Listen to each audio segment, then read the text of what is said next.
Whoa! Is it live? That's a good one. Welcome back to Bevman Radio. Up first we have One of One by Gunna. Up next,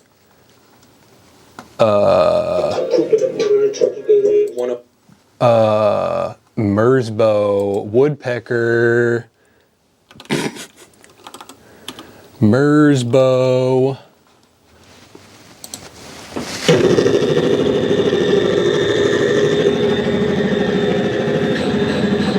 This is what the inside of my brain feels like right now. Oh wait, there's actually people here. I didn't expect that.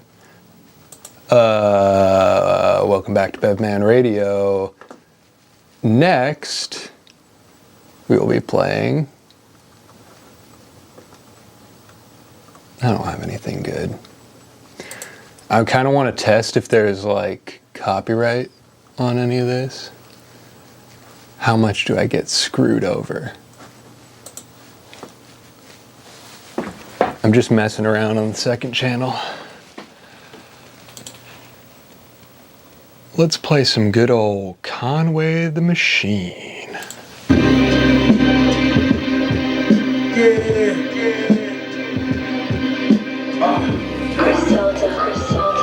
I have a live fader. If I just walk away, then it should dim down the music. I'm like a radio host.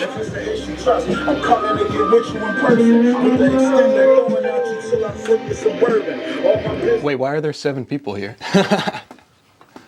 What's up? What's up?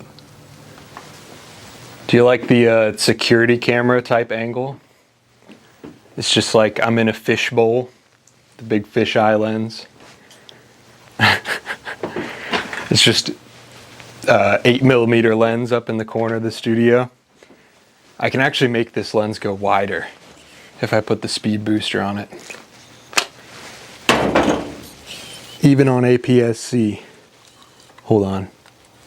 Flashbang. Look how wide this thing can get.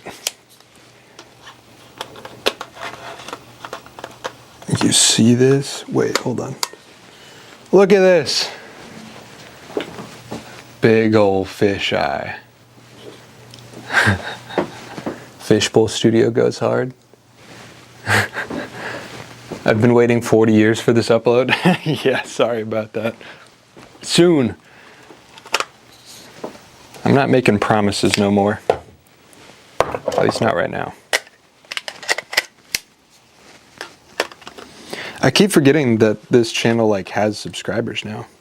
But welcome one, welcome all. I'm going live today because I need accountability. I'm home alone right now. I've got the whole house to myself. And I'm trying to fix my sleep schedule right now. So I'm very sleep deprived. And so I'm just trying to get through the day till like 8 or 9 p.m. without napping so that I can fix my sleep schedule. So I figured if I go live, I can't nap, so why not? I'm just gonna work on whatever I would be working on anyway. Let's see. Is the audio clipping? On anyway. Live, I can't nap. So that I can fix my sleep schedule. Oh, that sounds good, right? Looks like a 360 camera. It kind of does.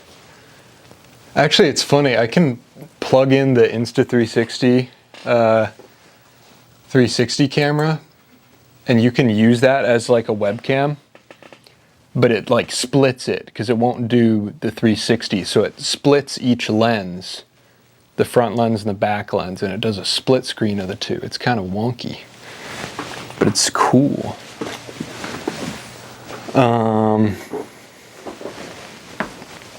Yeah, so I'm just chilling, working on some studio stuff. I'm also filming, so I'm using a B cam for this stream, and then I'm shooting for a video. Not the next video, but the video after that. So the next video that I keep saying will be up in the next couple days is already shot. But I got kind of excited. And so I've been working on the video after that. Dece audio, did you get the USB-C on the road bike? Not yet. I was gonna try to do that today, but I don't have the Rode thing installed on the laptop. I'm streaming from the laptop again so that I can move the camera around if I want to. This is weird. On OBS, it says my audio is clipping, but it doesn't sound like it is. Hold on, I'm gonna drop it by like, okay, testing. All right, I dropped it by 1.5 decibels.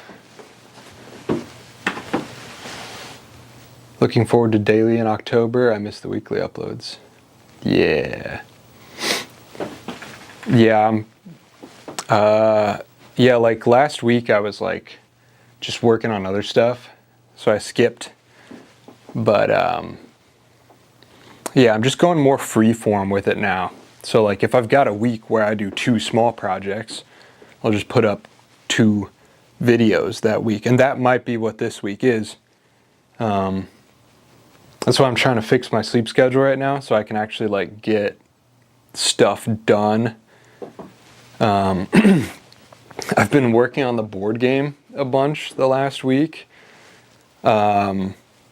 which for that I'm working with printers in Hong Kong, and kind of unintentionally I ended up just operating on Hong Kong time, which is 12 hours backwards.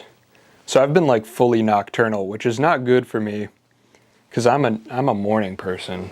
Like YouTube compression also reduces audio. Okay, as long as there's not like clipping artifacts, we're good.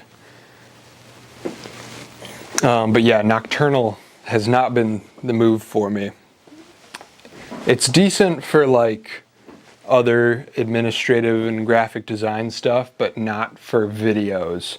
So it's like, just because I've been on that schedule, I end up working on like other stuff instead of my usual daytime filming routine. So trying to flip-flop the old sleep schedule, the eternal struggle of sleep.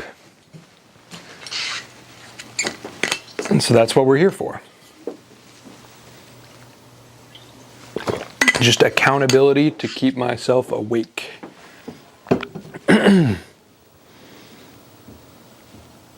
When I drink water, because the microphone is right next to my throat, is there like a terrible noise? Just accountability to keep myself. That is really bad. Okay, I'll not do that. Good to know. What lens are you using right now? It is a Sigma 8mm. Not my lens. This is not mine. My buddy, I have like all these cameras over here all the time. And like half of them aren't even mine. Like some of these I'm holding on to fix for other people. Most of them are broken. But yeah, the other day, Michael handed me a 70D that he needs fixed. All the buttons on the back are screwed up, so I'll need to like order a new keypad thing, which I'm doing for the EOS M too. That'll be a video, so I'll get my practice on my own camera, and then I'll fix the 70D for him. But this lens was on the 70D when he gave it to me, so I'm just kind of stealing it for my little security camera fishbowl thing.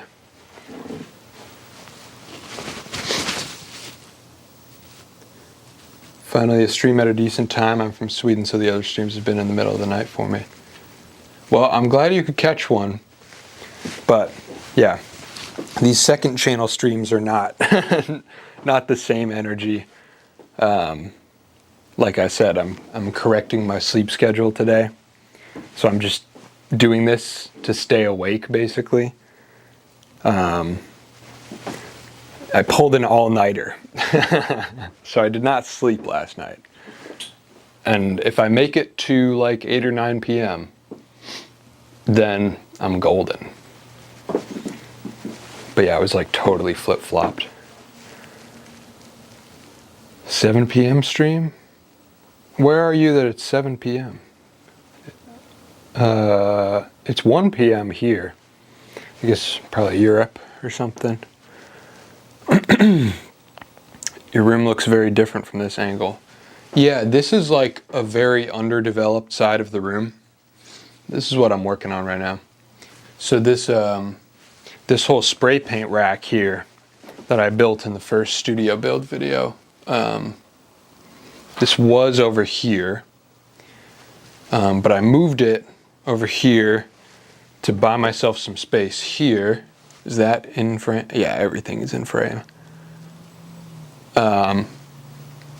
So I bought myself some space here, but the door, let's see if I can move this. I don't know how much cable length I have. Oh, it's all tangled behind. Hold on.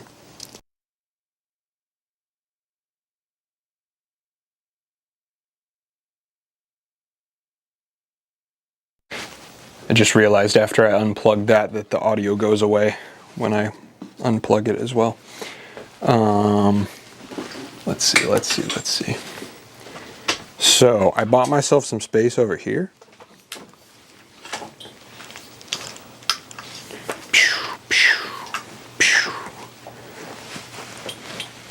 Because originally in this room, this door opened this way into the room. And so everything up to like here was dead space. So I built the really skinny, low profile spray paint shelf for right here, and then all of this was dead space. But I moved it over here because I did a little fancy thing and I flip-flopped my whole door hardware. So I had to take off all of this trim, like the whole door jamb thing, the trim that stops the door, and I had to reverse that, and then reverse the hinges, reverse the latch. But now the door opens out, so all this wall space is golden now. So this is what I've been doing today and last night. This is what's keeping me awake, honestly. I just need a project to hold me over, to give me energy so that I stay awake. So I'm building a little shelf for right here. I've been filming all this, so this will be in a video. But yeah, I picked up a little kind of square cubby shelf thing. It was this big. This was the back plate for it. But it was like pretty deep, like it was maybe 2 feet deep. So it came out to about here. So it kind of, it fills this wall space nicely, but it also intrudes on the walk-in, makes it a squeeze through the doorway. So what I did, and what I've been doing today, is I fully disassembled the shelf. Took out all the nails, which took a while. I was working on that all last night. And then this morning, I cut all of those boards in half. So basically, I'm taking this 2 foot deep shelf and turning it into 2 duplicate 1 foot deep shelves that I'll put on top of each other. Which, should in theory work. It's just annoying because you can't cut it while it's assembled because of all the interior shelves. There's no way to get your circular saw in there. So yeah, disassembled the whole sucker, sawed it all in half. So we have these now. Here's all my wood. So these are like the exterior walls of it and the cross bits, and then these are the smaller shelves that fill in. So I've turned one shelf into two, basically. But now I need to reassemble the whole thing.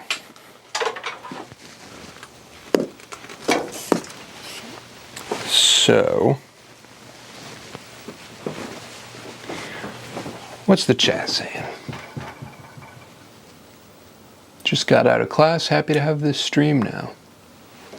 Oh my goodness, there's 27 people. Why is this stream like almost as big as my main channel streams? That's crazy. So a high portion of you guys that watch the main channel streams are on Bevman. That's interesting. Because this is like maybe close to 50% viewership of the main channel streams, but this channel doesn't even have 1,000 subs.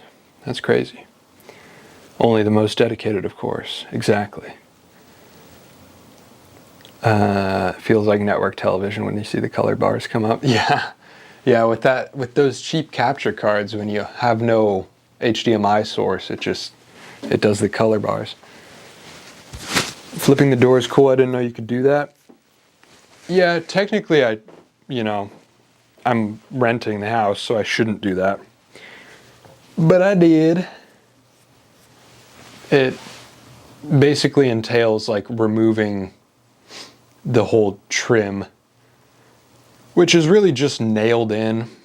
And like, I don't feel bad about it because this entire house is like landlord special. Like, somebody bought this house for, I don't know, something like 50 grand. Like, this was a we buy houses cash type thing, and they bought it a couple years ago for like no money, and then they fixed it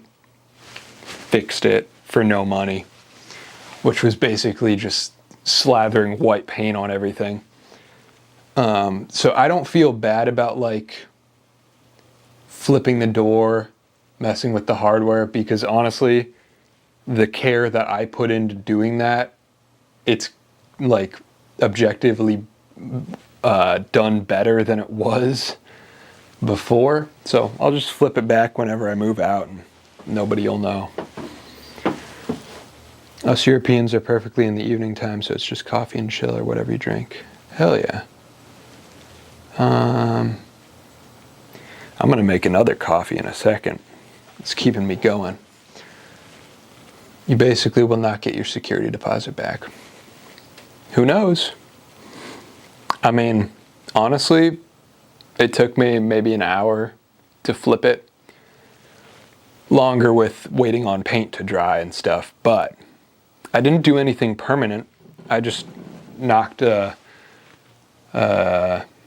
little like paint spudger behind the trim to pull it up, switch the orientation, put it back. So I can do that again, and then no one will ever know. And I also like sanded down the pieces while it was disassembled. So honestly, it is like put together better now than it was. It was basically stuck together with nothing but paint.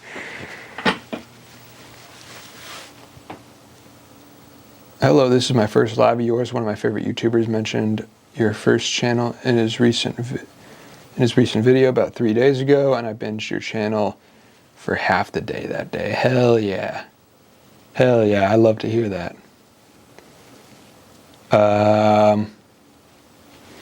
Obligatory disclaimer, the second channel streams are much lower energy, and also because I'm very sleep deprived right now. But we out here, we doing it.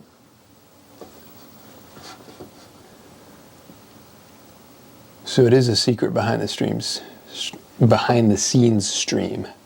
Yes, indeed. Bevman's the secret for only the real ones. Europeans love your channel. They do. I think like it's only like 40% of my audience is US based or something like that.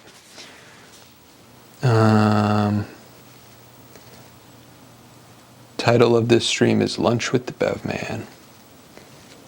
Indeed. Oh yeah, I haven't eaten much today. I should eat. Real Bev head hours, exactly. So what's the secret? There is no secret. It's just a secret stream for the real ones. This is not the main channel? No. Main channel is Evan Monsma. Okay, I'm curious actually because I do see comments on here like that that like it sounds like they assume Bevman is like the channel. But out of context, I feel like all the Bevman uploads are like very confusing because it's just like me talking about something from the main channel or just random other stuff.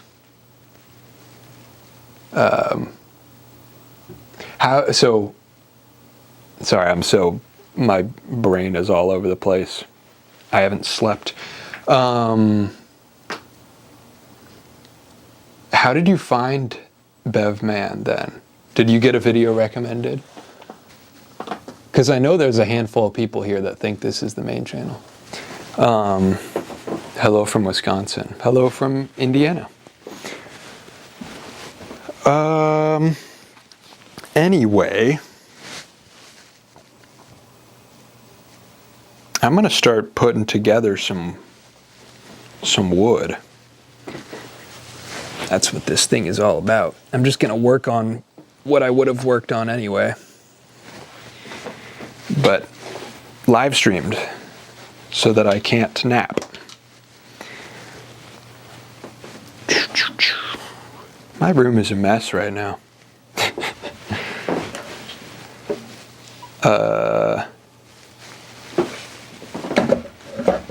It's kind of fun though, making a big old mess on a project and then resetting it later. I like it.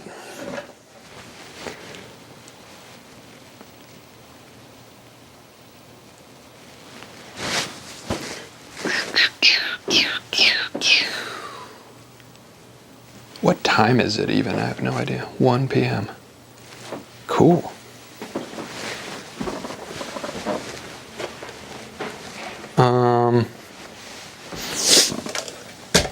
So yeah, this is what this stream is going to be, is a whole lot of nothing. But if you want something to put on in the background, that's going to be just half drilling noises. Feel free.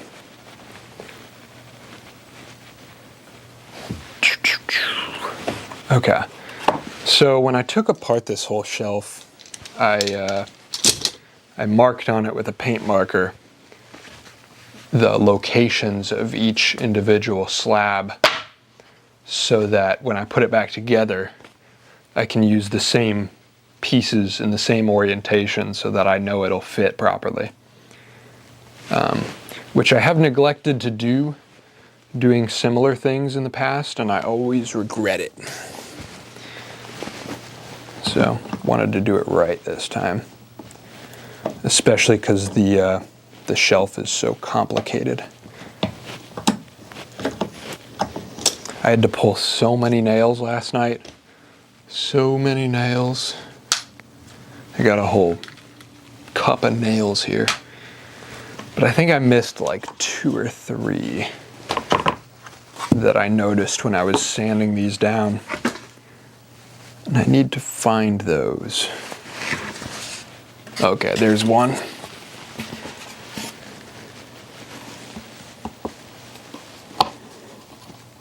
This is the true behind the scenes of my videos, is like, the reality is like I'm spending like a whole day on, or like 2 days really, on just doing this shelf.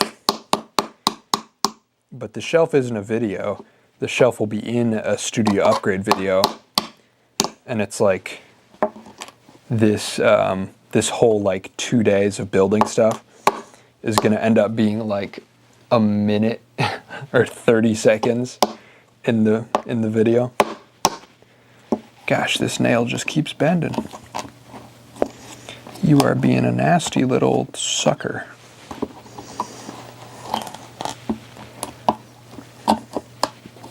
Oh no, it broke off. We do not like to see that. Can I get enough leverage?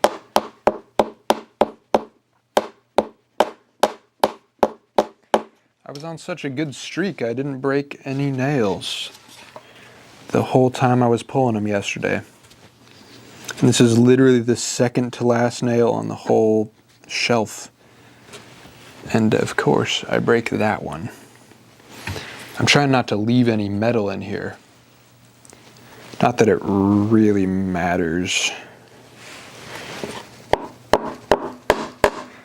I guess there's going to be one piece of metal in the shelf. Oh, I need to grab this other trim piece too. There's one trim piece of this that fell off when I was transporting it, and that is currently in the garbage because I thought I wasn't going to use them. But I actually am, so I need to go dumpster dive in my own dumpster to find this piece of trim. There's like a little beveled face piece on some of these, which I usually don't leave that kind of thing on.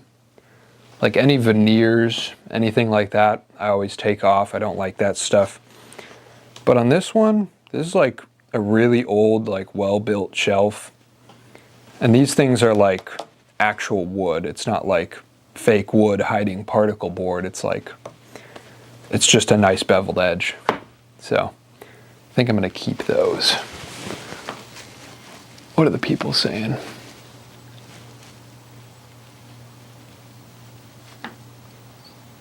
I'm sorry, Evan, it's my fault. I mentioned it on main when you had like 300 subs on here. Now, I've been mentioning it on the streams, which is probably why I'm seeing a lot of the same names, because I talk about it enough on the streams. But I've never mentioned the second channel in a video,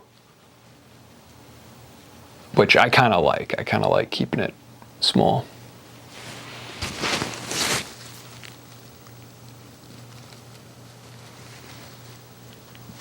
I was being sarcastic. Sorry, I'm not an OG Bevman fan. Oh, okay. Good shit. That's better, though. That's better. It's funny to imagine, though, people just seeing Bevman and not knowing.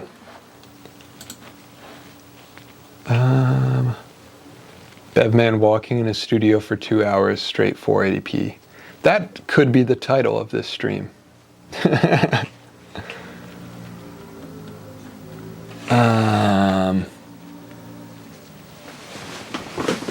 Okay. So yeah, I sanded down all this wood because it was kind of rough. It had been repainted over its years a couple times. Well, I say it was rough, but it's, I mean, rougher looking now. But look how cool this is. So what I like to do is when there's like textured repainted wood that I get in from old furniture, all I care about is getting it flat again. And so when I sand it down flat, the different rings of the wood grain, they will like expand over time with older wood. And so when I knock down the paint, you get to see multiple layers of paint in the wood grain. So we're seeing the white on top, and then the green underneath, and then the wood grain under that, which I think is really cool because it's like a natural look in that you can see the original wood grain, but at the same time you keep all the paint jobs from all of its various owners. So it's storytelling, and I like that. So all the exterior faces of this shelf are this kind of white and mint wood grain thing, and then all the inside or just straight wood grain. I sanded it all down to get it all relatively flat again. Just a quick 60 grit. I'm not going for anything crazy. And then I put some new stain on it, so there wasn't any raw wood. Although I did leave the front faces raw. I might spray those down, stain them after it's assembled, possibly.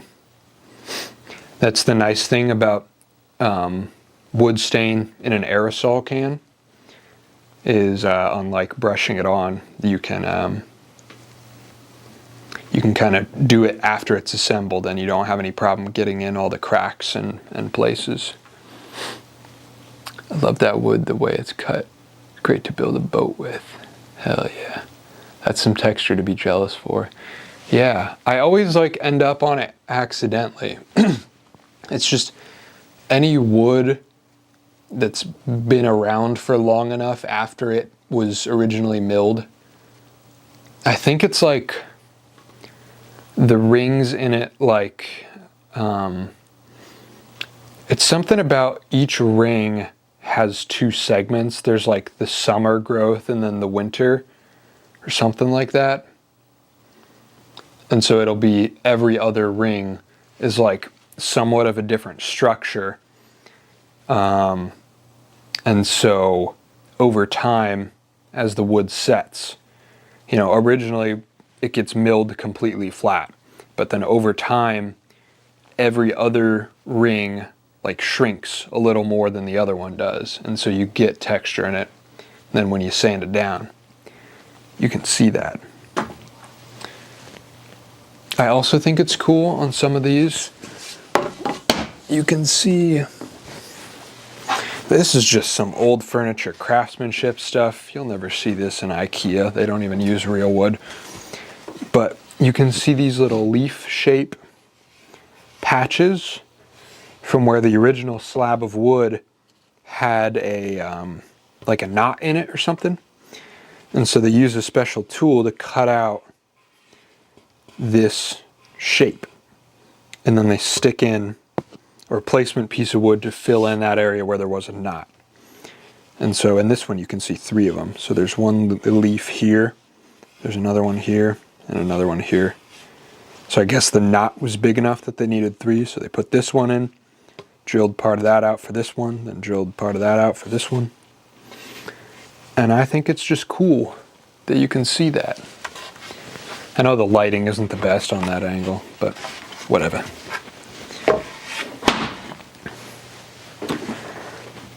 That's some good old furniture. Secret stream, hell yeah. Yes, sir. Yes, sir.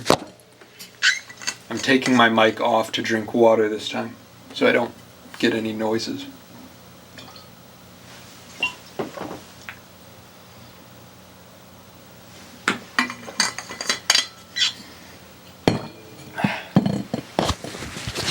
IKEA boom roasted. Yeah. I have beef with particle board furniture. Can't stand it. There's only one piece of particle board in my studio, and that is on this shelf. This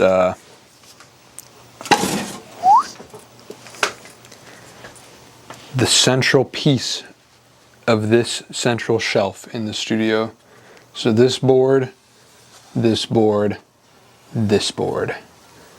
Those are particle board. Nothing else in the studio is.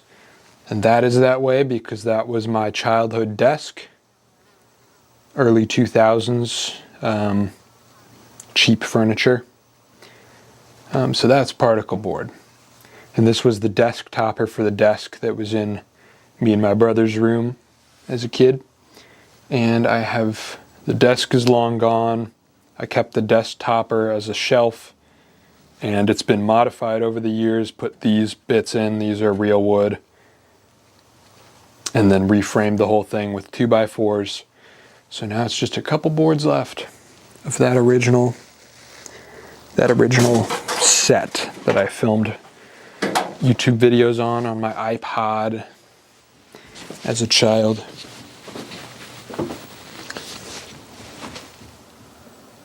Particle board sucks. Yes, sir. IKEA does have some decent stuff. We have an IKEA here in Indianapolis. And my friends that just bought a house, they've been kind of furnishing with IKEA a bit. But no particle board stuff. But they bought like a little metal cabinet. That's like pretty good, you know. I feel like IKEA is still like overpriced right now. But, you know, whatever. They have some good stuff.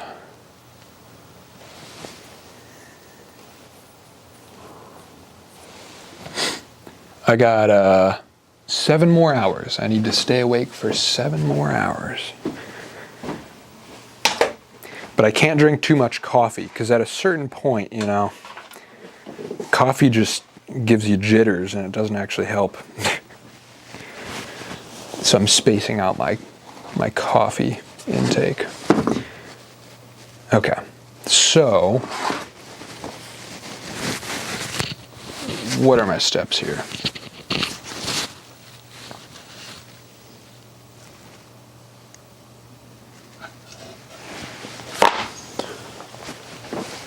Is audio still working? Ooh.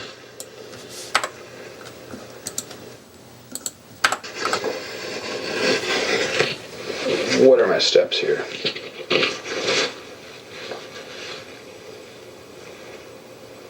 Yeah. That's still working. Sweet. I'm curious how long these Rode mics will last. You'll have to spam the chat whenever my mic dies. Super wide angle is sick for live streams. Yeah, I agree. Especially for this kind of live stream where it's like, you know, on the main channel live streams, I'm like trying to hold people's attention. Like it's a little more energetic, and I just go for an hour or two. But here, I'm not moving the camera around. I'm not paying that much attention, so it's kind of nice to just have everything in the shot, especially because I'm working. Okay. So step 1 here is to organize my pieces based on if they were the front half or the back half of this shelf. So I'm reassembling this shelf exactly the way that it was, except the front half of it and the back half of it, where I split it down the middle, are now separate. So, question is, did I mark everything properly? I labeled each of the like cubbies. It's like it's kind of like that IKEA calyx shelf with all the squares. So it's like a 4x3 grid of little rectangles, and I labeled each one of them like A1, A2, A3, B1, B2, B3. And I think I labeled all those joints so that I can tell which piece goes where to reassemble it exactly the same. And I labeled each board twice, once in orange on the front half and once in green on the back half, so that when I cut it down the middle to make it a shallower unit, that both ends would be labeled. So I'm just sorting based off of if it has a green label or a orange label.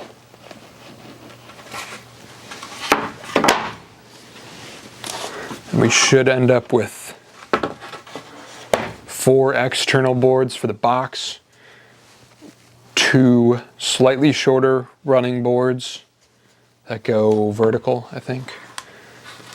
And then we fill the rest of the grid with these little guys. Oh, There is the last nail I was looking for. Beautiful, beautiful. All right, so with this one, that was the last one that I found that I missed from last night. I tried to pull them all last night, but I ran into a couple extra nails when I was sanding. Oh, come on, little guy.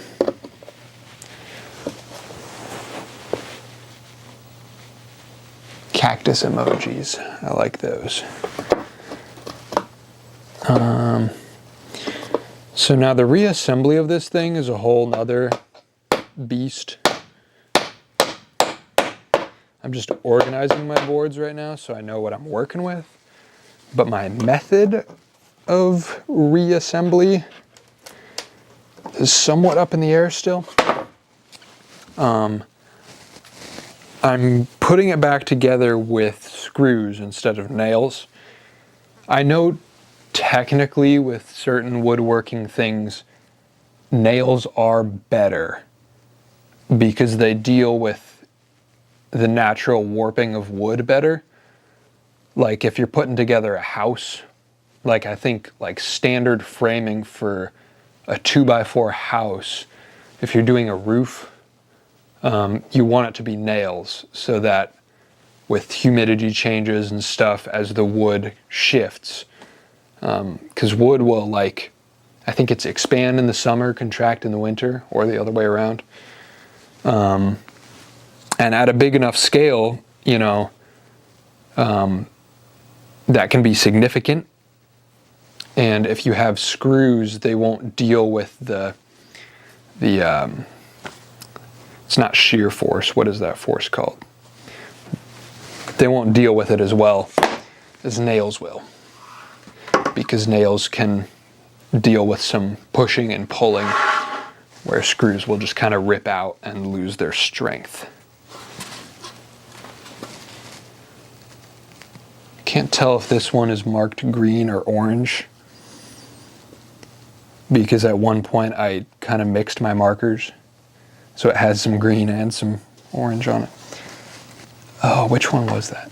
That was the green. But anyway, as I was saying about nails versus screws, I don't think it matters as much in my applications. Honestly, most of the stuff I build gets torn apart and repurposed within a few years anyway. Or at the very least pulled apart and kind of rebuilt. So I'm not too worried about the longevity of my structures, at least relating to the inconvenience of using nails instead of screws. And also just because, like, you know, I don't own this house. I move every year or so. Hoping to not move as often next couple of years, but I need to be able to like disassemble my stuff because I will move out of this place eventually. And so having everything assembled with screws so you can actually take it apart is nice. Oh, the chat's spamming cactus emojis. I love it. Are you saying this thing looks like a cactus?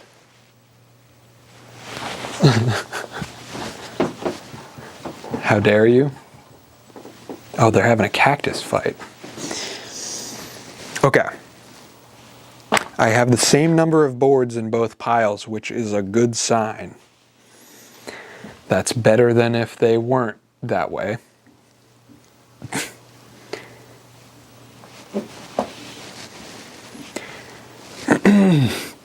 So, I haven't thought about how this actually goes together.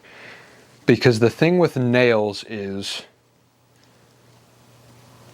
when I'm building this grid, right?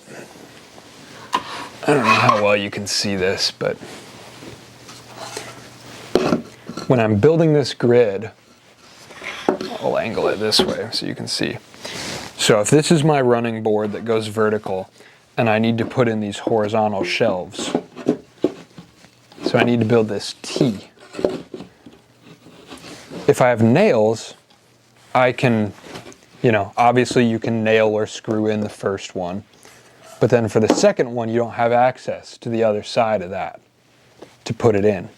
So the way it was assembled is you put in a set of nails this way that are just sticking out, then you nail this one in, and then you can hammer that one on and you're good. But you can't do that with screws. And so I need some other solution to stick these boards in when I don't have access to the other side of the panel that they're sticking to. The simplest option would just be to offset them, which honestly might be what I do. Just offset them so I can tap into this one, and it's no issue. And I wouldn't mind that, honestly, having some different sized cubbies instead of 12 uniform ones. So I think that's what I'm going to do. My other thought was I can line one up, put one screw through it, then I can pivot it. You might be able to see better if I do it this way. So I could put one screw in this one, pivot it, and then I have access to put screws through to put the other one in. Then I flip this one back up and put a diagonal screw in the back from here. That could work. But I kind of hate diagonal screws. There's like a couple construction codes that I follow within my studio. One of them is no particle board, as we were saying. And another one is no pocket screws, no diagonal screws, if I can avoid it. Just because it's harder to remember how I put something together if there's random like hidden pocket screws. And I do like to have all my stuff assembled somewhat in the same way, in a predictable way. So like when you look at it, you should be able to tell how it was constructed so that I can take it apart easily. So having random hidden diagonal screws sneaking into locations is not what I like as much. So I think I'm just going to go with offset shelves to buy myself that space. There's 30 people in here. You're just not thinking fourth dimensionally. Oh, I need the new DeWalt 20 volt 4D drill that can drill from behind a wood piece that is wedged up against another piece. Now that's thinking with portals. Look up pocket holes. Oh yeah, I didn't mean to roast your comment. I hadn't read that. But yeah, I don't like pocket holes. I mean, they're fine. Like, they work, obviously. Not my thing as much. Also with, like, how much I'm dealing with scrap wood. Like, if I was dealing with nice hardwoods that I bought from the lumber supply store, that'd be fine. But I'm dealing with like rotten wood, old wood, warped wood, and it's much harder to do pocket screws, or pocket holes properly without splitting boards if I'm working with thin, old, cracked and warped boards. I could probably get away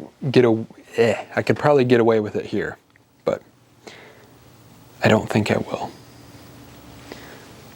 Pocket holes with a jig, yeah. I should like build or get a jig. Then I'd switch up everything I just said and I'd be all about pocket holes. Wooden pegs, yeah. Actually, that was one of my first thoughts. I just don't have wooden pegs. And I don't have money either, which is required to get wood pegs. Unless I stole them from a different thing. But I don't think I have enough because there's, what's it going to be? How many would I need? 3 shelves by 3. So 9 times 2, 18. But I guess I could reuse them on the same joint. But something like 40 of them. And I'm not going to be able to find 40 of them. Duct tape, red green would do it. Hell yeah. You can also make joints, but it's a little more work. True. I'm not a joint guy either. I'm not actually like a woodworker. I just stick 2x4s together. Like there's so many woodworking techniques that I just don't use because I don't like care. Like you'll never catch me doing a dovetail joint, you know? Just because I don't make nice furniture. I respect the hell out of the art of it. But for me, woodworking is a functional thing. Not that functionality isn't an art of its own, kind of, but yeah, I'm not trying to make anything beautifully done. Turn the fasteners into wine. Absolutely. Oh, what would Jesus do? Yeah, yeah. Jesus would give his scrap wood away and make more wine with water. Use a single screw that's 6 foot tall and go through all the shelves at once. Now we're cooking. Now we're cooking. Oh wait, no, I should just wood glue everything. Just super glue everything. Just JB weld. JB weld everything. Yo, Lomius, what's up? Now you've got it. Yeah. I think the 6 foot tall screw is the move. Now where can I get me a 6 foot tall screw, huh? That's the other part of my building that people don't understand. Sometimes I'll get comments of like people just misunderstanding my whole ethos. And they're just like, why didn't you do this? Why didn't you do this? And I'm like, you don't understand. Like the way that I build is like, hardware store is the last place I go. Spending money is the last thing I do. Like I'm doing everything with what I have on hand or what I find in an alleyway or in a dumpster. So it's like, sure, I could do it better. Am I gonna? No. Harbor Freight has them. I wish. Go to a restaurant, get some toothpicks, glue them together and tape them. You have pegs. Not a bad idea. Oh wait, that actually gave me a legit idea. I have wood dowel. I can just cut wood dowel into pins. What am I thinking?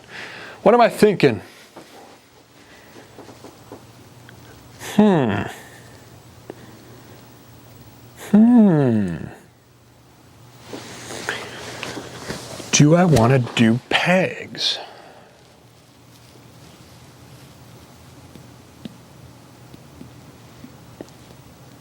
Don't know if I have enough dowel.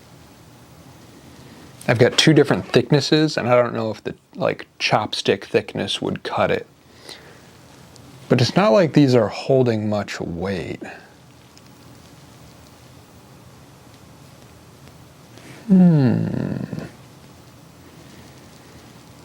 So I could assemble the outer square, then assemble the entire inner grid with only dowels,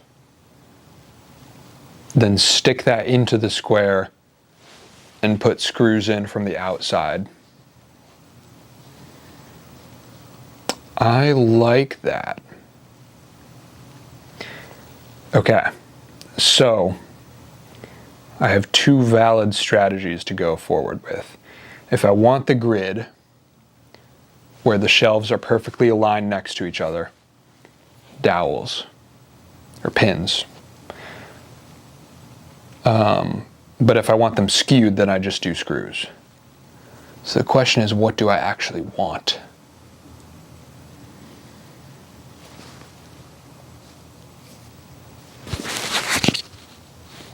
Now this is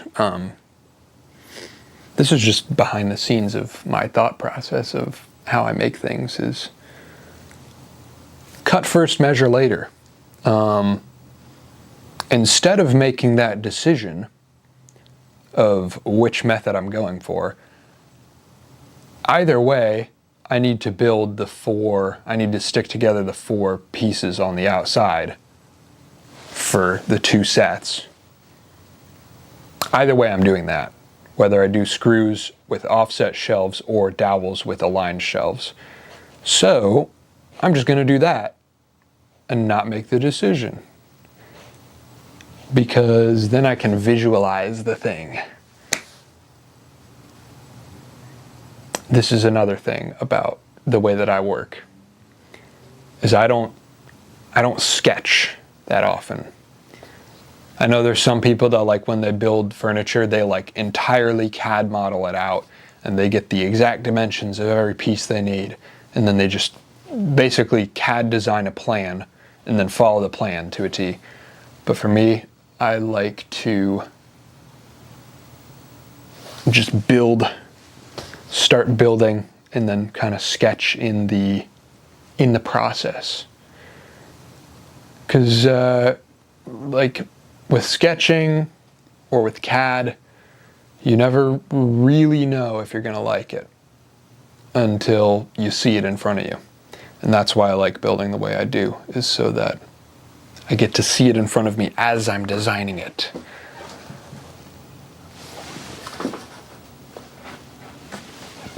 Evan fighting the urge to not use JB Weld. Yeah, I'm just gonna build a shelf entirely out of JB Weld steel stick. It'd be like $1,000 for a 2-foot shelf. What's going on the shelves? So there was a shelf in the Cleveland studio that I have not replaced here yet. I'm not really set up to be able to pull stuff up on the screen, but in Cleveland, by those giant bay windows, there was the workbench that was up against those windows, and then all the way to the left, when you're looking out the windows, there was like a 5-foot tall shelf on top of that workbench that had all my stuff, like, you know, solvents, acetone, isopropyl, buckets of paint, paint brushes, all sorts of cans of silicones and resins, just like stuff that I didn't use every day. Like tools I use every day are on the tool wall directly behind the workspace.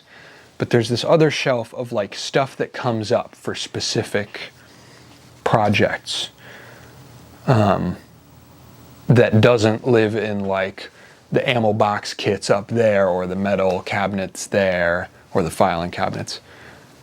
And all of that stuff is still in boxes. That stuff has not been unpacked yet because I don't have that shelf that I had in Cleveland. That was a whatever particle board bookshelf that I stole from my parents' house. And so I left it back there. So it's at my parents' house because I wanted to build something custom anyway. But I haven't gotten to it yet. I was thinking by building this spray paint shelf, I would buy myself space where the spray paint was up there in the top left corner of your screen. But I ended up having way more aerosol cans than I thought I did, and that ended up getting filled too. So there's spray paint there, there's spray paint here, that's all filled. Then I built this thing without really knowing what it would get used for. But it's kind of solidified itself as bottom is medium-sized scrap wood. The top is all the ammo case toolkits. This will probably hold some of that, like I've got paintbrushes on there now. The embroidery machine's gonna move. So this will hold some degree of like, probably buckets of paint, cans of paint, that kind of stuff. And then this will be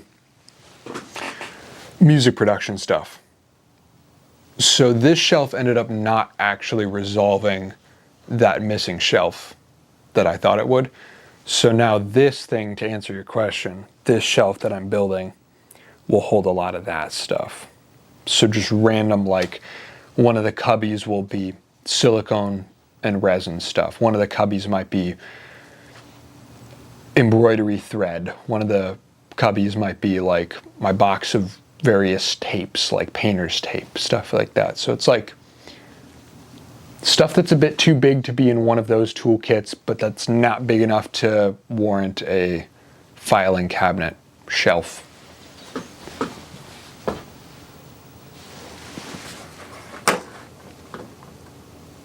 Write that down, write that down. I don't remember what that was about. I sometimes use small offcuts or cut off wood splinters with a knife and craft them into holes. Cram them into holes together with glue, it works, and square wood bits do fit round holes used hammered around the corners. True. Not a bad idea. Please make a where I find scrap wood video someday. That's a good idea. Yeah, I should do that. Long story short, live in a poor neighborhood and then just check the streets. People are getting rid of totally good stuff all the time. Like there's so many duplexes around here that people move in and out of all the time. They just leave stuff.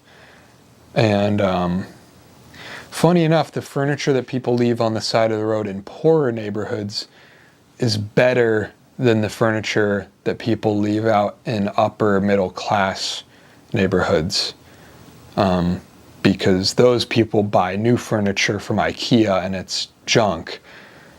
But the poorer neighborhoods, people have held on to furniture for a longer period of time, or you get furniture from Salvation Army or whatever that's been donated from an estate or something like that. So looking for real hardwood, my source often is old furniture that's made of good wood that I can tear apart. That's a big part of my sourcing. And then pallets, obviously, which you can find behind any store, basically. Harbor Freight's a good go-to. They support the crafts people, the crafty people. So they do not sell their pallets. They just leave them out for people to take for crafts. So Harbor Freight's, they get maybe 1 or 2 trucks a week. So if you get a sense of when the truck days are, you can get as many pallets as you want there. So yeah, it's mostly pallets and old furniture. BRB gonna go make a JB Weld shelf and howl at the moon. Good luck, brother. That would hurt the wallet. You can get like a tiny amount for $7. The mugs on top of the spray paint shelf, have they ever fell off? No, actually, I moved that whole shelf from over there by the door to here without unloading it. And that shelf doesn't have a back on it. And half the shelves aren't level. And I only dropped 2 cans off of it, which is pretty impressive because that could have been a whole avalanche of paint. But no, the mugs did not fall when I moved it. I'm sure they would if somebody kicked it, but who's going to do that? The shelf will take 7 hours at this rate. That is what I'm hoping for.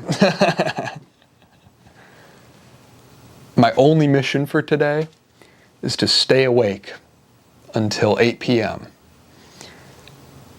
As I was saying earlier, I'm on a mission to flip-flop my sleep schedule so I can actually be productive on videos again, because I've been awake in the night to do my nighttime work on graphic design and other behind the scenes stuff that doesn't go on the channel. But to get in my headspace for videos, I'm a morning person. I'm normally a morning person. So I need to flip-flop my schedule so that I am actually awake in the day. And so I didn't sleep last night, and now today I'm streaming just to fight my my urge to nap. So if this takes until 8 p.m., that's perfect. No judgment here. I'm working on my resume to see about getting into MMJ News with a local news station. Hell yeah.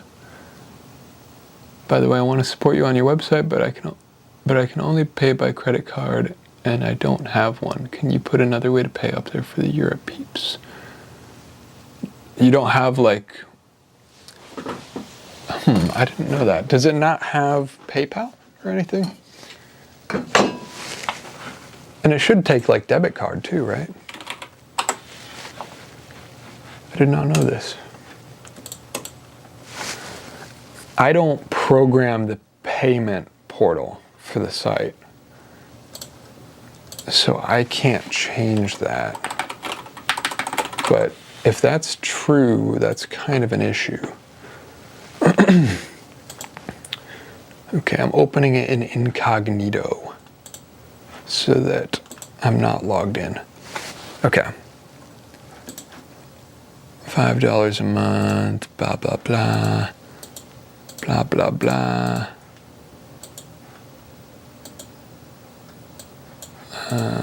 Continue. Oh, I have to put in an email.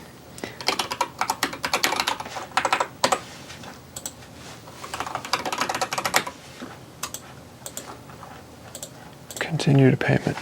Let's see. I get PayPal. I don't know if it's different when you're going through,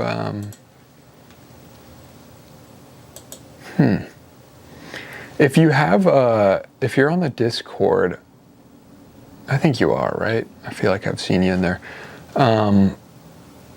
Send me a screenshot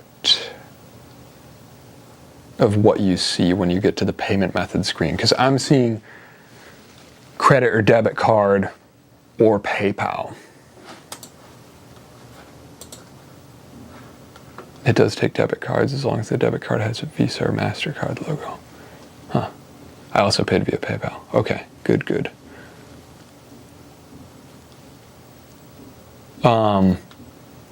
But if it truly doesn't work, I could open like YouTube memberships as well. I haven't done that. The reason that I did my own website is because the cut is better and I have more control about like how the whatever content I put there is formatted. So like Patreon has a pretty bad video player. The Patreon cut's pretty low too. I think they take like 5 or 6%. But the way I'm doing it, it's like 5%, but I get a better video player. But YouTube memberships, if you don't know this, YouTube's cut is 30% versus Patreon and my website is like 4 to 6%. So YouTube is kind of nasty. Could you bring the camera closer? Nah. It's wide because I was working on the shelves, but I'm being lazy. Okay, back to it. Let's put together the outside of this sucker. So these two, nope. So I want the 4 that are the outside. So this is not outside because it has marks for shelves on both sides. It's like putting together a puzzle. This one is not outside. Okay, so these two we'll wait. These four go together. In what order? Lord knows. Oh, because I left the trim on, I can actually see how they go together by matching up the overlaps. So, do I have space here?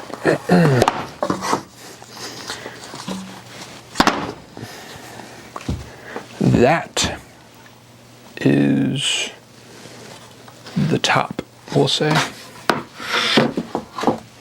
Or no, that's the bottom, I think. And then these overlap like so. Ba-boom.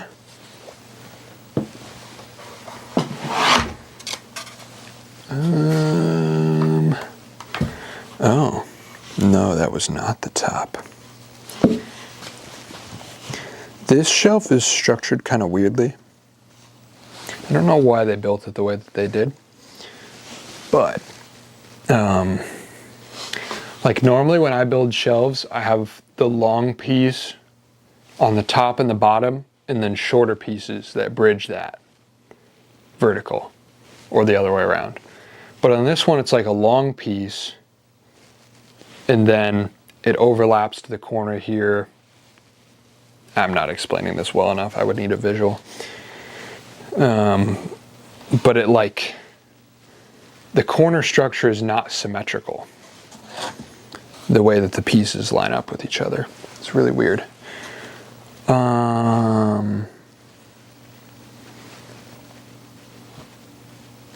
This doesn't feel like it fits anywhere.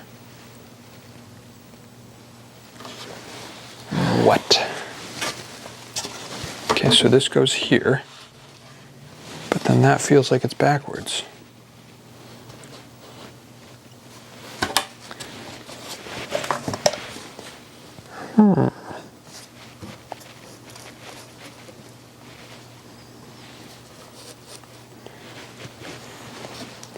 Yeah, that does not. I'm trying to line up based on how the trim overlaps, which is kind of a nice guide thing. But the trim does not line up. So one of these pieces, is not labeled correctly.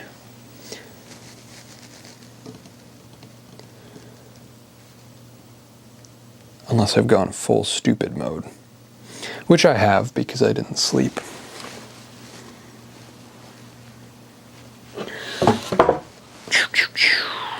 Okay, which one of these is labeled wrong? A4, B4, C4.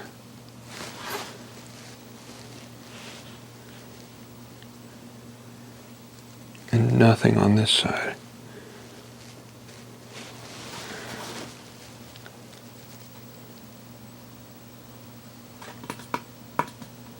So this would be the bottom of the shelf. A0. So this is the top. C1. C1 was up here.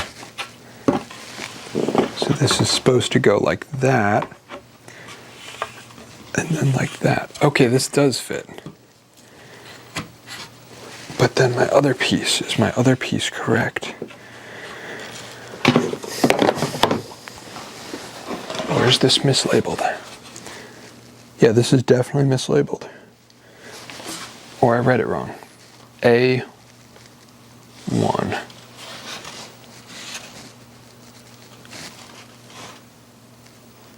No, we're good, we're good, we're good. We are fine. Hell yeah.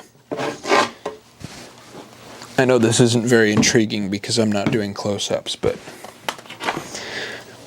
is a second channel stream. It's not meant to be good content.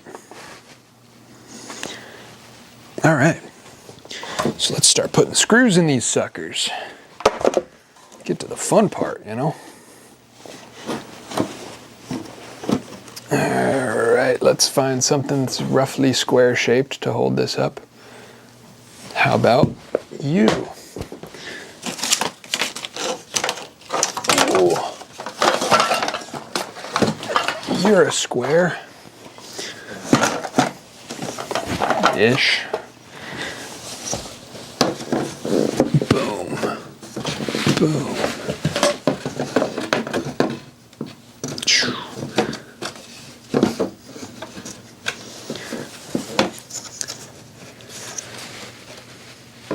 It'll have a bit of flex to it, so it doesn't matter for this first joint if I'm nailing the square. Just want something to hold it up while I put screws in. All right. Let's find some screws. May need a pilot hole. I do have pilot holes because I ripped all the nails out. So, we're beautiful. While I'm watching, I'm going to do a mass purge of YouTube subscriptions. Is this channel going to be one of them? Because we're only posting straight junk here. Second channel is... I honestly don't know why this channel has as many subscribers as it does. This is the shitpost channel. Of course not. I wouldn't blame you. A tape measure works well. You're trying to build a shelf that is a shelf, and I'm building a shelf from old drawers stacked vertically to form a big upside-down U-shape of drawers and inches. That's genius. Are you an enjoyer of Adam Savage's channel? Of course. YouTube's cut is ridiculous. It is. It is. It's stupid. But I mean, I guess it makes sense if they're not competing with Patreon, because their thought is they introduce memberships to compete with Twitch as part of live streaming functionality and not as a competitor to Patreon. But although they're doing that now because they have members exclusive videos, so it doesn't make sense, because for competing with Twitch, a 30% cut on subscriptions makes more sense in that ecosystem. But if they're trying to compete with Patreon, like literally they're, you know, it's 5 or 6 times more of a cut.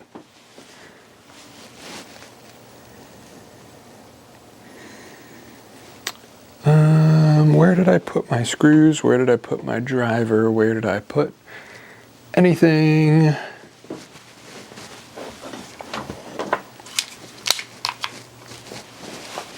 Now, if I were Bo Miles, I would be putting this thing together with scrap nails, but I'm not quite that crazy.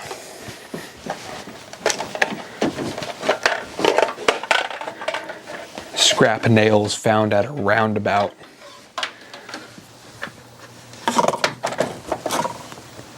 How much battery I got in here? 1 bar. Beautiful. You love to see that. How much is in the circular saw? 2. All right, let's use that one. Stick this sucker on the charger. And where's my Torx bit? Can't be building nothing with Phillips heads. Not in my house.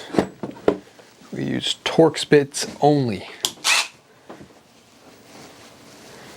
If I can find where I actually set my stuff down in my flurry of shelf disassembly last night.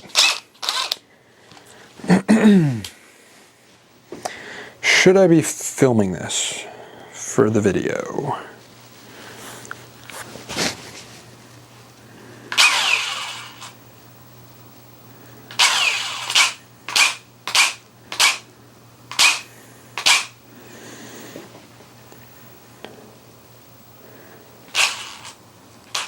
This is the eternal struggle of making videos, is knowing when to film and when not to film. Because when I started making videos, my instinct was film everything. Like every single corner of this thing, when I put the screws in, it needs a new angle. But then I realized as I'm putting the video together, like this entire shelf disassembly, reassembly, customization is 30 seconds of the final studio build video. And so like most of it I don't need. Like I probably need 3 shots for a sequence of me assembling the thing entirely. So like the next 4 hours that I'm working, I need 3 shots basically. So the question is, what part of this process looks pretty? And that will be when these squares are put together and I put them up. And then I'll stick the grid inside of them. So I don't need to film this. All right, let's get some screws started. And then we'll line this sucker up.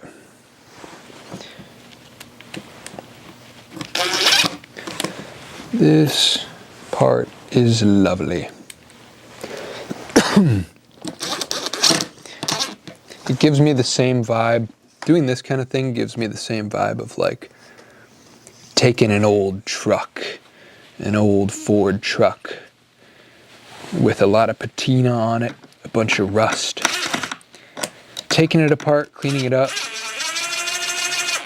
and then putting a new engine in it or something. That's what this feels like.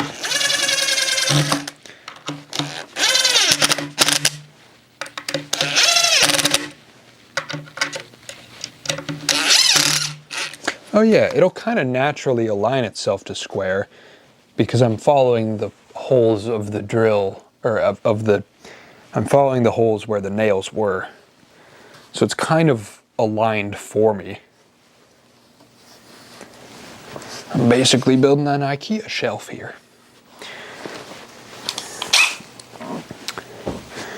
Sometimes I wonder with these things, because you know, shelves nowadays, probably mostly, like IKEA shelves are mostly cranked out by machines probably. It's just the same cuts over and over. There's probably not a ton of human touch on them.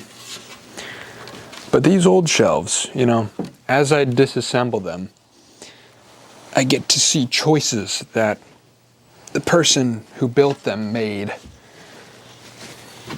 And now in reassembling, I'm following their exact holes of nails that they drove. But now I'm doing it with a DeWalt 20-volt cordless. And I wonder what they would think.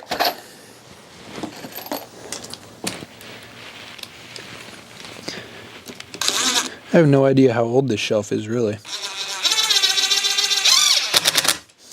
Based on the fact that it has 3 different paint jobs, so it was raw wood, and then it was this mint green, this kind of, I don't know, sage something. It's like a light mint. It was that color, and then it was white. And I've seen a lot of this kind of minty seafoam green. That's a good word for it. I've seen a lot of this seafoam green on older furniture that I pick up. And I can't imagine that was like an 80s thing. I think it must have been like 70s. That's the vibe I get. Like the era of brown light switches and stuff like that. I feel like that's got to be 70s, right? Which is funny because now this kind of sage, these green colors, these desaturated green colors are very much coming back into style now. Which is funny.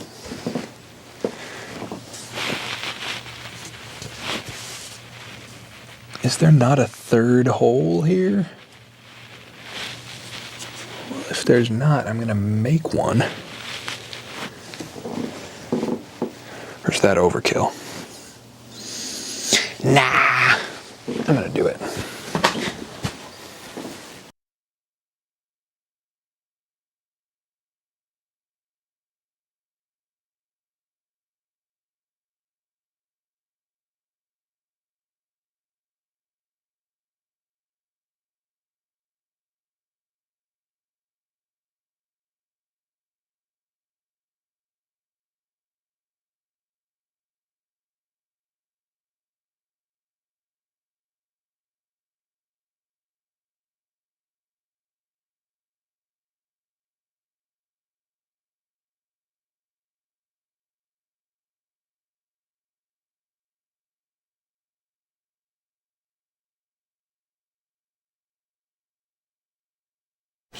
Sorry, I don't know if you heard me. Could you guys hear me when the date time menu was up? I'm assuming you couldn't. Camera battery died. I'm not on a dummy battery for this one. This is another thing that this shelf will be used for, is actually organizing my camera stuff. Because currently I have a filing cabinet that just has all of my cables and old rig parts and stuff just dumped in it. It used to be organized, but now there's enough stuff that it's just become a pile. And that filing cabinet drawer is not cutting it anymore. So at least one or two of these cubbies will be dedicated to like battery chargers and stuff. Cause like I don't even know where my dummy battery for the M50 is right now. Streaming off the Canon M50 again. Because I'm filming with the FX30. Yeah, no, not using the FX30. FX30's right here. I don't know if the micro USB port on the M50 works as charging, or if it's just data.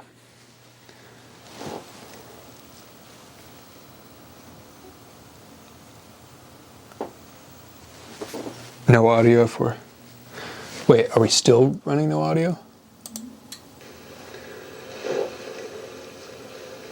Hello? D works as... Okay, no, we're good. No audio. I should just run the audio, because I'm running the audio through the camera right now. I should be running it through the computer. But whatever. M50 batteries don't last long. They do not. They do not. I have two dummy batteries for it, but I think I cut one of them up to splice it into something different to use for a rig or something. So I don't know if I... Oh, wait, there's one right there for the top camera rig, but I don't have the actual battery that it plugs into. I just have the power pack. Yeah, don't know where those are. I'm still not like fully unpacked because I haven't freaking built enough shelves yet. It takes a while. I have a lot of stuff. Too much stuff. Because in this house, I'm trying to pack more stuff into a smaller location where like, I mean, the main room is bigger, but in Cleveland, I had the second room that was like a storage room. I don't really have that here. I guess I have the basement, but I haven't like spread out as much in there because the basement floods every once in a while. So I need to stack my stuff so that there's nothing sensitive on the floor. So I can't really spread out and be able to find stuff super efficiently. Anyway, what was I doing when the camera died? Finding my Milwaukee. Here we are. pilot hole.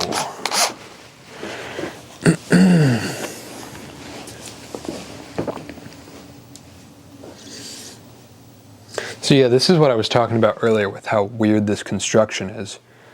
So here, this board goes all the way to the corner.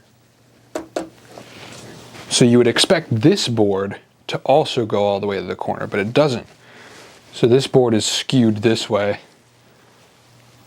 This board is skewed that way. It's weird. All right, pilot hole. Do I bother matching it? No.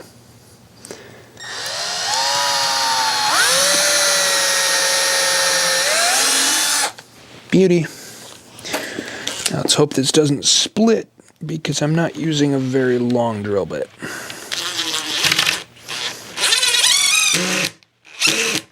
Oof. There we go. Beauty.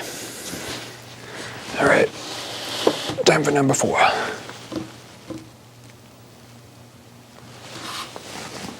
Are you Bo Miles fan? Wait, I hate that on YouTube chat you can't see. The little heart in the corner blocks it. Are you Bo Miles fan? Absolutely. Absolutely. Yeah, I was joking about that earlier. If I were Bo Miles, I would be making this whole thing reusing the nails that I pulled from pallets or from a roundabout or something. Curious what lens you're running on the M50. Do you have the aperture set to like f8? Yeah, the aperture's pretty high. It's a Sigma 8mm EF, or it might be an EFS lens. It's probably a APS-C lens. Yeah, it's an 8mm, and I think I cranked it up to like f6.3 so that most stuff is in focus. It is on autofocus, but on the M50 the autofocus in 1080 ain't too bad. It doesn't walk around too much. In 4K it does do annoying stuff. All right. 4th board.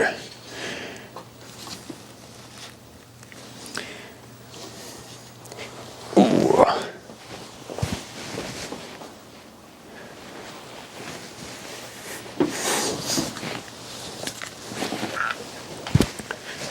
You might be wondering why I'm going so slow. And that's because today does not need to be a productive day. My one goal for today is resetting my sleep schedule. And so anything that happens on top of that is just a bonus.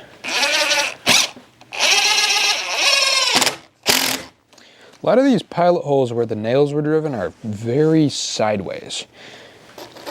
I don't know if that's an on-purpose thing for woodworking, or if that's just how it happened. That one was straight, but the other two were varying angles of crooked. I guess that probably helps keep it in with nails, right? I don't know. I'm not familiar with the strategies of nail construction. I guess you would want them all at different angles, right? So it kind of claws in a little bit.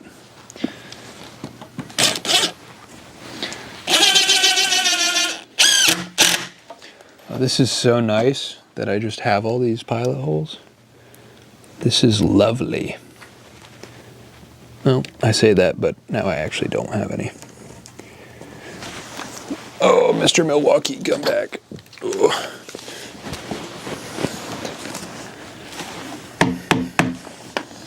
The old 12-volt hammer. Okay.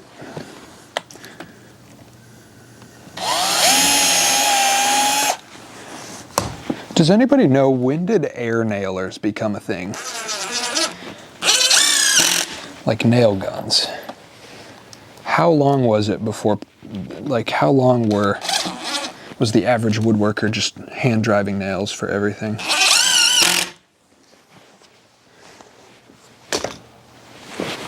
Oh.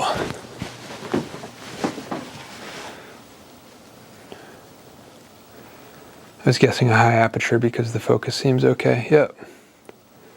Yeah, 6.3 is my go-to. Mine struggles with focus unless I'm using a wider focus area. Spot focus is always hunting unless I'm very well lit. Yeah, it can be rough, but yeah, I just stop it down usually. And I don't use the M50 for too much serious. It's always like B-cam. Gonna sell my A7S III to get another M50 Mark II and then have another 2K to put towards the new PXWZ 200. That sounds sick. Yesterday I ordered a GameCube and ATV2 game off eBay. I've been trying to find my childhood GameCube and ATV2 for years, but haven't found it. I'm so pumped. Hell yeah. Hell yeah.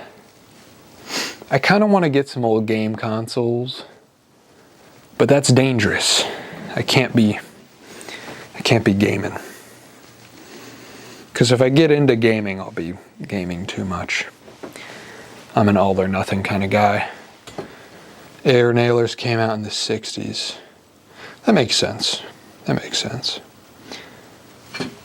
Because I was thinking about that. Like if this shelf is from the 70s, late 60s, something like that, I wonder if the guy that built this was using an air nailer or not.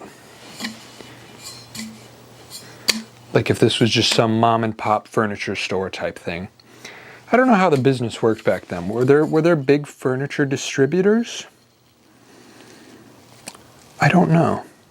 I guess I assumed it would be more of a localized thing, because they're not like mass producing. Or no, they totally were. What am I talking about? In the 70s, they totally were.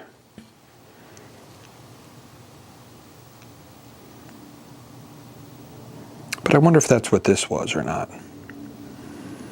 Or maybe it's a kit, like a Sears kit type thing. I was born in the 70s and do not remember seeing many in use until the 80s maybe.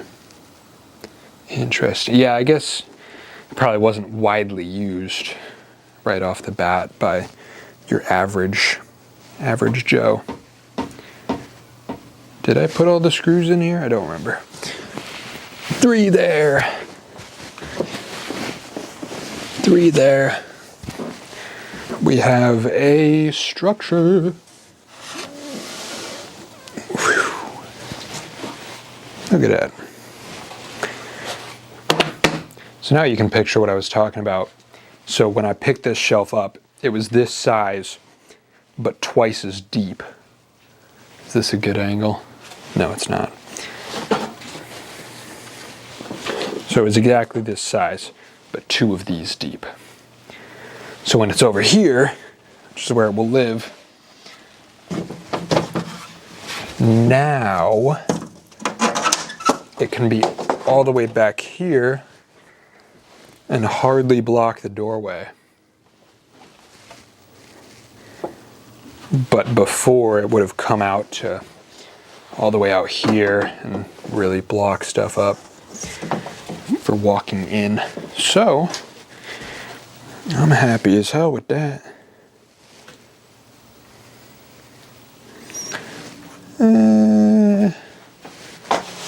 It's a little kooky, slightly kooky.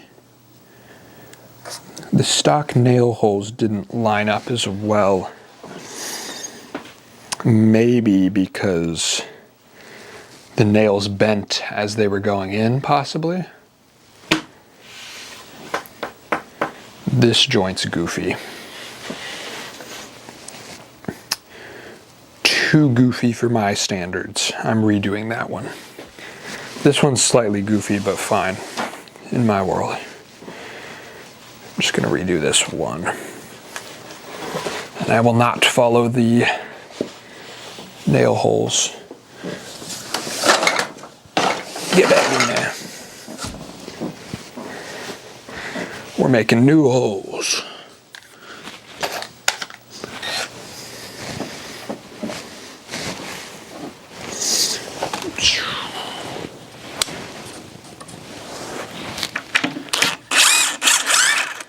Get on out of there now.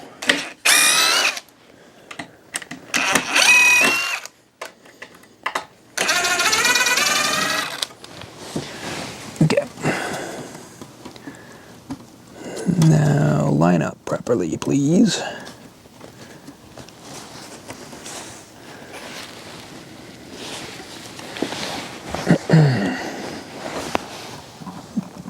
That is better.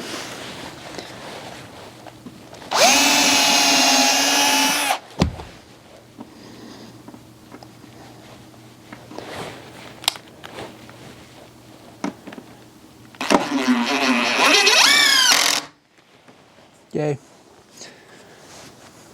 Beautiful. Much better.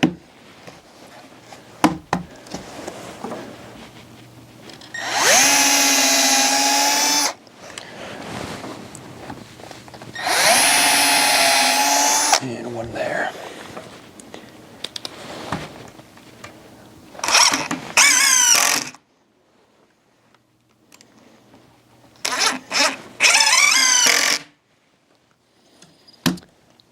Good enough. Looks good from my house, which is right here. I like saying good looks good from my house to stuff that is literally in my house. Watch out for your fingers. Did I do something dangerous? Oopsie. DS was dope. I got a DS right.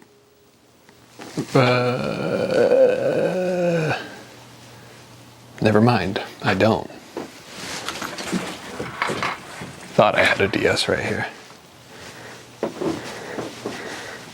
I need one of those capture cards. What's back here? It's my DS back here.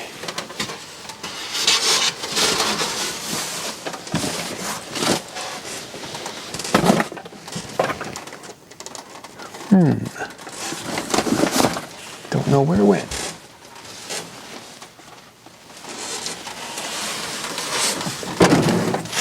I swear I just had that bag out. Oh.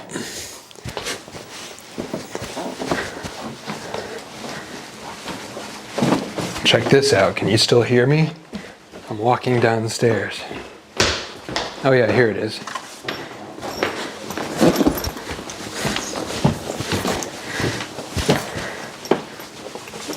It's funny because I assume you could hear like how much less sound deadened it is down there. Just with all the wood and the foam paneling, like it kills all the noise. It's beautiful. All right, so I got a DS Lite. I got a 2DS, the one that doesn't fold. And I got a 2DS XL. This one's kind of new actually. This was like 2017. See if it's got juice. Oh, it does. I thought I was gonna have to find the charger. Yo, I got Pokemon White in here. Hold on. Y'all gotta see this. Let's get gaming, folks. I don't think the minimum focus distance on this lens will do it. Oh yeah. Yeah. Here we go. Let's see where I am. No.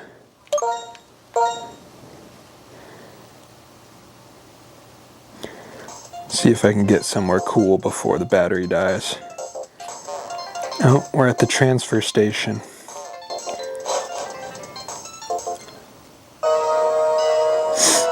Winter. Who do I got in my party? Let's get on the bike. How do I check? Oh, I have a Mew and 3 eggs. Does the Mew fly? The Mew does fly. Where should we go?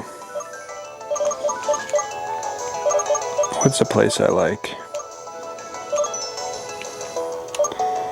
Man, I don't remember. Let's go to the city. Let's go to Chicago.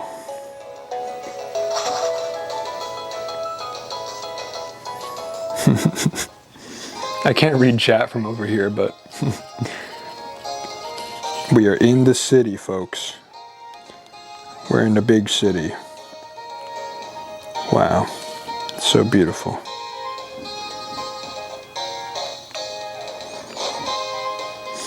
Yeah, I really want one of those capture cards. Who's out here? Hey, what's your name?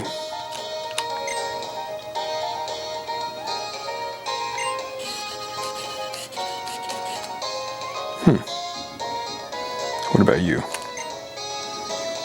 I will give you some advice. I could use some advice. Show me. Tell me. When a Pokemon evolves... Oh my goodness, my focus. I should just do manual focus.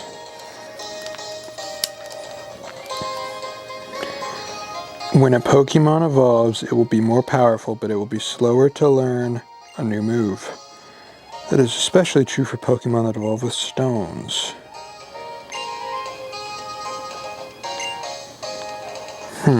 Okay, well I was hoping for more general advice and not Pokemon training advice, but I appreciate it anyway.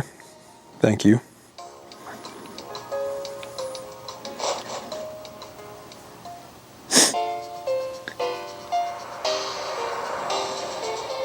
Sky Arrow Bridge. Oh, I remember this one. You get on a bike and you cook on this one. Oh, my egg is hatching. Yo. Live egg unboxing. What are we gonna get, Chet? A clink. Why did I have clink eggs? Alright, chat. I'm naming the clink. Oh.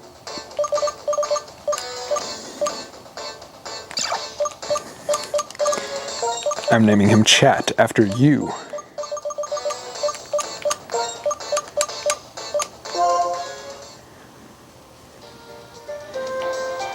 Oh, another one! Give us names for this one, chat. I don't know why I'm saying chat. I know, like, all of you.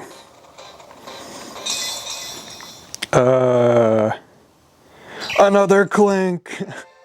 Oh my god! Alright, chat.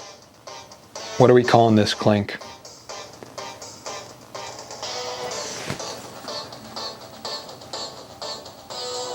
Is this a gaming channel now? Yes.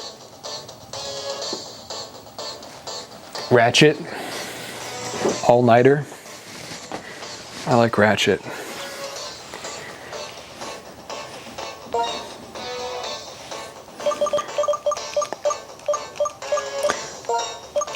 Ratchet and Clink Clank.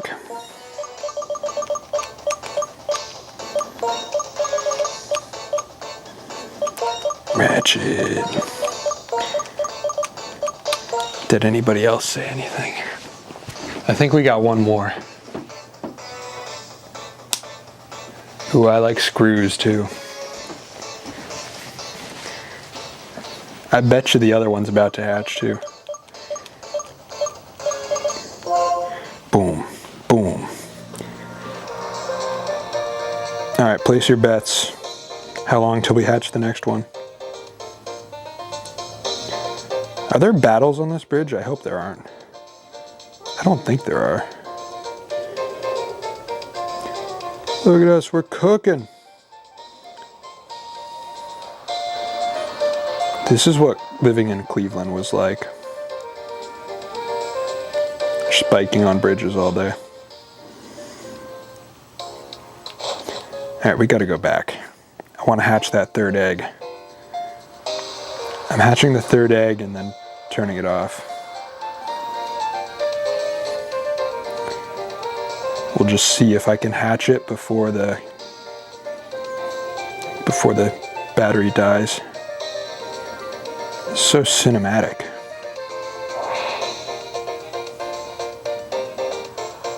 Whee! I do have one more egg, right?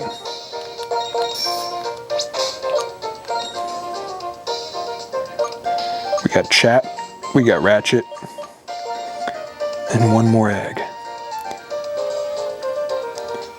Oop, sound's gonna be heard from inside. It will hatch soon.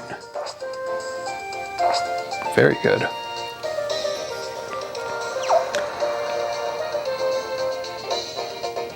Oh, there it goes. There it goes. Will it be a third clink? Will we get the triple clink? The rare, elusive triple clink. Yes! Oh my god, it's another clink. We're calling this one Screws. As recommended by the chat. I'm putting a Z on it. I'm putting my own twist. Screws with a Z. Because he's just like that.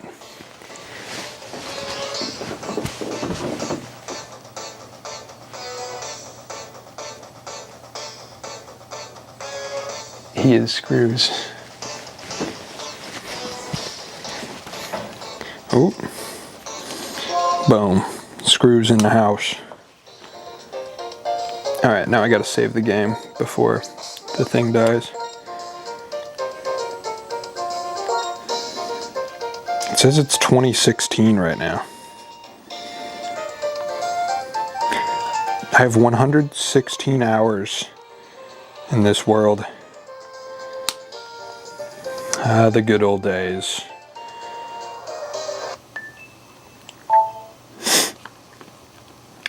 Back when things were simpler.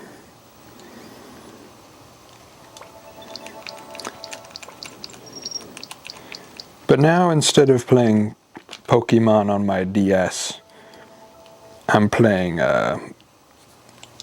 Minecraft in real life with scrap wood.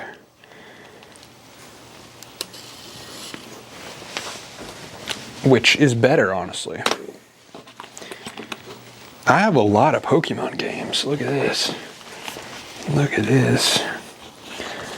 We got Sun, White 2, X. Oh, we got Club Penguin Herbert's Revenge. Soul Silver, that's the OG.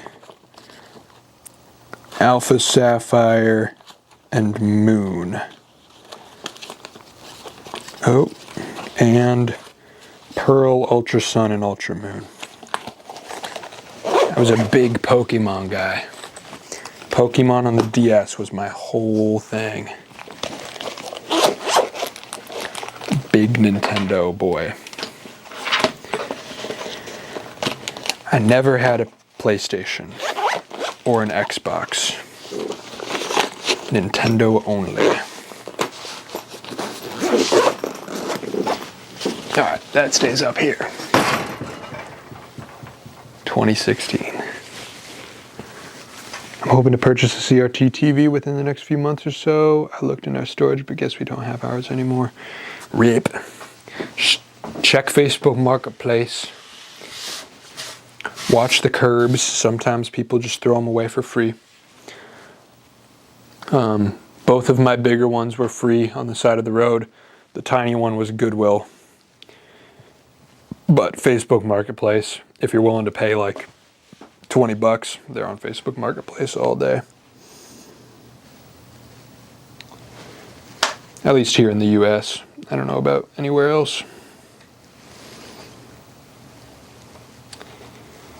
Because fun fact, to get rid of them, you have to pay a fee. You got to take them to a recycling plant. You can't just throw them out. So a lot of people will just give them out for free or for very cheap because they have to pay to dispose of them.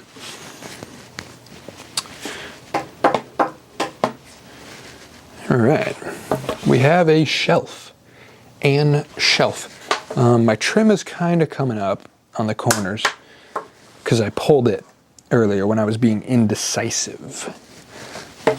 Now I don't have any tiny nails. I guess I can reuse some of these, but these are all the bigger structural ones. I don't have any tiny nails that actually stayed straight. So what I'm thinking, staple gun. I wonder if my staples are long enough.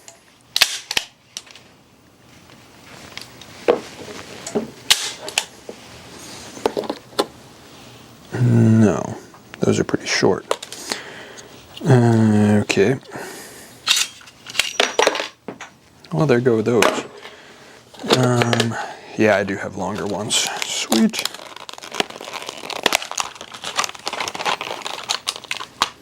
I feel like this will work pretty good. Longer than that. I'm just going to shoot some long staples into there. This is my impromptu air nailer. Since I don't have any small nails.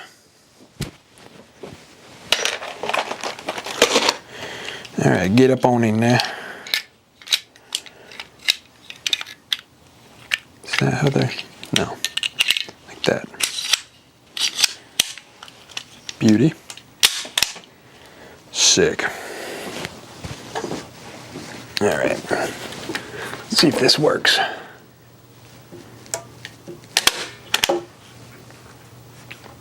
It's kind of ugly, but it definitely works. I don't mind that. I can get used to that. I was worried it wasn't going to sink in all the way, but it totally did.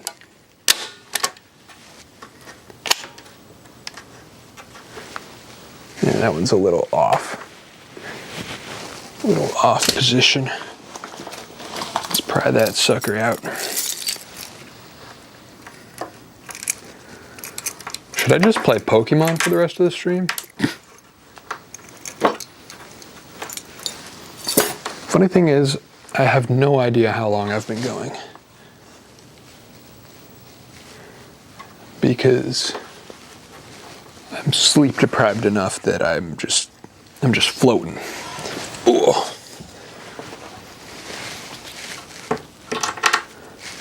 You could tell me I've been live for 30 minutes and I'd believe it. You could tell me I've been live for 3 hours and I'd believe it. So it's probably right in the middle, at about an hour and a half, if I had to guess.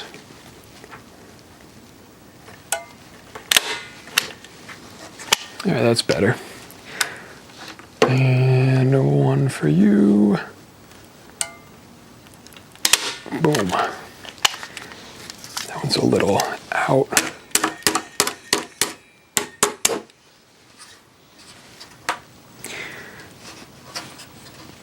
Good enough for me. I'll take that. And all right, sweet. Almost 2 hours. Oh wait, it's not on this computer, it's on this computer. 1:59, damn. I remember playing Pokemon Emerald, then we were on a family road trip and the game's battery died. Oof. Yeah. The safety squints, yeah. Great to just have a stream up when working on other projects. I agree. I watch a lot of streams and podcasts and stuff. That's most of what I consume now because I like background consumption stuff. But I have been getting into movies recently. I'm usually not a big movie guy because I feel like, I don't know. It's rare that I have 2 hours to give my full attention. But I've been getting into more just like kind of just watching movies passively. So I've been binging stuff instead of watching like 6 hours of podcasts a day while I'm working. I'll put on a movie or two each night when I'm wrapping up. And I've been enjoying it. I don't know that I've been absorbing that much of what's been happening in the movies, but they have certainly been on the screen. So I'll work right here at the computer, and then I'll pull up a movie on the CRT right there and just kind of glance over every once in a while. I watched YouTube's been putting up some pretty good movies on their YouTube movies thing for free. Like usually you have to rent them, but they've been putting them up for free recently, and there's been some good ones. What's the one on there it's not Heat, but it's the other similar mobster movie by the same director. Oh, what's it called? I don't remember. There's a really good mobster movie up on there. Point Break is up for free right now. It's really good. They keep cycling them in and out. But it was kind of annoying the other day. I started Donnie Brasco, and I got about 30 minutes in, and then they removed it from the free thing. And so when I refreshed it, it shut it down, and I couldn't finish the movie. But you know, I ain't gonna complain about free movies. So I watched The Score last night. What was that one about? Oh, that was a heist movie. Yeah, that was a good little heist movie with who was the guy? Was it De Niro? I don't know. I don't think so. I'm bad at remembering actors. And then I watched whichever tank movie they have on there for free right now. It's called like The Beast or something like that. But they're pretty good. I'm kind of curious what would happen like if I pull up one of the movies that they have on YouTube Movies for free right now, because I'm streaming on YouTube. If they're up for free on YouTube and I restream it, I'm sure they'd copyright claim me, but it feels like they should. Because that used to be a feature on Twitch. Because Twitch is an Amazon-owned company. When Amazon bought Twitch, they let streamers restream Amazon Prime shows. Because it's all the same thing. But they did remove that feature. Because Twitch doesn't make that much money. But I think it would be cool if YouTube did a similar thing. Like if they've got the license, we could just react to something.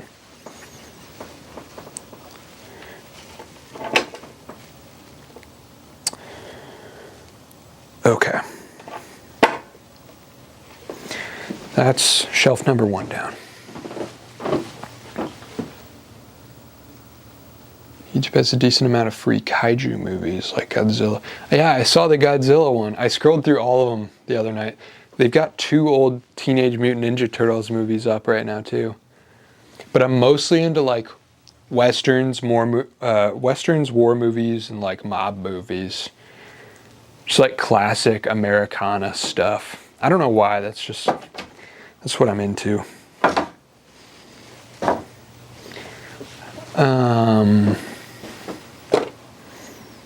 What was I about to say? I should put that DS on the charger.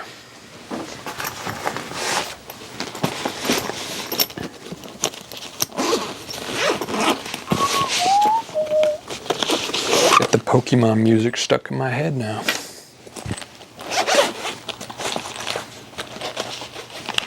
Let's see if I even have a charger.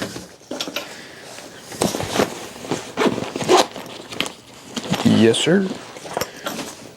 They're all the same, I think.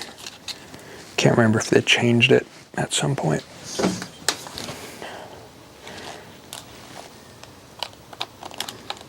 Yep, we're golden. We're golden.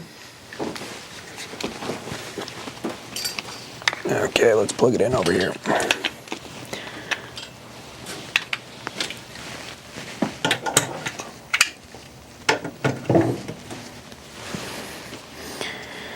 You can play while you're charging on this one, right?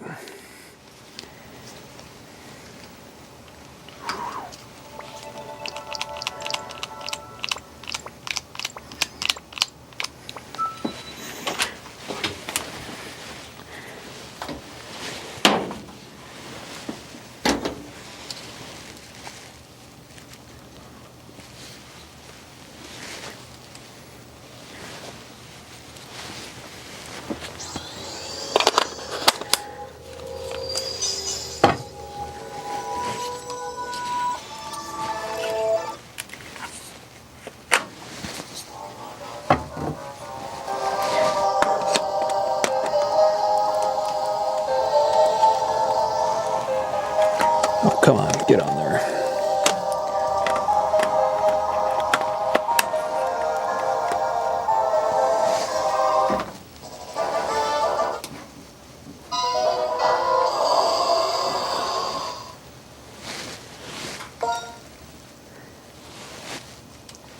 No.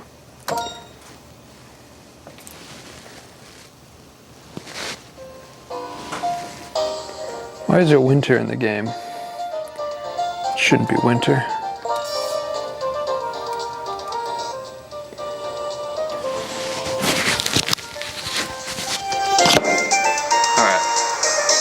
I gotta piss.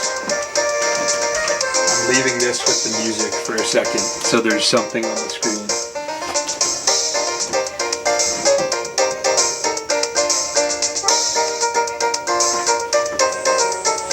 When you give Minecraft another try, maybe I'll do Minecraft today. I don't know. We'll see. I'm just killing time today. Yeah, I'm gonna hit the bathroom and grab a snack. I'll be back in like 3 minutes.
Too loud, did I?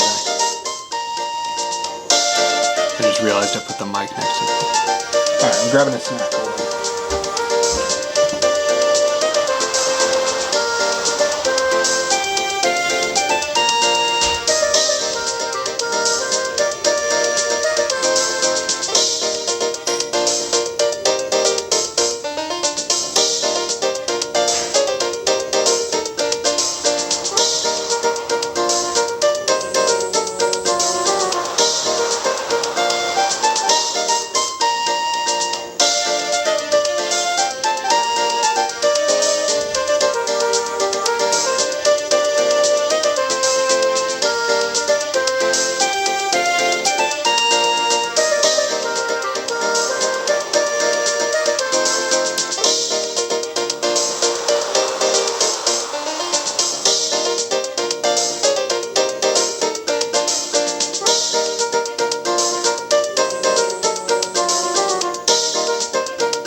Did you enjoy the lovely sounds of folk cologne?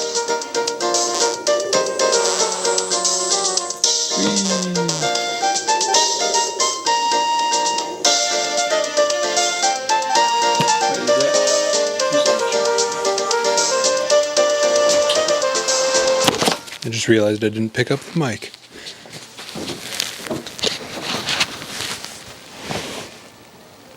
I'd be surprised if YouTube doesn't flag this theme song. Good point. We'll find out.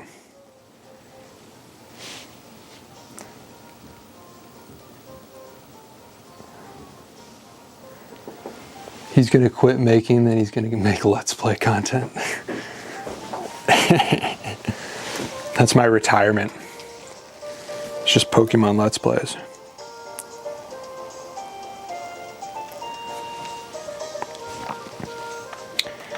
What's out here?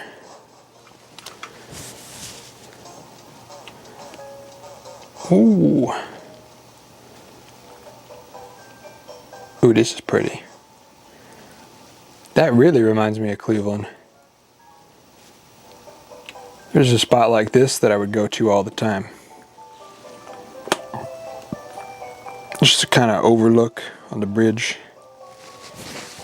That's one thing I miss. Being in Indianapolis.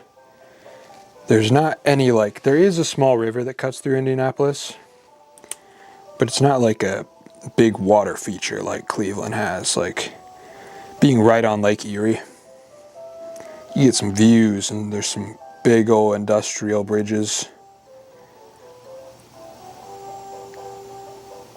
I would like to move back there one day.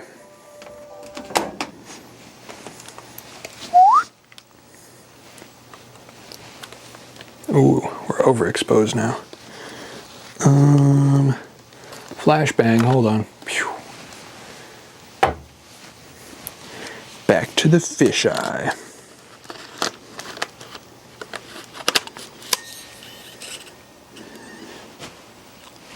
And back to autofocus. Whew. Just got a woodworking job, let's go. Fuck yeah. That's sick. What kind of woodworking job?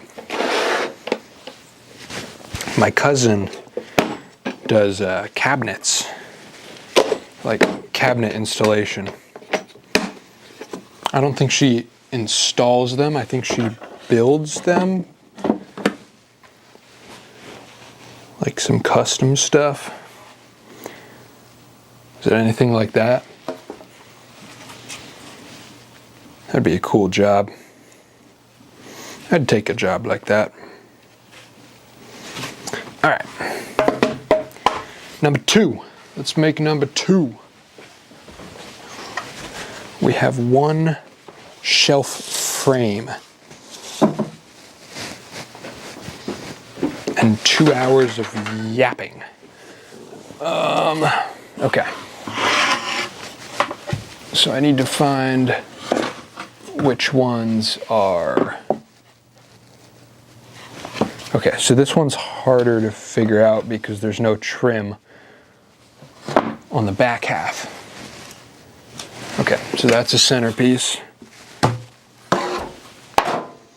This is a centerpiece. It's nice because the stain was not applied where the shelves were mounted. So you can see that one had shelves mounted on both sides.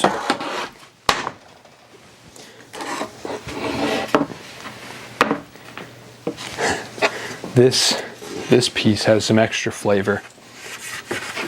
This piece has some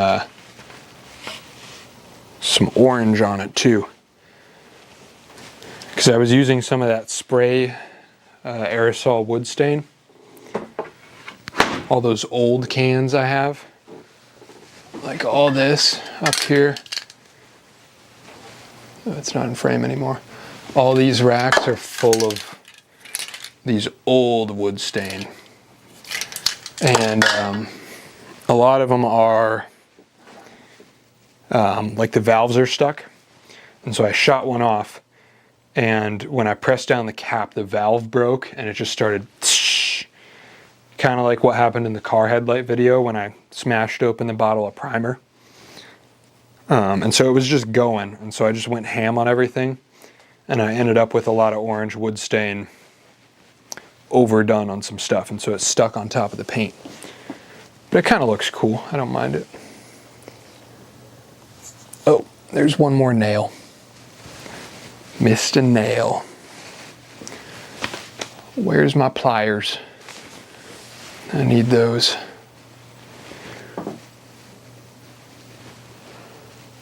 Where did I set down my pliers?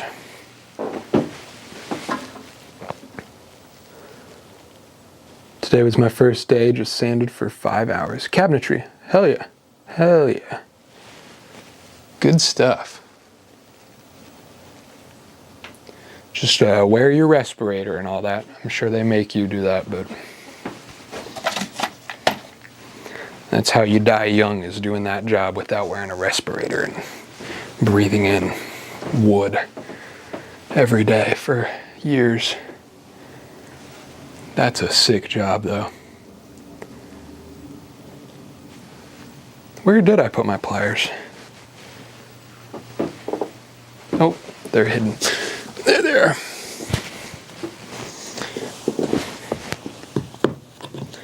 I've been kind of thinking about if I should pick up a job to just make the transition to YouTube full-time a little easier. If the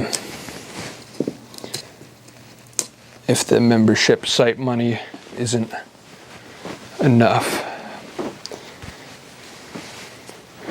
But I've got like side gigs here and there. I think I've got like $2,000 of side gigs lined up for September. So that'll keep me going for 2 months of rent. And then this month, I'm actually like straight up out of money right now. Not to sound like I'm complaining or anything. This is what I signed up for.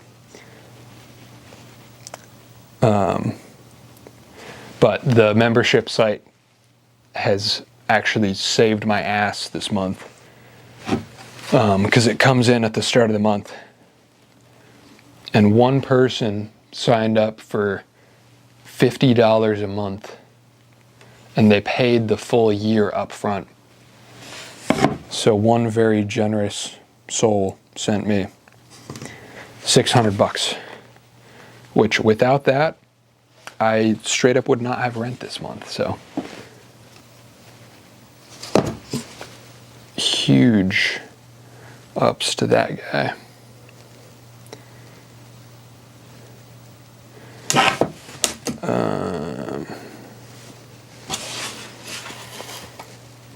But then once I do these 2 gigs this month, I'll be good for October, November. And then I'll sell some stuff. I'm going to be putting some lenses up on the website, by the way. I'll probably mention it in a video. Just stuff I don't use a ton. Oh, okay, so this one is interesting because I don't have the trim to line up these ones. So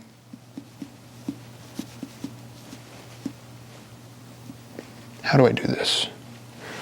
So I have to go purely off the markings on this one. Or I match it up and find where these pieces came from on this one and match it that way. So this one is short, which means that is this one.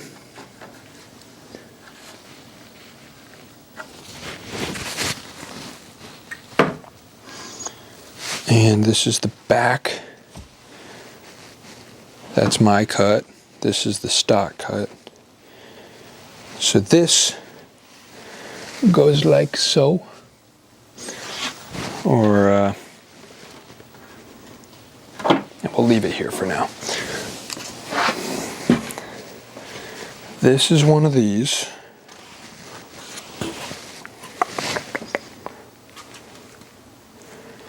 Where's my marking?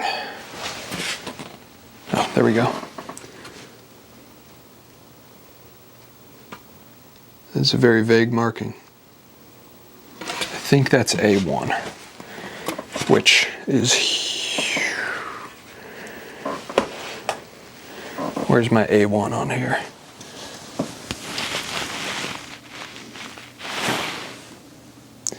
This is A1.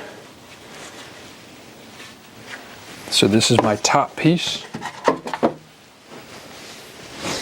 This is the bottom piece.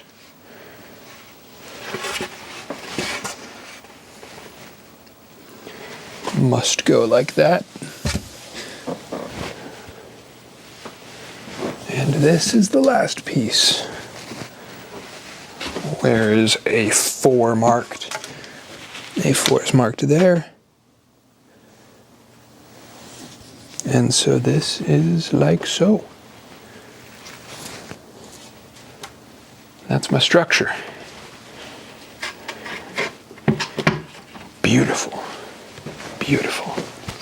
What's chat saying?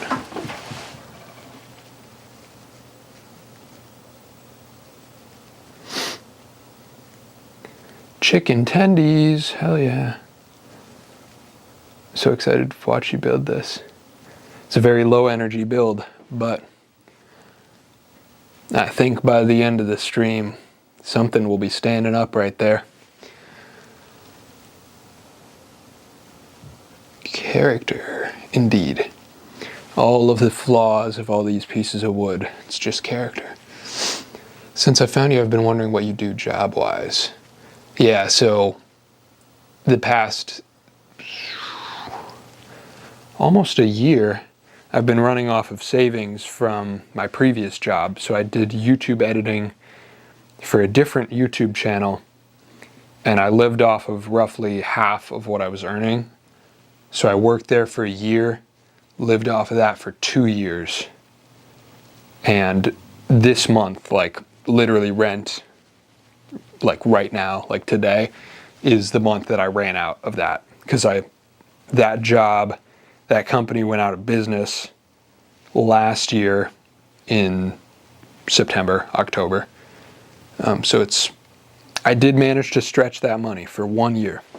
So now is the moment that it's like, okay, I'm either full-time on YouTube or I pick up something else.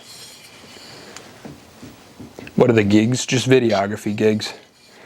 One of them is a convention, and one of them is actually with my old boss, the guy that ran the YouTube channel that I used to work for. He's picking up things here and there. Just didn't have the funding to keep me on full time. That's very generous, so to that guy. Absolutely, yeah. Very generous of him. Are you recording this for a video? Yes. But this is the in-between stuff that you don't see. When there's a segment in a video that's like 20 seconds of me being like, okay, so then I took this old shelf, sawed it apart. Like when you watch this video a week from now, this will be the video after, this will be a part of the video after the video that'll be up like next 2 days. When you watch this video, this whole thing will be 30 seconds, and it'll just be me saying, you know, I picked up this shelf, yada yada, cut it in half to make it lower profile, stacked them on top, and basically like the extent of the 30 seconds of voiceover that it takes to explain what I'm doing here, that's all the footage I need. So I am filming, but like I don't think I've gotten a single shot since I started stream. Because I started stream right after chopping this. I filmed that this morning. So I filmed a whole segment of circular sawing, all this stuff. And so the shot after that in the final video is probably me stacking these two frames, and then another shot of me inserting the grid into them. So, yeah. I will film a shot for the video shortly, in the next 10 minutes probably. So that's what you mean by secret live. Yep.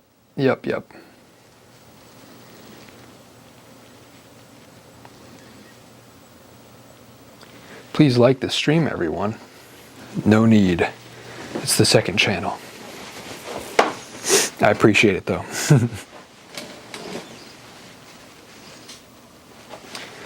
The second channel is for the real ones. We're not appeasing any algorithms here.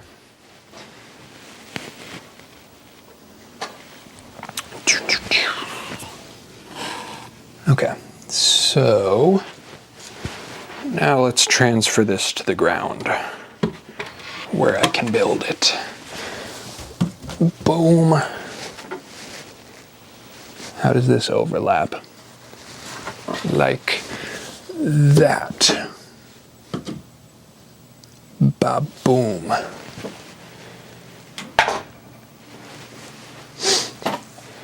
Screws. And let's put this sucker together. Hopefully we have some good nail holes to work off of here as pilots. Looks like we do, but hopefully they're not crooked.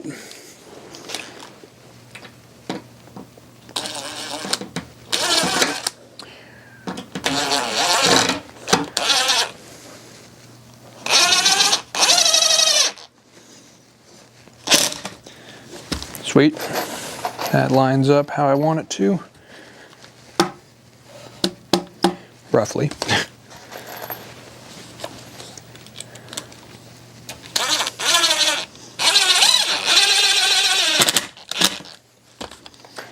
No splits yet, no split boards.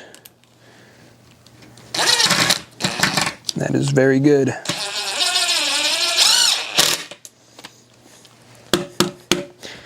Kind of curious if my mics are going to die anytime soon.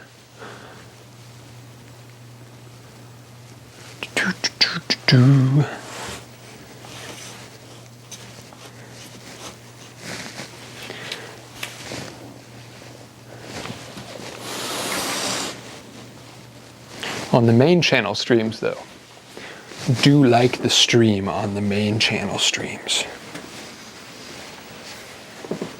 I mean, it's all good. I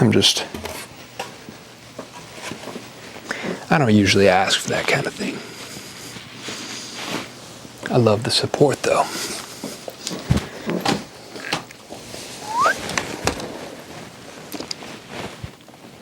Oh, that's straight up a nail on the ground. We gotta do some big time vacuuming and cleaning after all this. My rug is full of sawdust. But it's hardwood sawdust, so it's premium sawdust.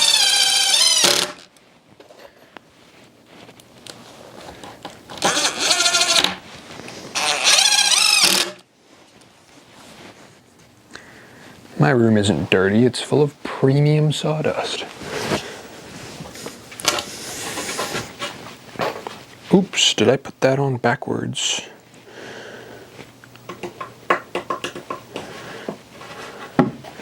Was that my cut or the stock cut? Nope, that was the stock cut. Okay, I put that on backwards.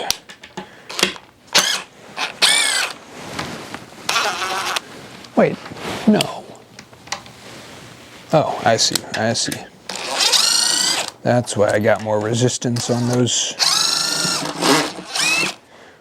pilot holes. It's like this. Ba-boom. And yeah, my geometry wouldn't have worked. I was on the wrong overhang. It's actually right here.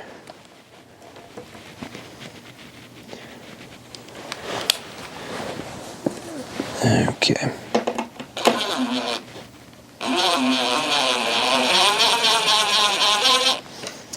Beautiful.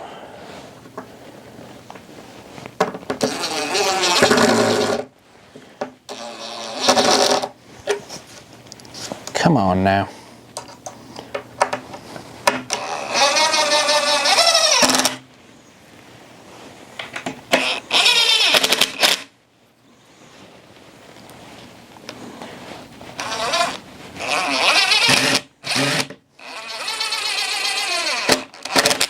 These Torx screws, I love them because they never skip normally.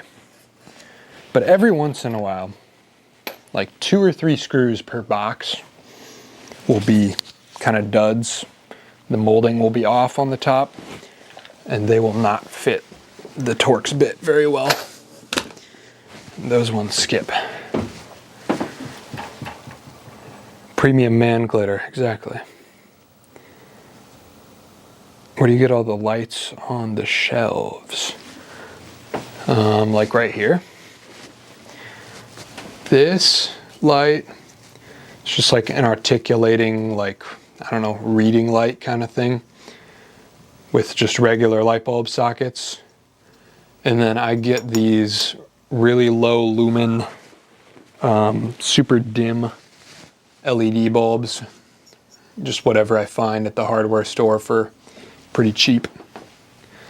There's a lot of like premium dim bulbs that are like $12 per bulb, but I look for just the dimmest ones I can find for like the $3 bulbs or whatever. Now they're more like $5, inflation and all that. But yeah, so I just buy $5 cheapo bulbs and then whatever fixture. So this was like a reading light type thing that I got for free.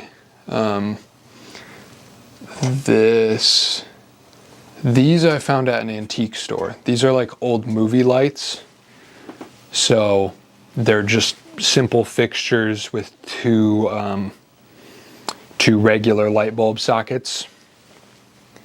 But they have like 1/4-20 tripod screws on them. And I just stuck that right up into the 2x4. I got those for $5-10 a piece at an antique store. So it's all like, this is another like crappy LED reading lamp thing that I rigged up a coat hanger to keep it from drooping. So yeah, they're all kind of junk, but light is light at the end of the day.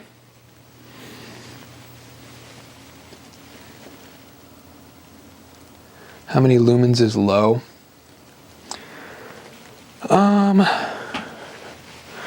Well, let's see. I think I have a box. I bought some of these just the other day. Oh.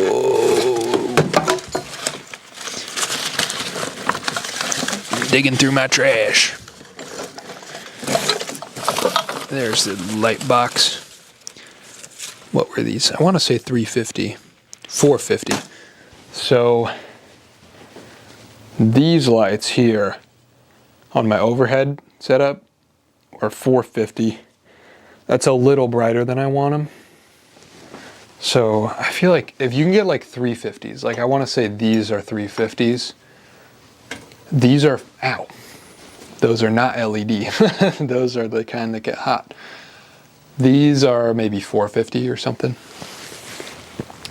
And the $450s are like fine to have as ambient light in the room as an exposed bulb, but like $450 is just at the bottom of bright enough where like it'll hurt your eyes if you stare at them. So what I do, which I don't know that I would advise this because I don't know for sure if it's safe. but I put chrome spray paint on the end of it so it reflects the light back, and so I can't stare directly into it and screw up or just temporarily blind myself. I don't know if I'd advise that because spray paint is flammable and the lights get hot, so it's like, that might be a dumb idea. But that's what I do. But if you can find like 350 lumen or lower even.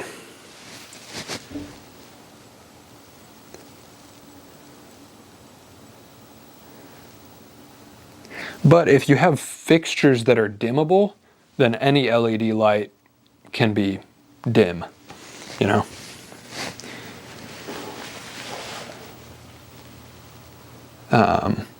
Yeah, if you have dimmable fixtures, that is the move. I want to see about modifying just like straight wired fixtures and figure out a way to dim them.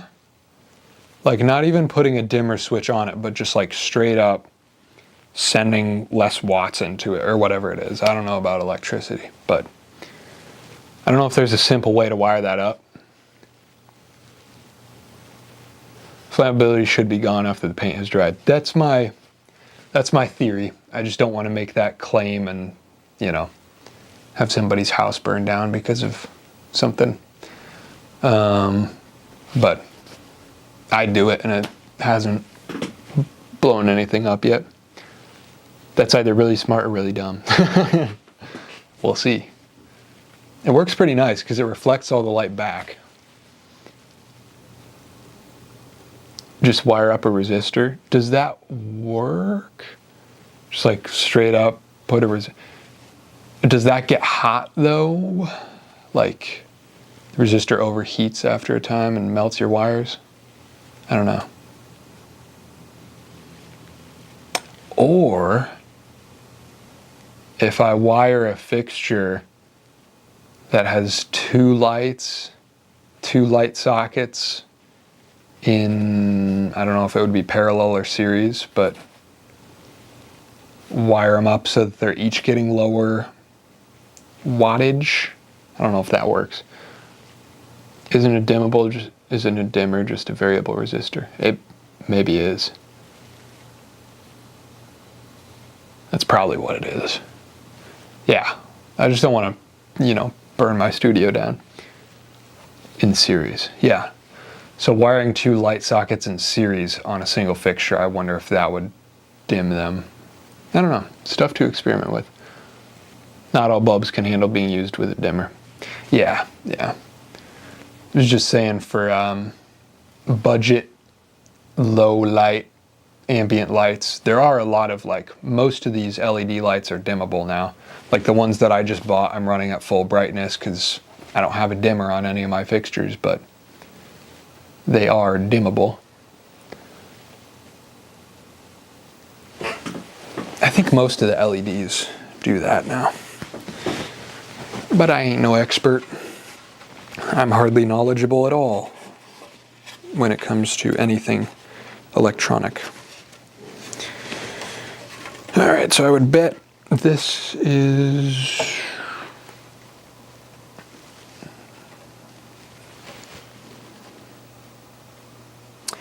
that's going to be face down.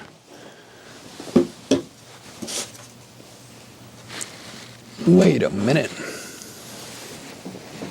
Was I wrong about how this thing is constructed?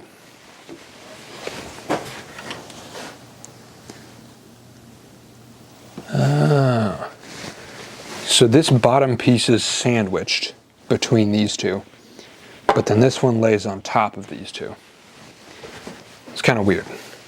So it is symmetrical sideways, but not vertical.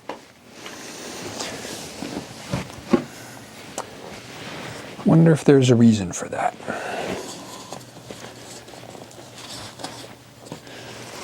Somebody made that decision for some reason. Maybe this was a one-off, and that was just the length of wood that he had. But who knows? maybe that's the correct way to frame a shelf and I just have been doing it wrong.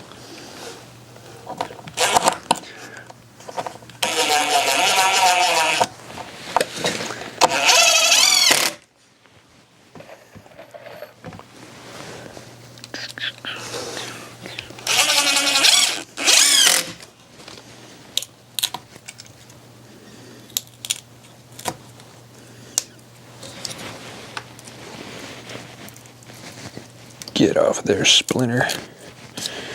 Okay.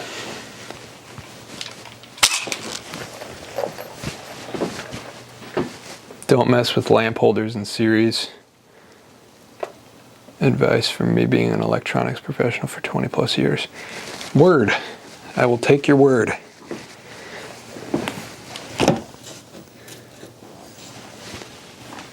Thank you for keeping us dummies safe.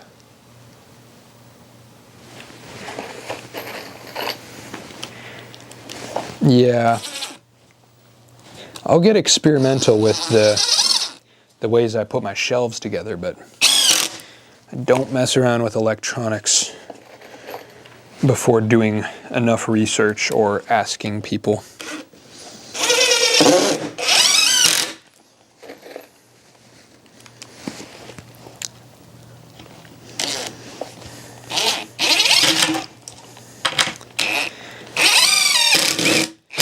Especially because my room is a house fire's dream.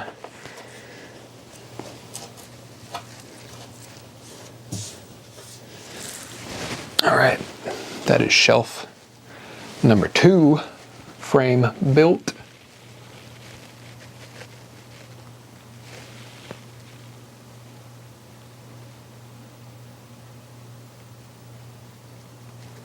Resistors shouldn't overheat and burn. That would completely defeat their purpose. Okay. Sick. I don't know nothing. I'm just paranoid about house fires. That's all. All right, get this sheet out of here. We don't need you no more. You sit right here. Let's adjust the camera angle for a big moment. Whiplash. Is my camera crooked? A little bit, yeah. Feel like that's still crooked, but whatever.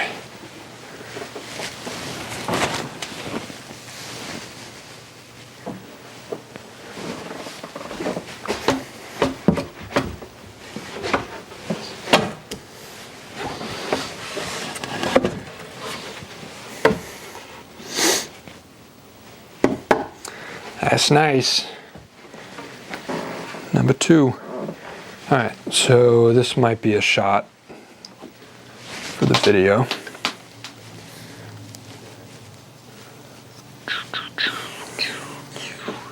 Where do I want this shot to be? I don't love shooting stuff that happens in this corner of the room because the lighting over here is much less dynamic. So all these shots kind of look boring no matter what I do.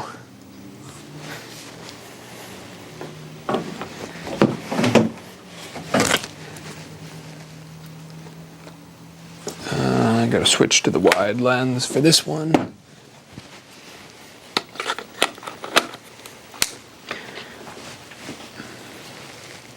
Distorted bev man, bendy bev man. Yeah, if I stand right here, it's like a Slender Man screenshot. All right, this shot ain't too bad.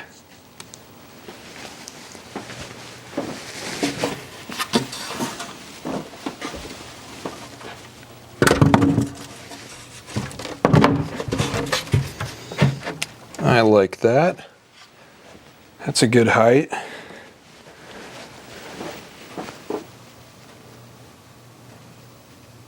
Yeah. That's gonna be a monster of a shelf, folks.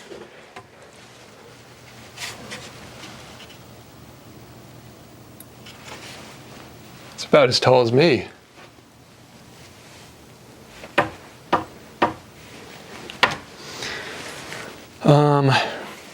I guess in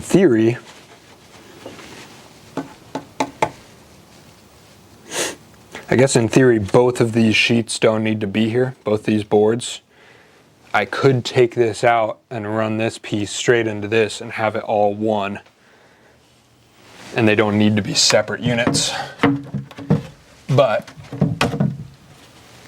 for moving purposes and for being able to segment it and move them around later if I want, I'm going to keep them as separate units, hard mount them together with a screw, and then I can take them apart, because otherwise, how would I get this thing down the staircase, you know?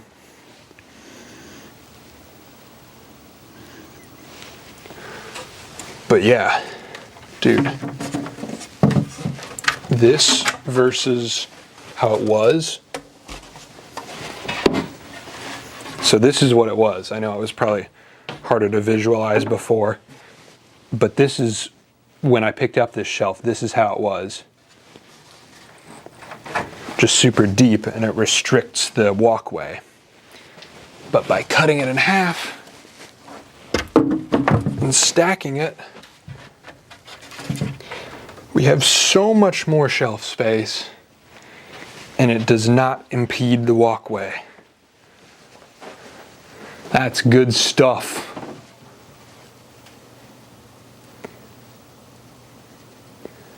Video idea, building a custom sprinkler system.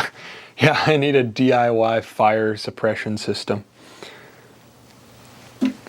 Old resistive bulbs may tolerate that, but any new LED bulbs using electronics may behave unexpectedly. Looks like a beaut so far. Absolutely. She's a beaut, Clark. I don't know that reference. I know I'm missing something, but I don't get it. All right. And you know what the added bonus of this thing is? Whenever I test fit a shelf like this, half the time it just falls forward. But we're lucky enough that the profile in this one and how it sits with this floor, it is standing strong. You can lean it forward a good couple degrees and it'll still fall back. And that'll only get better as it's loaded with weight down here. Because on a lot of my shelves, like on this one and on the paint shelf, I had to add a block at the front to make it lean back.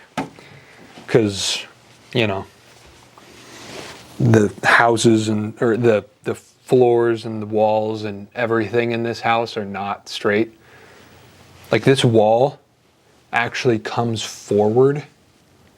You would think it would come back because of the trim, but it almost makes up for this trim panel by how much this wall comes out from here to here. Like the whole house is super not straight.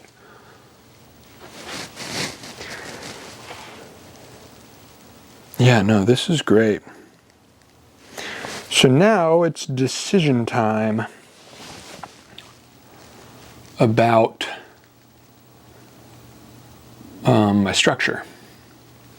The internal structure with what I've got. So these suckers go in here like so.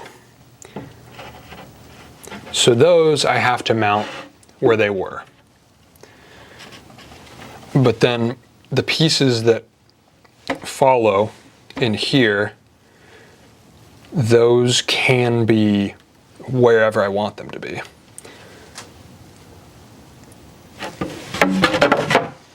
I can also turn this whole thing 90 degrees and stack them the other way, which will make it slightly skinnier and taller. But I kind of like how close this comes to the door. Well, let's do it for the sake of visualizing. My main camera isn't going to die, is it? I think we're good. Some reference from National Lampoon's Christmas Vacation. I am uncultured though. Wait, is that the one with the really cool car? With like the 8 headlights on it? Am I thinking of the right thing? Yes, it is. It is. This car rules. Hold on, I gotta show you. I don't know the film, but I know the car. Because that's just the kind of guy I am.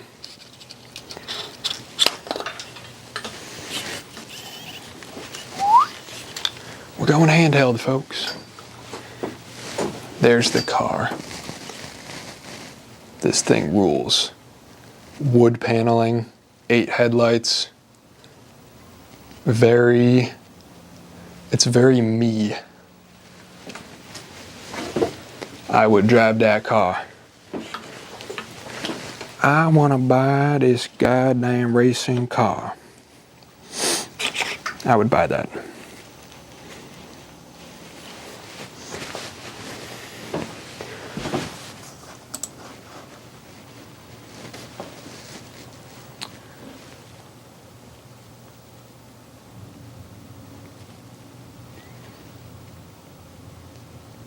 Yo, watching from work, what's up? What's up? Okay, did I roll on this camera? We're recording an actual video while screwing around.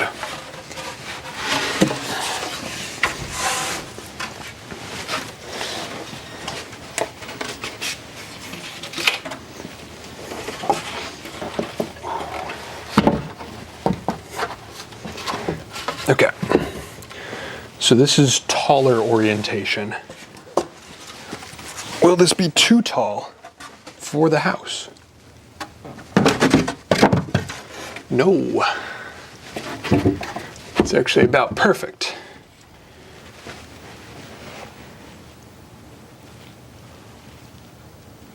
The lean is not as nice. This one wants to fall over more. But it's going to be bottom weighted anyway. But now I have more of a gap here.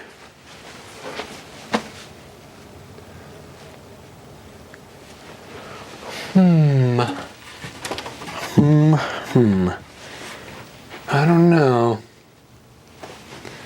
What are y'all saying? I think I like the shorter one better. I think I like the shorter one better. Because I can still use the storage on top. And I can even build a little thing to extend the top. But it's harder to build a thing to make use of this space. I guess another thing to factor in is, what does it feel like with the door closed?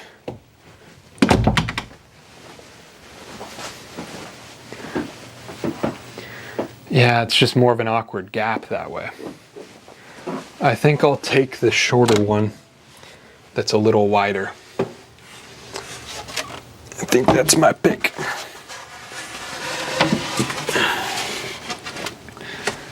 That is my pick. So that was tall. This can be short.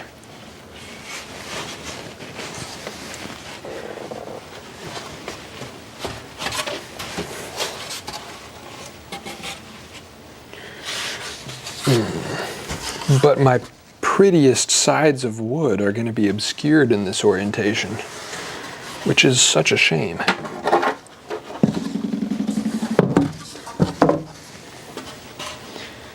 Yeah, that does kind of suck.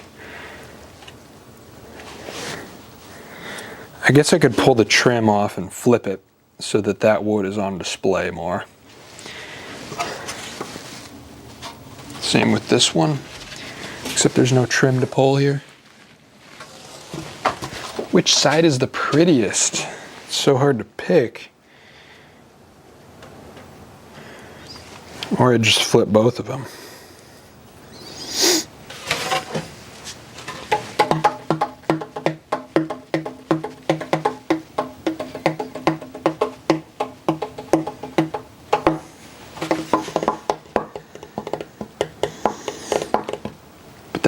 drill new holes. That's fine though. It's all worth it for the extra prettiness factor.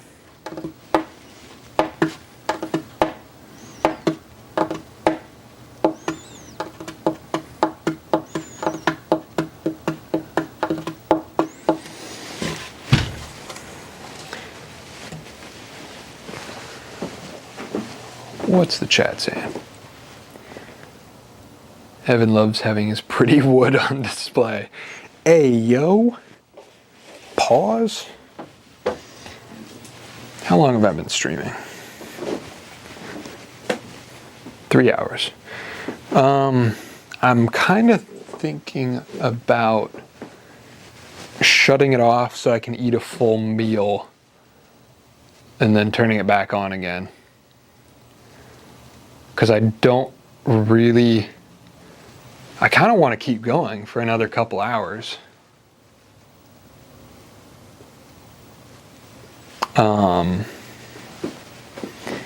But that's not going to be as fun if I don't get to eat a full meal. But I also don't want to have the stream just nothing. Actually, I can have the stream be nothing for 20 minutes. That's fine. Then all of you that have it up on a second monitor don't have to find a new link.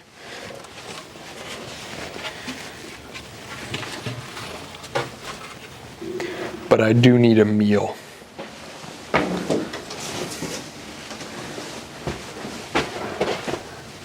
Here's what we're gonna do.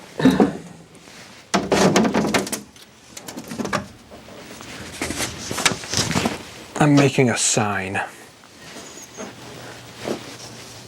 think eating a full meal and coming back would be good. You haven't slept in a while, and not eating for many hours would be a bad idea. It's true. YouTube is like OnlyFans, but without the income. Word. I should just switch all my... I should just make a scrapwood OnlyFans. Televise the cooking and eating. I'm not quite there yet. Part of this, like, I'm doing this second channel thing to like get used to longer streams. But one thing I like can't get over is like eating on stream, like people that eat on stream. I don't know. I always click off streams when people are eating. Like I can't stand chewing noises and stuff. I just don't know how. I don't know. It doesn't make for good good media. If I were like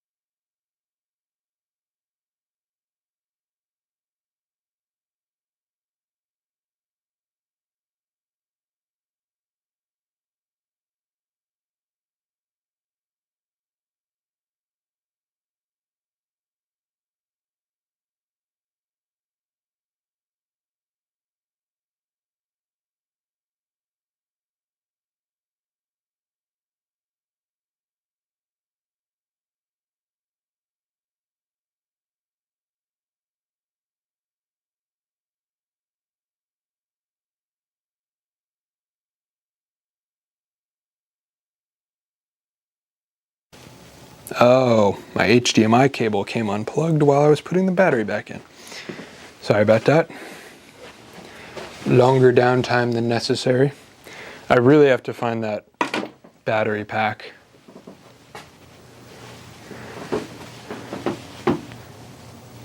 Put the microphone in your mouth and go eat.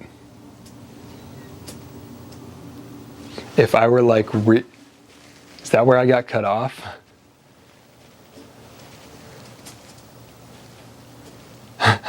I don't know the context of that. Did it sound bad? I was saying something about like, I don't want to eat on stream. Or like, I click off people's streams when they eat, usually. Oh, I was saying if I were reacting to something. Like if I had a movie pulled out, or like I was reacting to YouTube videos like streamers do. Then it's like fine, because then you're not talking. But it's like the way I'm doing stuff, it's like, it's me talking or it's dead air. And so eating a meal just feels strange. You should set up your camera to point to your computer playing one of your video playlists while you're getting some food. I can do that. I can do that for sure. All right, here's what I'm going to do.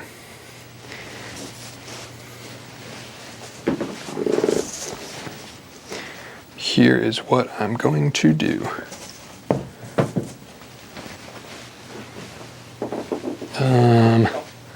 Switch lenses.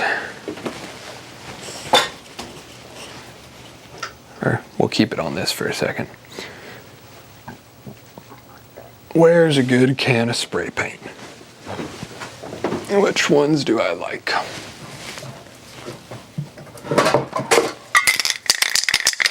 Do I have green? No. No, I'm almost out of that too. I want one of my classic colors. Oh, here we go. There's a green that I like. And let's get a good cap for it. Good old yellow cap.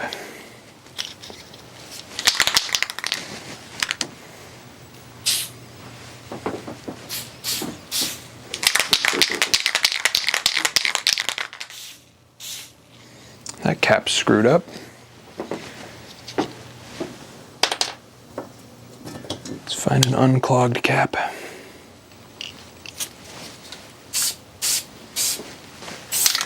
Perfect.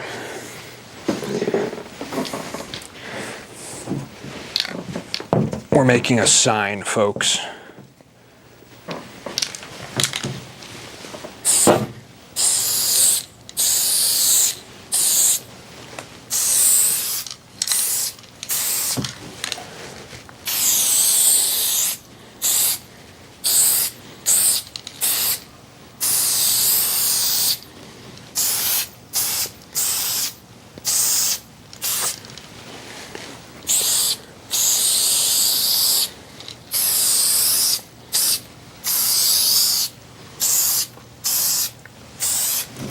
Be right back.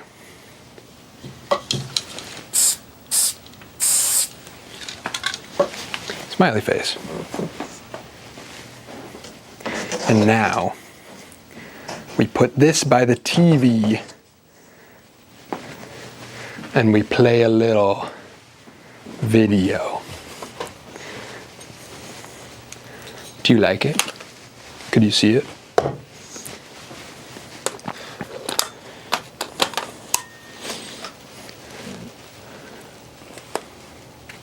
Oh, now it's really bright. Hold on.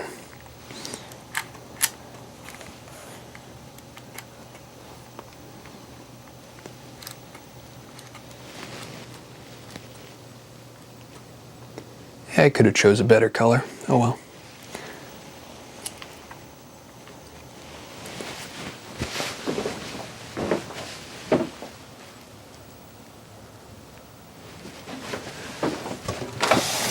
Gotta crack the windows.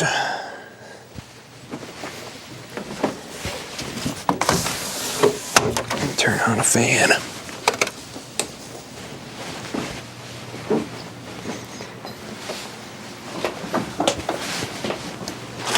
Is the screen too small? Is it gonna be annoying?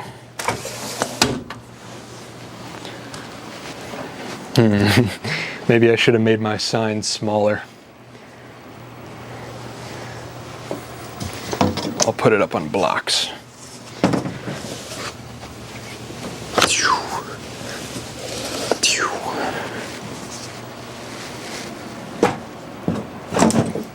I should have used a darker color. Be right back.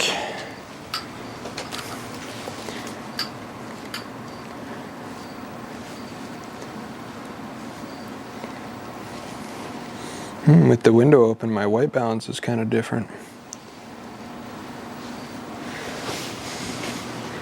Oh, this is a vibe. I like this. I like this.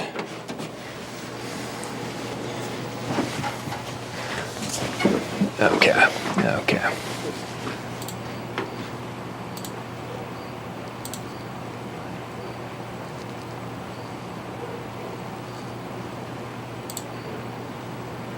Somebody ping me in the Discord. No. Okay, I'm gonna pull up a video.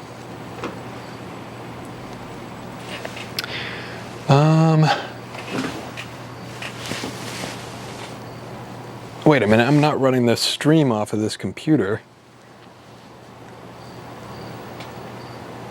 So there's no way for me to run, wait.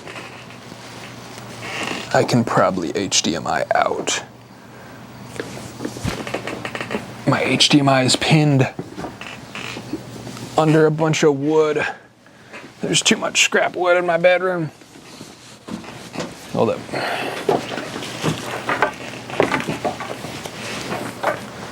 Alright, so I plug this in to my laptop that is running the stream.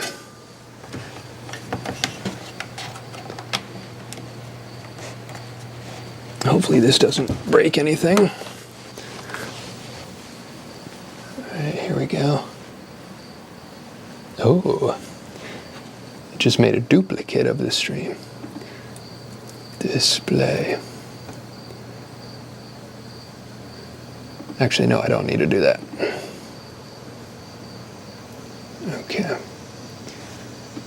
YouTube. Just play an Evan Monsma video. And then turn on desktop audio. What video do we want to watch? Something good. Do I have any good videos?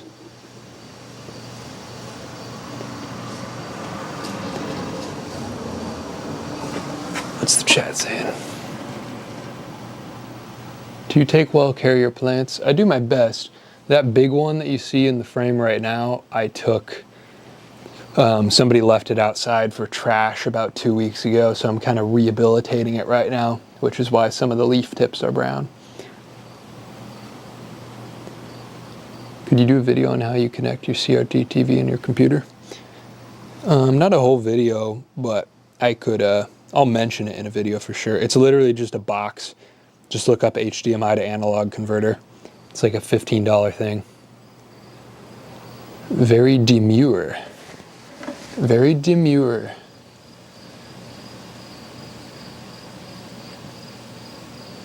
All right, I'm gonna put on a video. Let's do the shelf wall, because we're building shelves. How loud is the desktop audio? Oh, it's muted. It's constructed mostly of scrap, various furniture found on the side of the road, or It's a little quiet. together. It constantly grows and changes. I don't have any playlists, actually. That's funny.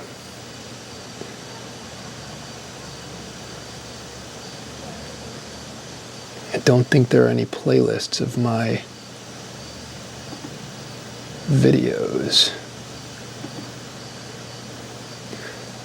Main channel. Let's just make a playlist with like 3 videos in it. And then I'll get food for a second.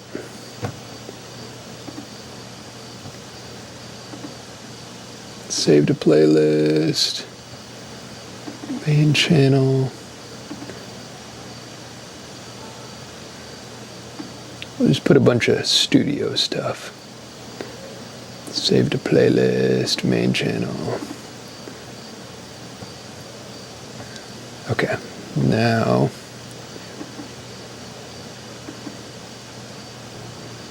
This is my Is it working, studio's folks? shelf wall. It's a mess of random materials, tools, and personal artifacts I've collected over the years. It's constructed mostly of scrap, various furniture found on the side of the road, or things Do we like pieced this together. vibe? It constantly grows and changes. This week, it's all coming down. The next step Slightly of longer its lens. evolution is a total rebuild.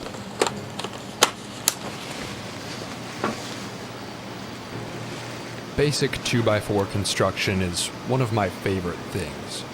Cut your boards, make sure they're lined up good enough, drill, drive screws. That's it. If you're not concerned about the way it looks, it's a very easy and forgiving medium. Very affordable, too. I'm not building off of any specific plans here, just making decisions as I go. But the general I'm gonna idea charge the is mics. to segment off the wall into these sections that are stackable. Super basic frames and very overbuilt. I'll be back before these videos When are done. I'm building something exclusively for myself, I like this method of exploratory design. Instead of tallying up all the exact pieces of scrap wood I have laying around and figuring out the best possible orientation to put those things together into shelves, I like to just dive into it, start putting sticks together and see what ideas come out of it. The reason I'm diving into this project now is because I'm moving my whole studio in a few weeks. My rickety, stacked junk furniture shelving system is honestly a pain to move. I've had to tear it down and set it back up 3 times in the past 2 years, and with every iteration it only gets bigger and harder to manage. And so a sturdy, framed, segmented solution should make that a lot easier. After building this top section for spray paint storage, I realized the whole setup is taller than the ceilings at my next place. The nice thing about this construction method is that it's really easy to make changes on the fly. So far, I'm really liking how this is going. One of the downsides to working with scrap wood is that a lot of the pieces are warped, but a simple wedge can fix that. There's not a lot of mistakes you can make on a construction like this that you can't fix fairly easily, as long as you don't injure yourself. Keep your fingers where they're supposed to be, you know? Away from blades and on your hands. Here's the basic process I'm using to make the frames of the shelves. The only part I knew ahead of time was the width, height, and depth of each section. I pre-cut all my boards to the final dimensions, with the exception of the height board being 3 inches shorter due to the corner overlaps. If you didn't know, 2x4s are not actually 2 inches by 4 inches, they're about 1.5 by 3.5. I think the name comes from the size pre-milling, but I'm not sure. Drilling a hole before sending in your screw gives you a little more consistency and control, and also helps prevent splintering of the wood. I'm using 3-inch screws here, so after the first board, they'll tap about 1.5 inches into the next one. Now, when dealing with warped boards, I like to do as much of the correction as I can in the framing process. Here's a good example. We've got 2 warped boards meeting at a corner, so it's very off. Again, pretty simple to get it fixed good enough. I just join the good corner first, then I pre-drill my holes on the bad corner only through the first board. Then I get my screws started in that board, and then send them all the way through while holding the joint in place, being careful not to pinch myself when that gap closes. On the second square in this set, I didn't run into any warping, but I did run into another issue. A split board. Sometimes even with pre-drilling, it just happens. I'm going to carefully send the screw deeper to open the gap and then fill that with wood glue.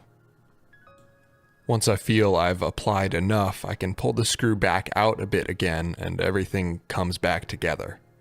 I'll also clamp it to make sure I'm getting the nicest joint possible. While that sets, I'm going to work on sticking the 2 squares together. This project is extra special to me because the 2x4s I'm using actually have a history of their own. They're scraps from a set I designed a few years ago for my buddy John's movie. It isn't out yet, so I'm only showing clips from early screen tests, but a lot of good memories were made on that set. Are you gonna stop liking me once I start clickbaiting the hell out of my videos?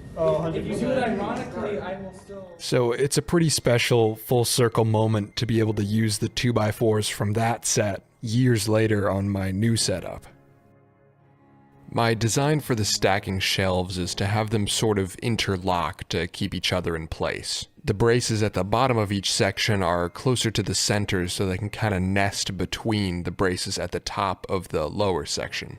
Once they're done, I could screw the sections together to semi-permanently join them, but honestly, even without it, the joint feels pretty sturdy. With the last of the new shelf frames built, it was time to actually tear down the old setup to make room for the new one. This part of the process is gonna feel bittersweet, but something I have been looking forward to. You know, in some ways it's just a shelf, but in other ways it's the end of an era. This setup isn't just a place to store materials and tools, it's also kind of my muse. Putting myself in an environment like this that feels overwhelmingly creative, it fuels my fire, it helps me keep going. Some of the stuff in this setup doesn't have any utility at all. That's a 70-year-old fan with a Ford Transit badge on it. Up top I had some floppy disks and truck bed liner for my car. These spray paint racks were actually film lens boxes that I bought from a camera store. My paint shelf was originally a shoe rack I built out of PVC and scrap wood in the first video on my channel. This central shelf was actually the desk topper in my childhood bedroom where I spent a lot of time not doing homework and making YouTube videos on my iPod Nano. I'd like to incorporate that into the new shelving system in some way. This TV cabinet I picked up for free while I was living in the cellar of my friend's house, chasing the YouTube dream. I never liked this thing. Not space efficient, very heavy, poor materials and build quality. I'm keeping some useful hardware off of it though. This whole section over here is a bit of a mess. The thrifted video lights, parts tray, wiring, drill bits. I'm excited to be able to hard mount this stuff instead of having it precariously stacked. The metal drawers, although very heavy, are one of the most useful sections of this whole wall. That's definitely staying. The table it was sitting on, though, not very space efficient. The shelf doesn't even store anything. This was a sewing machine table from a machine I repaired very early in this channel. It's good wood, I'm not getting rid of it, but it needs to find a new use case. With everything moved out, now comes the really fun part. Deciding how I want to put things in these new frames. The easiest part is putting back the metal drawers, no additional modifications needed. Then comes the center section. I want to try to find a way to reuse this desk topper. The first step is completing the floor on this unit. I cut down a scrap 2x6 to fill the gap. The blue wood came from some old furniture a local bar was throwing away. They were also getting rid of a bathtub. I didn't take the bathtub. I decided to take off the ends of the desk topper to use it as the centerpiece of the new shelves. I feel like one day this thing is going to end up like the ship of Theseus with none of its original parts remaining. But I'm happy that its soul is still a part of my YouTube set. I've been filming myself in front of that stupid particle board since I was like 14. After filling the shelf back up with various paints, dyes, film reels, and books, it's feeling like home again. Next up is the spray paint shelf. I'm going to put this backing on it so I don't accidentally push cans out the back. This piece was harvested from the table I was using to frame the shelves earlier. A nice side effect of this project is that I'm blowing through my scrap wood reserves. Less stuff to move in a few weeks. After piecing together a second platform and filling in the floor, the spray paint section was done. Adding back in my little lights brings a lot of life into the setup. These can finally get hard mounted now instead of sitting precariously. I'm also adding a new light I had laying around. Should add a nice bit of pop. One day I'll build a new parts tray that isn't this crappy plastic one. I added a little lamp for the metal cabinet too. Underneath I added a new platform for a bit of extra storage. This is new real estate for me, so maybe I'll make changes later on as I discover the use case for it. The final step for this whole setup is adding these little face platforms. Always nice to have more little places to set things down when you're working on a chaotic project. And with that, we go from an overflowing, rickety setup to a new, robust, modular one.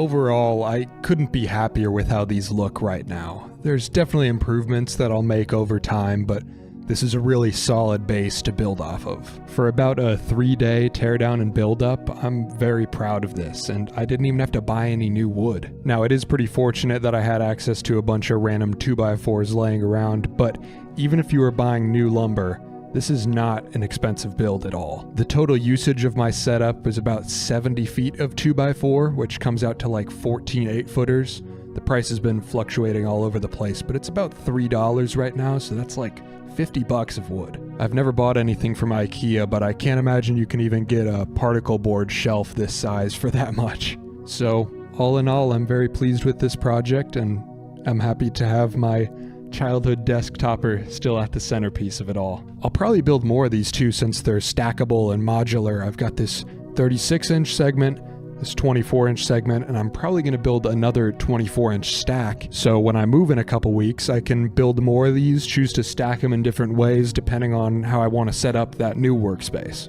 One final note, as I was doing this build, I was sharing a lot of posts and stories on my Instagram, just started using that again, so if that's your jam, go and follow me. It's Evan Monsma. I'll see you in the stream on Thursday and another video on Tuesday. Thank you for your time.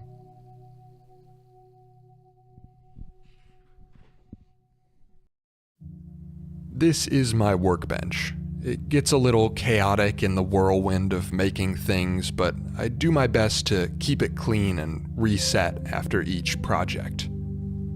On the other hand, my desk doesn't really stay as organized as I'd like it. This is actually cleaner than it usually is. It's a big old mess of cables and lenses that don't really have a proper place to live. This desk was originally built as a work surface centered around this camera mounted on a microphone arm, but since I built the other workbench, I haven't really used it that way. So what I'm imagining for this space is tearing out all this stuff and replacing it with a big shelf that covers this whole area, dedicated spots for all the chargers, lenses, the speakers, hard drives, all that. So first step is getting all this junk out of here and seeing what space I have to work with. And of course, as always, I'm going to be going in with no specific plan, just using scrap wood and letting that determine the design based on the materials I have. This little wooden box was originally a riser for the camera arm, but now it's become more of a storage for screws. Since the camera arm is going away, I don't need it for that anymore, so now it can just be screw storage. I like building these shelves as individual units so I can move them around as the use case changes. The first element of the camera gear storage is going to be this wide base for all the chargers and batteries. This is just a couple old 2x6s stuck together. I put my wood stain in a spray bottle since I find that a little easier for staining assembled pieces. I'm gonna put the old screw shelf up here for now, but it might move for the final design. The main element of this shelf is gonna be a lens storage rack. When I originally built the desk, I had like one real camera and 2 or 3 lenses for it, and I haven't really updated to provide adequate storage for the other stuff I've collected since then. With the basic frame done, now it's time to build the actual shelves. Designing efficient lens storage is an interesting problem because they can vary so much in thickness and height. I could store them sideways, but I don't really want my lenses rolling around on the shelf. The solution I want to try is presenting them at a slight incline. This way, lenses of different length can all sit side by side without creating big gaps. I also just think this solution looks pretty cool. I mounted the bottom shelf at 30 degrees and then just used spacers to align the upper two. The bottom shelf is spaced a little more to accommodate lenses with wider diameters. The lower section that's not at an incline I'm using for my tiny lenses, various C and CS mounts, and the top for now is just for adapters. For the sake of presentation, I added some little spacers for the shorter lenses so everything would be nice and up front. For my battery charging garage underneath, I added a piece of plywood backing and then put all my chargers in. They're all going to get plugged into this surge protector, which I'd like to hard mount. For these things with little mounting notches, you can put on a piece of tape and then mark the holes so you can transfer it over and get your spacing right. Now, I didn't do that, I did something stupid. I checked if there was any important electronics at the corners, then put screws through it, which is a bad idea. Don't drill into surge protectors, please. But anyway, with that sorted out, I had power for all my various battery chargers. They actually fit quite nicely. So I've got batteries and lenses all set, but I want an extra area for camera bodies and for step-up rings. This is the same basic structure as the lens shelf, 2x4s and 1x4s, but this time I'm gonna do a plywood backing. This piece of plywood's pretty warped because it was in my car for a long time, exposed to temperature changes, but screwing it down to a frame like this, it's not really an issue. After leveling my shelf using the level tool as intended, I had myself a base for this section of storage. I could see this needing expansion down the road, but that's why I'm making these rough standalone sections so I can move things around later. I then added these little offcuts of wood as floating shelves to store various lens filters. I used fairly thick plywood for the backing so I can tap in screws to use as hooks for lens step-up rings. I've always wanted to set up something like that. For finishing touches, I added little hangers for the rulers that usually hang out on my desk. I also hard-mounted the DIY speaker I made in a previous video and stuck the screw storage back on top. I don't know how I've operated for this long without having dedicated storage for all my camera gear. Most of it's just been sitting in that filing cabinet or out on the desk. And you know, even though a lot of it is $10 junk bin lenses that I don't use that frequently, it is nice to have a place for all of them now. Like most of the stuff I make, this is far from perfect, but there's some good ideas here, I think, and it's a living workspace. Things change over time as my use case changes, and I think this is a really good starting point for that. I hope maybe this build sparked some idea for you for your own setup, or just the inspiration to go make something rough and dirty and see what happens. Workspaces don't have to be perfect, they just have to work. 2 weeks from today is the last day of my lease in this apartment. I'm moving 5 hours away, so all this is getting torn down and rebuilt back in the next place, which is kind of stressful, especially with the weekly upload schedule, but I'm very excited to be building out all this modular workspace stuff so I can tear down and kind of start fresh in a couple weeks. And speaking of the move, I'm going to be taking a short break from my weekly Thursday streams, so this one on Thursday will probably be the last in March, but I'm going to do my best to not miss any of the weekly Tuesday uploads, so keep your eyes out for those, even if they're smaller projects the next couple weeks. That's all for today. Go make some scrap wood shelves. Thank you for your time.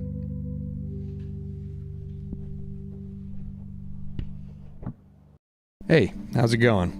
I got a lot of comments in some recent videos asking about a studio tour before I move. I'm in the process of moving everything out right now, so figured before I tear down the studio, I might as well show you around a little bit. I usually film with a lot of close-ups and tight angles, so you might not realize that literally everything is in this one small room. And this isn't some like artist studio space that I'm paying for. That would be the dream, but this is actually my apartment. This is like the living room. This is the corner of the studio you've probably seen the most, the workbench where I do most of my projects and the shelf wall that I recently revamped in a video. This is storage for paint and all my various knickknacks. Most of the small tools I use live in here. The filing cabinet stores a lot of power tools, hand tools. This little filing cabinet is where a lot of my camera gear lived until I just recently built the camera shelf. And this shelf over here is other bucket paint, solvents, stains, resins, paint brushes, that kind of stuff. A big reason why I chose this specific apartment to move into is because of the incredibly high ceilings and large windows. I think it's about 13-foot ceilings, which I haven't fully utilized with shelves, but it's certainly nice for lighting and with these giant windows. The windows are supposed to open, but the pulley system on them is broken and they probably weigh 150 pounds, so I have to lift them up and stick this car jack under there to actually get them to go up any significant distance. The other window I've kind of diffused with this pallet wood tool wall thing. It allows some natural light through, but not too overexposed for the backdrop of shooting. This corner you don't see as much in videos. This is where I'm, working and editing, doing voiceover most of the time. It doesn't look as good on camera over here because of these terrible cream-colored walls that I covered up on the other side. We've got the CRT snowman here, the 3 differing sizes of old TVs. I use these to play old footage through sometimes for videos, and also I pull up the chat on here for my weekly live streams. This desk is the oldest part of the current iteration of the studio. It's got this overarching light panel thing that I used some old under cabinet lights on. I need to rework all that soon. But for now, this is where all the computer work gets done.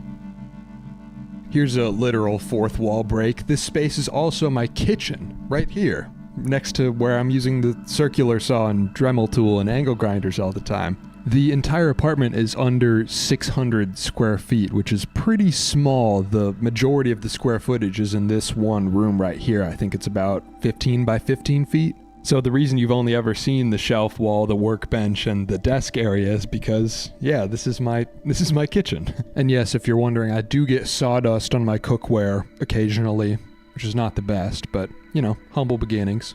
This here is a mini fridge. The full-size fridge that came with the apartment is in the bedroom right now because it makes a lot of noise, and so it's not very good for audio. So I have this little mini fridge with my essentials for daily cooking, and it's sitting underneath a photo enlarger, which I will definitely use at some point. These are the sacrifices I make for good audio. This floor plan has this super unique, weird cutout thing from the bedroom into the main space. I could imagine this being annoying if I was living with somebody else since the only 2 rooms are attached, but for filming, it's kind of awesome to be able to shoot down into the space like this. I'm running my mic cable all the way from the computer into the bedroom. That's kind of cool. The floor plan of the apartment is just a little entrance hallway with the bathroom on the right, then the bedroom, and then the larger combined space. Now, this is the bedroom, and this is the part of the studio apartment tour where you realize I'm kind of a crazy person and I don't live like a normal human being. You might be asking, why is there a bunch of scrap wood and cinder blocks in your bedroom and no bed? So actually trying to do so much stuff out of such a small space, I don't want to tie up like half of the square footage of this bedroom with a bed. So I have a mat that I roll out and sleep on that, so I have extra room in the daytime. I probably don't need to be living like this anymore, but I don't know, I kind of like it. I did it in college too, where I had a dorm room to myself and I used the bunk bed as a standing desk and then just slept on the floor so I could have extra room to work on things. So this mostly functions as a storage room. It's a lot more empty than it was before. There was like a whole desk here, an extra computer, a bunch of boxes of materials that I don't use as frequently right now. I've started moving all that, and actually tonight I'm going to move out more of the scrap wood reserves. And of course the fridge that I moved upstairs from the kitchen because it's too loud. This thing's actually still plugged in up here, so I use it as like a deep freezer and storage for all the stuff that doesn't need to be in the kitchen. In my next place, I'm going to have functioning appliances and a kitchen that's not in my studio, so we're moving upwards. It's not a lot of space, but I feel like I'm making the most with what I got, making every square foot count. I chose this specific apartment because I wanted like a very open floor plan, something that I can make one main room as the studio instead of a bunch of small 10 by 10 rooms. I came out here to Cleveland for a job and it was kind of a spur of the moment decision. I was going to have to pay double rent, so my budget here wasn't very big because I also was still on a lease back home. And everything I could find for my budget of like $600-700 was just boring 10 by 10 rooms connected to 10 by 10 living rooms with little kitchens, and I wanted something that was more open space like this where everything was connected even if it meant less square footage in total. There's a lot of old industrial buildings like this in Cleveland, but most of them are $1,300-1,400 for similar floor plans. But I happened to come across this one at the right time, and it's, not in the best neighborhood. Bad amenities, stuff that doesn't work. There was cigarette burns in the carpet when I moved in. I've seen people breaking into cars out these windows before. It's not the nicest, but I got this place for $760 a month. But I'm willing to sacrifice things like granite countertops, gas stoves, nice cabinets for a space that works for me, that I can set up my YouTube dream in. The reason I'm doing YouTube at all and the core message I'm trying to get across is that you don't have to be good at things or have a lot of money to make the life that you want to be able to make cool stuff. A couple of years ago, I dropped out of college and moved into a cellar built in 1899, a literal cellar. 3 inches shorter ceilings than me. There were holes in the foundations that I had to fill. It was so cold. I moved out there in January. There was spiders. It was dusty as hell. But I was starting to figure things out. I was learning how to run a camera, how to make videos, how to tell a story, starting to build, some of this stuff that you see now. I sacrificed a lot of comfort and safety in order to go after what I knew I wanted to do. And out of my work from that cellar came somebody who was willing to give me a shot, somebody who saw the skills I was building and gave me a chance. I took a job. I moved out here to Cleveland. I got this space, another big risk. That job went away in October and I just started full-time working on the YouTube dream that I'd been building towards in that cellar years earlier. And I've by no means made it yet. I can't even pay the bills here with the YouTube checks yet. But I'm starting to see some of the people that looked at me like I was crazy a couple years ago for living how I did, starting to come around and see that I might be onto something.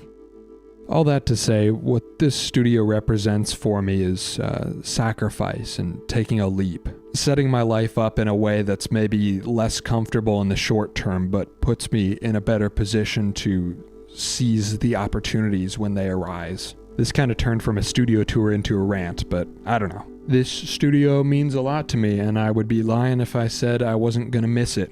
Part of me wishes I'd renewed the lease and just stayed here for longer, but I want to go back to Indiana, closer to my friends and family, to be able to work alongside other creative people that I've known for 10 plus years since I was a kid. I think that's the next leap I'm having to take, is sacrificing, the coolest place I've ever had in order to be closer with the people I love and want to work side by side with. Thank you for your time.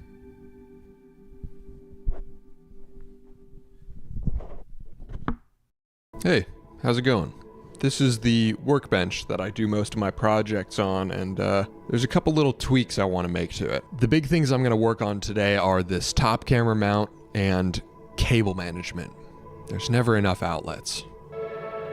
It's pretty easy to get sucked into the next project and the next project and the next, but sometimes I find it's good to take a step back and just do some cleaning, organizing, infrastructure improvements, removing a little bit of friction from your workspace.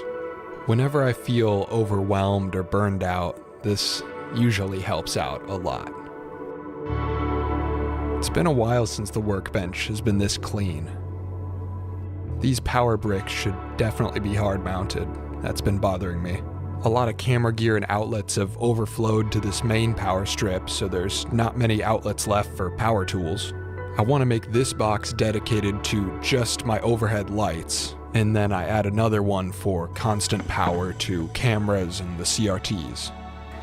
It may not be the most complex or glamorous thing, but throwing in easy little wins between bigger projects is really good for maintaining flow state.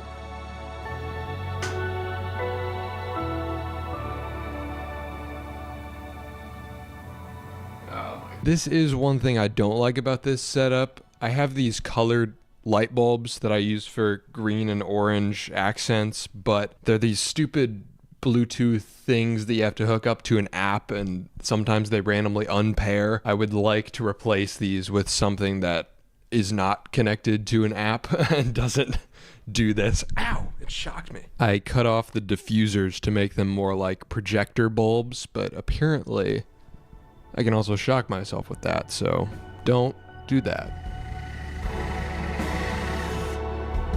I decided to switch up the lighting a bit by adding in this desk lamp that I thrifted for like $2. Having a bit of extra control to the direction of my light really helps out with filming. I'll find some new colored lights another day, but for now, after securing my second outlet box, plugging in all my CRTs and camera power supplies, and labeling the pair as constant power and lights, it it was time to make some much-needed improvements to the overhead camera rig. These cables are all over the place, HDMI, power, and audio, and I'd like to come up with a solution that doesn't leave wires dangling everywhere. My idea is to insert this PVC doohickey at the top of the setup and just route all the wires through there to make it a bit cleaner.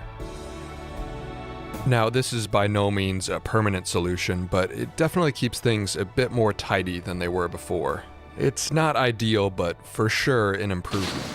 Testing. Now, the biggest thing I'm going to fix today is the positioning of Should we the finish overhead this camera. video? It's framed up to the it's a center of short the one. desk, but I usually work at the edge. Yeah, there's 2 minutes It's got a bit left. of depth adjustment, but it doesn't go Let me as far switch out back as to I'd the like it to. wide So I'm lens. just going to take off the mounting plate and add something in between to increase the overall length.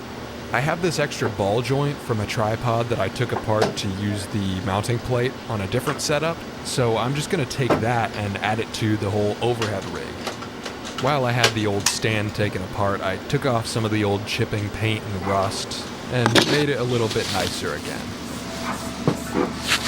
I actually think it's kind of cool seeing how quickly the heat gun sets the paint from glossy to matte. Yes, we are unironically watching paint dry. Yeah, whoever right now. Sans is in Welcome to my chat. channel. I had to modify the mounting plate a little bit, adding this screw hole and slots for spamming. the alignment pins, but the extra effort was definitely worth it for how sturdy this joint came out. This new setup brings the camera a couple inches closer to the edge of the workbench and gives me additional angles. With the small improvements in cable management, Whoops. Sorry, I cut off the video. Sorry, I cut off.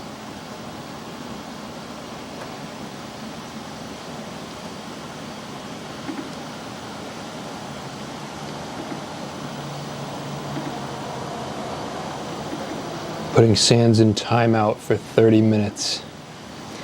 No poo-poo pee-pee spam. Sorry, I think that video was like almost done, but oopsie.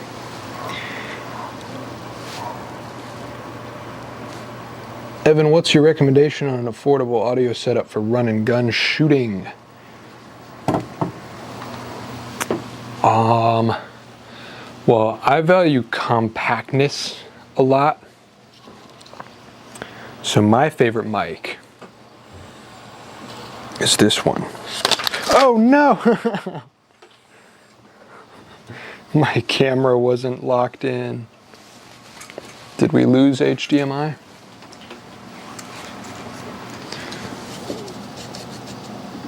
Oh, no, we're working.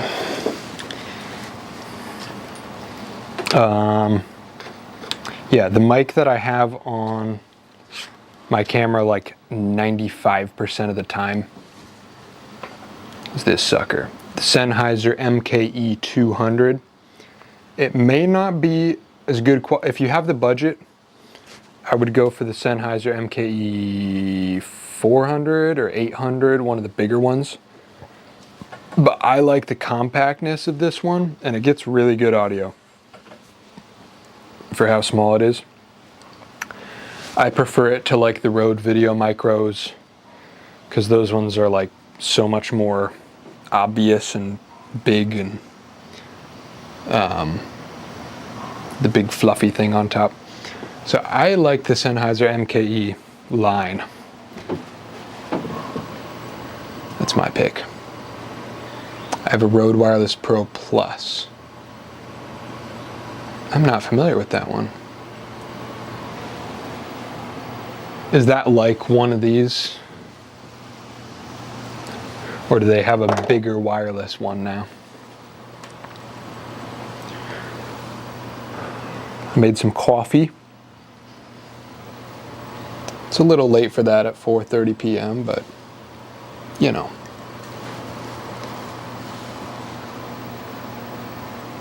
Gotta stay up.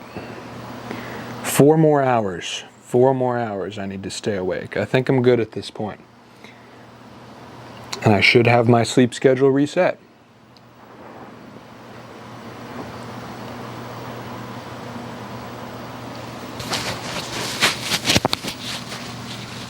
Oh, the Rode Video Mic Pro. Yeah, that's a good one, but very big, yeah.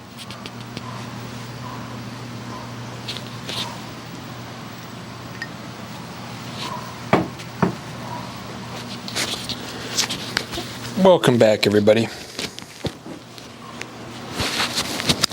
I like this Be Right Back sign. This is cool. I think I need to make a smaller one so I can zoom in on the TV more. I think this is the... Here. Ooh, let's move these out of the way. We'll get back to the shelf build momentarily.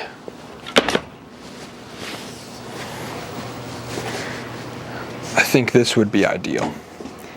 If we can zoom right in on the TV and have a smaller sign like that. Do I have any good paint markers for that? A kinda big one, but not too big. Let's see, in the paint marker section. Ooh.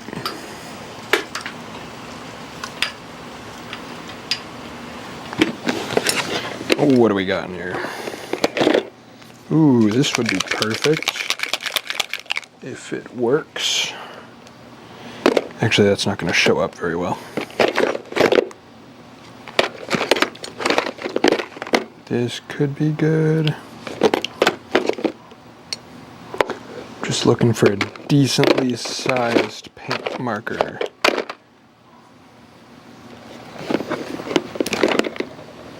Nah, that's pretty small. This is good, but I think I screwed it up. Oh no, that's fine. I don't know if it shows up good on that color though.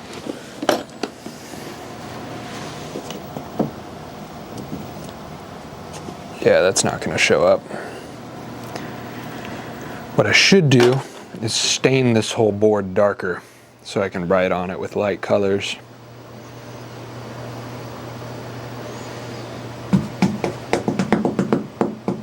Is there any way? I mean, I have this set up mobile, so I could take the stream outside and spray it down with wood stain. Or I could do it right here with a brush. I think if I put wood stain over top this, it won't soak into the paint, so I think it'll just be nice and visible.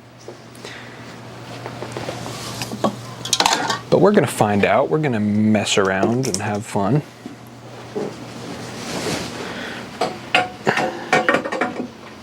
I realized I didn't stop this camera, the main camera, from recording. So it died and I probably lost the clip. But I didn't need that clip anyway. I got the first clip of me stacking them. That'll be in the video for sure. But I probably lost the clip of me stacking them vertical. But that's fine because I ended up deciding to not go that route anyway.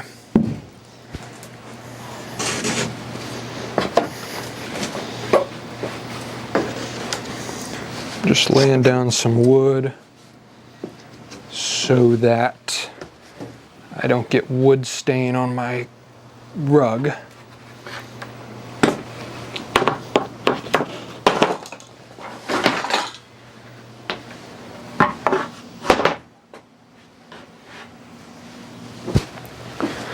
Let's see how this does.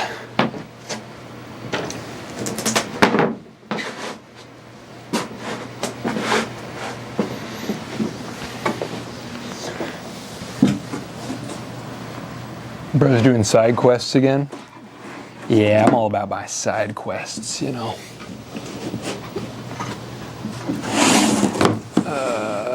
Push that up.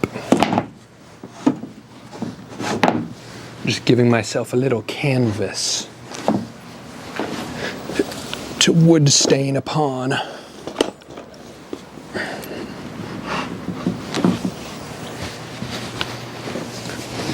I'm hoping my mic's got a decent amount of charge. My big receiver on the camera has like a screen on it. My screen is broken, so I can't see any of the live stuff. So I don't know what battery percentage my mics are at unless I plug them into the computer.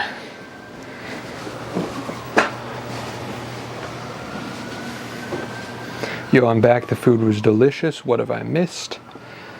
Not much. I'm laying down the "Be Right Back" sign so that we can potentially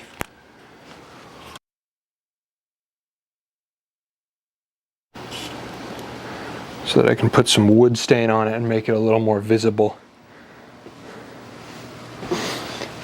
Now, what wood stain did I use last time I stained? That is a gloss finish. Is it still out? Did I leave it out? No. Or did I? No, that's a clear gloss. I want a good old dark stain.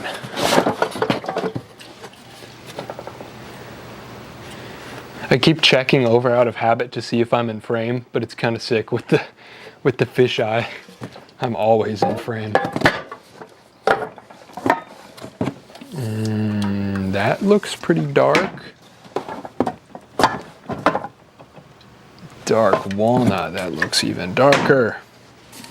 I think that's what I used on my desk last time I did it. All right, let's take this sticker off. He's only been back for about 8 minutes, yeah. Didn't catch you coming back, popped a breaker. What did you do that popped a breaker? You welding or something? What's the story behind your jacket? 2 years ago at the Indy 500, I bought it off a street vendor. There's this one spot in Indianapolis where there's these street vendors that resell like thrifted clothing. And they're basically always there by this one hot chicken shop. And I found this Home Depot racing jacket, Tony Stewart. And I had to get it because it's Home Depot racing.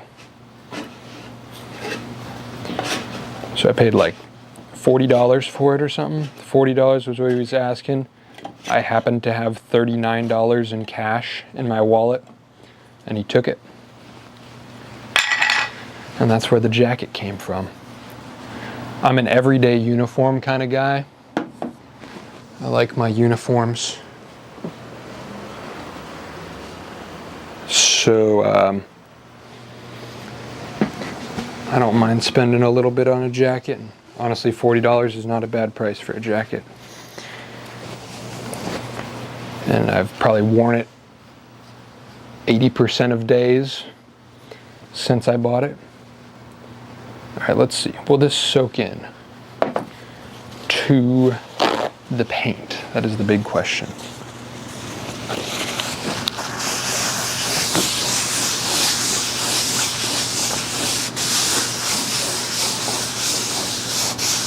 Oh yeah, that's going to be way more readable.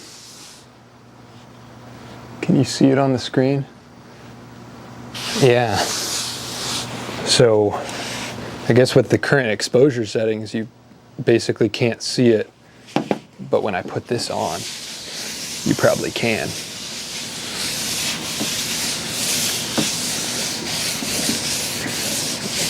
And I know applying with paper towel is not the correct way to do this, but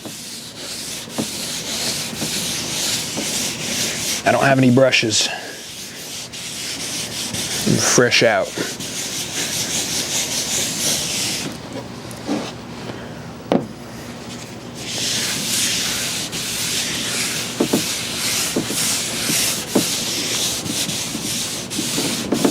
I'm trying to be careful not to spill any on the rug, but also that is what the rug is for. Spills happen, and at least it's not coming out of my security deposit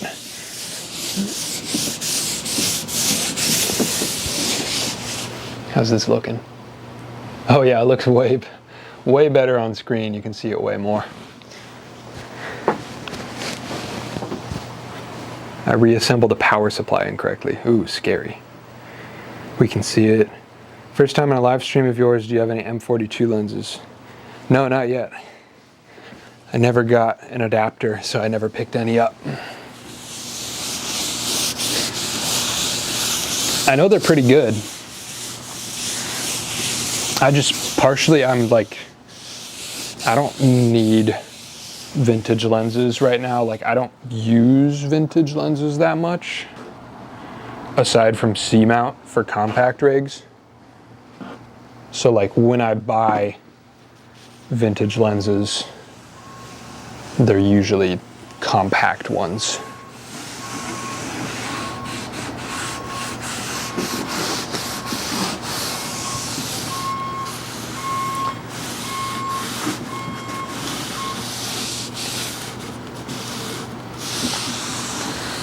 Staining wood is fun.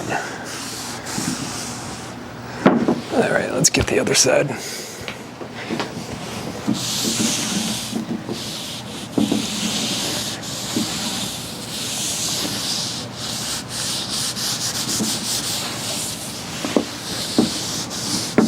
Even just in the value of the scrap wood that I got out of this shelf, like if I just tore it apart for wood and used it for something else, that would be a big come up. Because the shelf was free, man. And if I bought all of this wood separate, probably would have been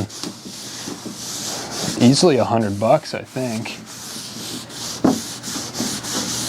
for the pure quantity. And it's all nice hardwood too. And I got this backing plate that I'll probably end up using for something else.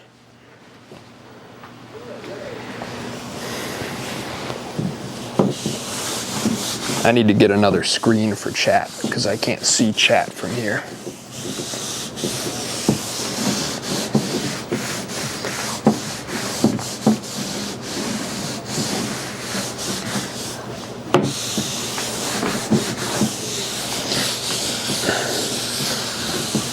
Should probably be using gloves for this. My hands are going to be stained now, but you know.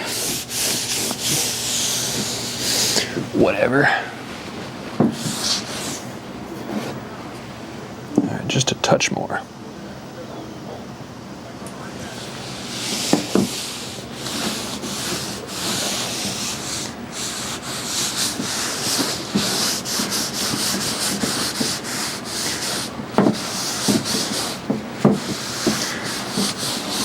And then we'll hop back into the real project.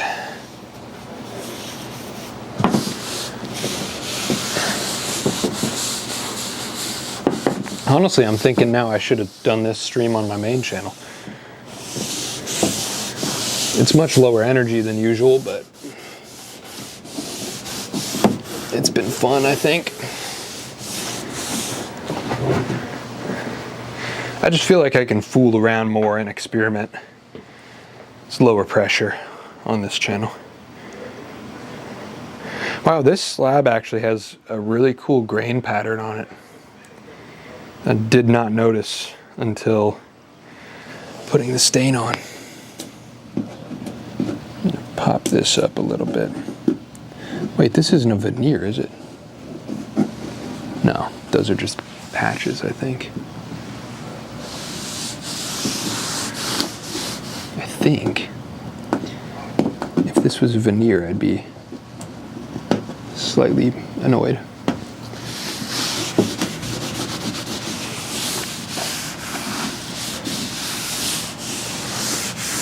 All right, that is one stained sign.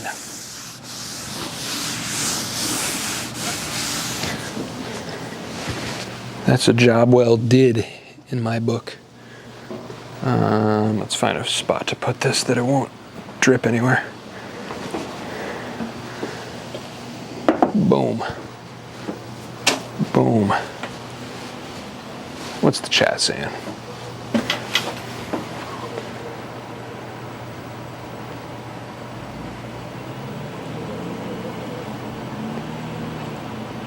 Did you see Scott Eugene's last video? Do you have a designer who inspires you? I haven't watched it yet, but I need to. I'm behind on YouTube in general. I just watched Colt Kerwin's newest video though. Super good. About his marathon run. That makes sense. I don't have an adapter yet either, but recently found out my dad had some M42 lenses that looked pretty good. Getting my first mirrorless / full frame soon, so waiting for that. Hell yeah. Lomias is heading out.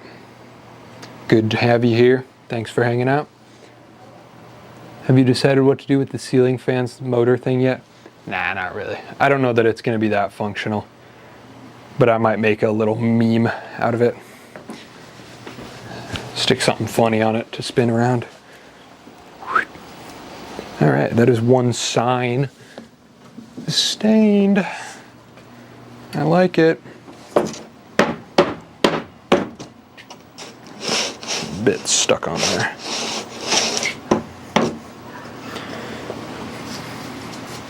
I like it.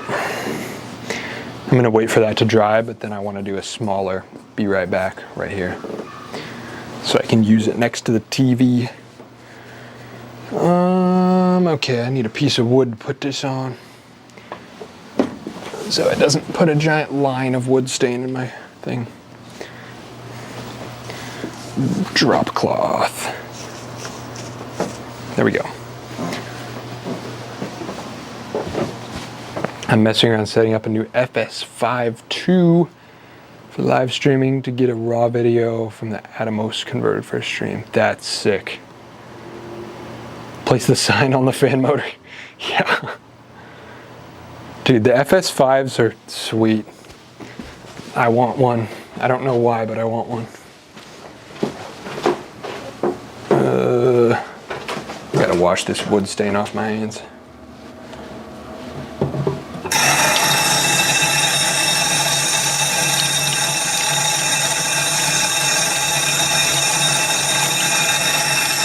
It probably won't come off for a few days.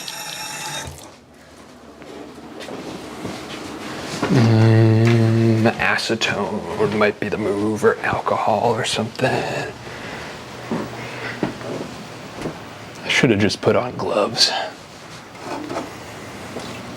But whatever.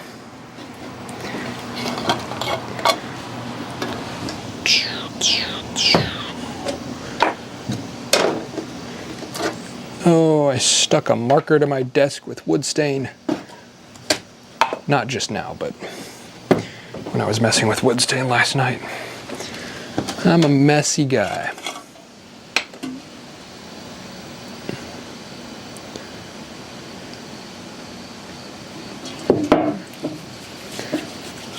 The old acetone hand wash. Not advisable, but it does work. But it hurts.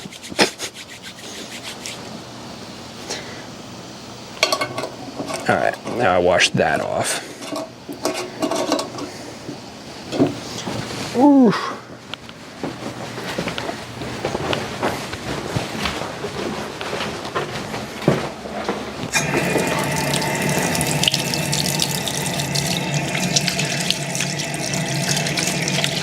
Yeah, I should have worn gloves.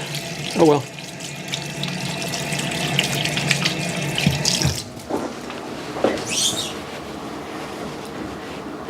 They're all in my car, and I don't want to go out to my car. All right, we back. Let's build this shelf. I want another M50 Mark II to have two of them fixed for my computer desk. Yeah, it's a good move.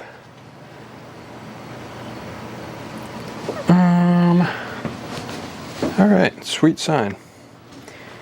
Let me put the lid back on this wood stain and then build some shelf interiors.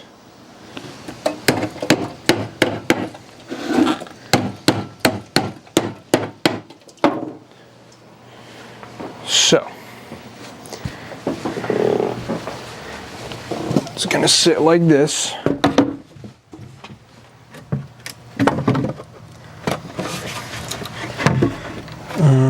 Do I fix these now? Stick them together? I don't think I'm gonna need to set them down. No, I will. To put the screws through to the shelves.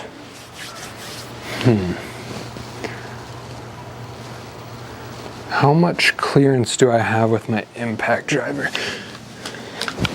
when these are in? Yeah, I can easily send a screw through. So I think for now, I'm gonna do the offset width thing so that I don't have to mess with dowels and all that. And plus I think realistically, since I don't have a set use case for what's gonna be on these shelves yet, having a variety of sizes of nooks to play with is going to be better than having 24 of identical. So I'm going to like stagger them, do kind of like a brickwork pattern, you know, having them all offset at the center of the next row. I think that's the idea.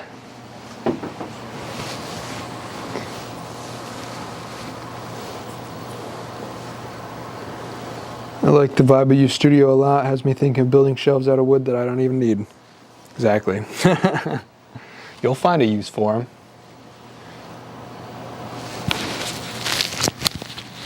I don't need the audacity to do this. I also don't have the money to do a whole room. Well, hey, 90% of this is free. Just pick up random hardwood furniture on the side of the road and take it apart. Or use pallets.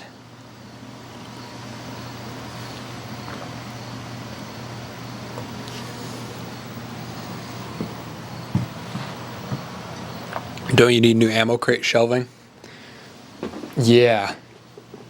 I think they are going to live up here where they are right now. But I need to put another shelf here because right now these are like stacked on each other and it's kind of annoying.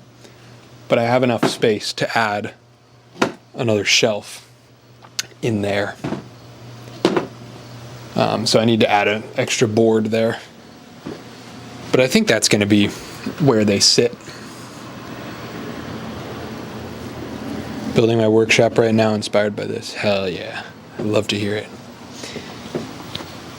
Okay, so if I'm doing the staggered design, I think I can just go ahead, set these down and put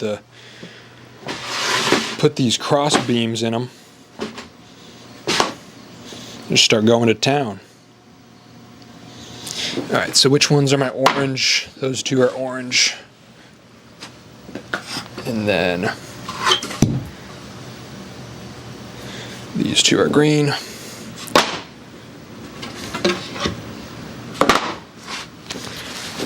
Let's clip this back on.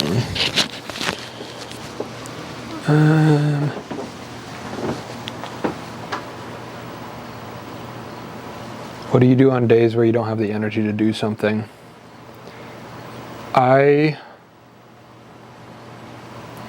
I guess I like to split my projects between a couple, like I like to have multiple things running at the same time so that like when I get burnt out on one thing, I can work on something else.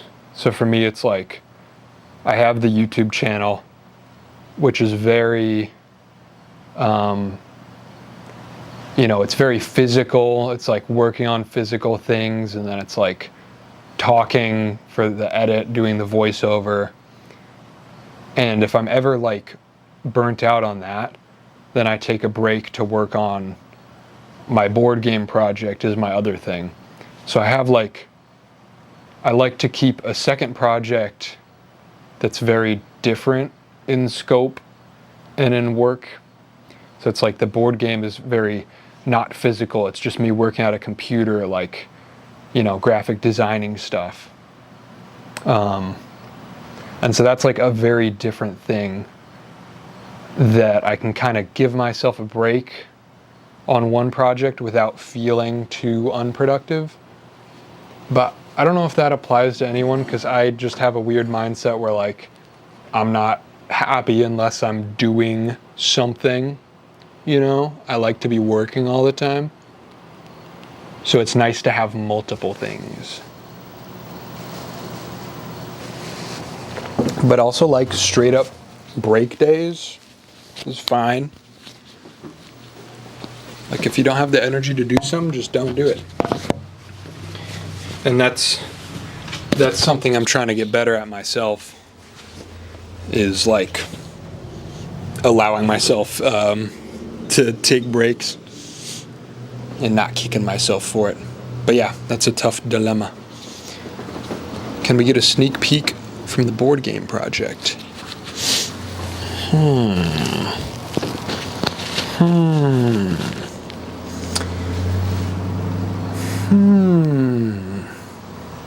I don't know if there's anything I want to show, because it's all very, a lot of the work I'm doing right now is mechanics.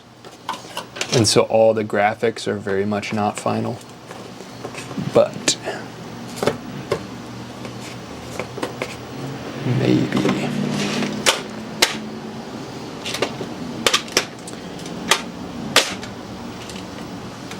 Well, here's something.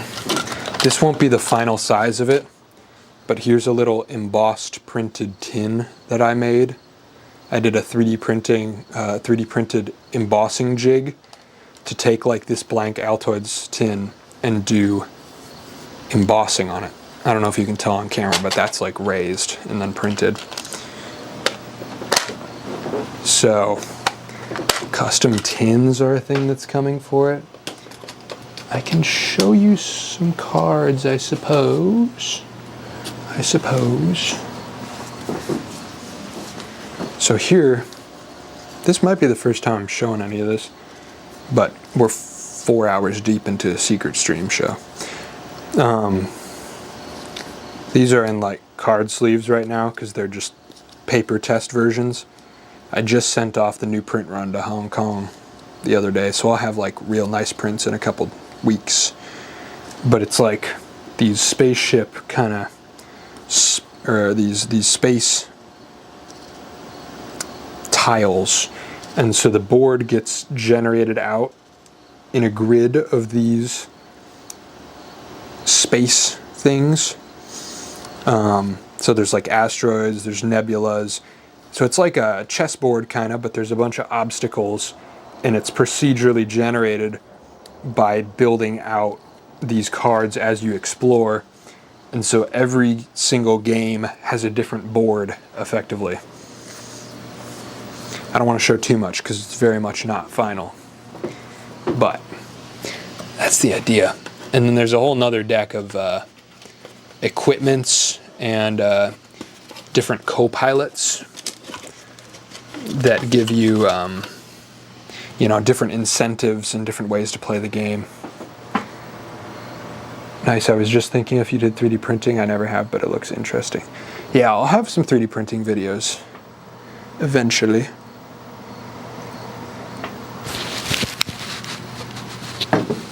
Okay. Let's stick some boards into these frames. Huh?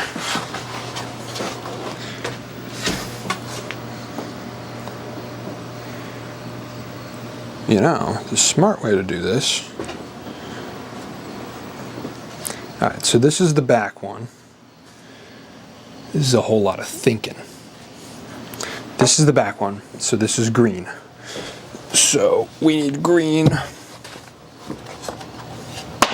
I'm going to space it out perfectly using my other planks that are going to go in between. Green, green.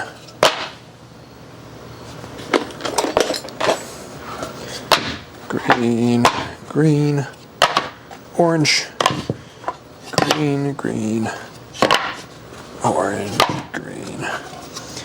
So they're all color coded based on if they came from the front half or the back half of the shelf that I cut into. So the bottom row will be What is the bottom row? It's labeled somewhere. It's gotta be.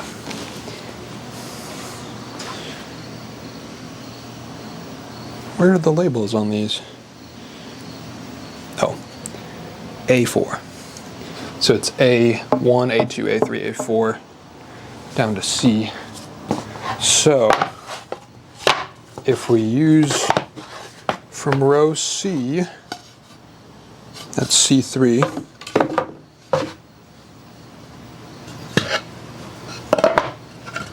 That's C1, I believe.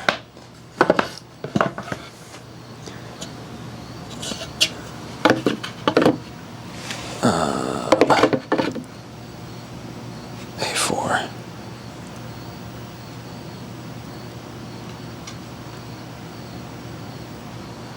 Is that right?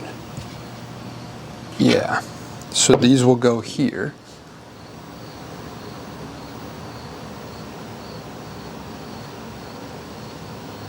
I know you enjoy Adam Savage YouTube. What others YouTubers do you enjoy? Obviously, Van Neistat is a big one. Although I haven't been caught up on his, I haven't watched his last two yet. What other? Honestly, there's a funny thing where like, once I started making YouTube videos in a genre, I stopped watching that genre because I don't want to like unintentionally copy anything. So I don't watch as much of the genre that I'm in anymore. It's not that I don't enjoy it anymore. I almost enjoy it more creating for it than just consuming. But yeah, I don't know. Maybe that's just a weird phase I'm in right now, that I'm just not watching that kind of stuff. But I mean, Colt Kerwin, somebody that I will, roughly in my genre, that I will never miss. I will always tune in for Colt's videos. Scott Ujan, Felix Schellhaas. Those are good guys. Laura Kampf. Okay, so I'm using these to bridge and make the right height.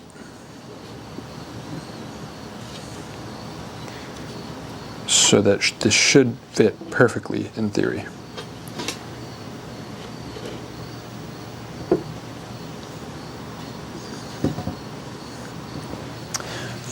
Do I want to flip this? No, it's correct. Okay, sweet. I watch Colt quite a bit, great personality. Yeah, he's one of my favorites. We talk on Instagram every once in a while. He watches my stuff too, which is so cool to me. Next time I get out to New York, I want to make something with him. Where's the drill? There's the drill.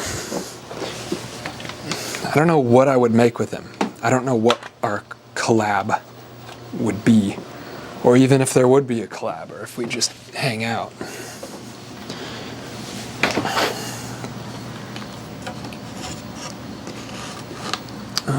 Do I want that to be the front or the back? I want to align the back, I think. It's probably more important for the front to be flush. If not all my boards are the same thickness, I think the front being flush is probably more important. More prettier.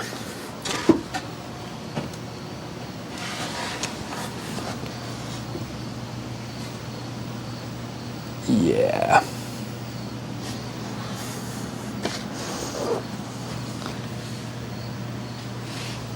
Ooh, I do have...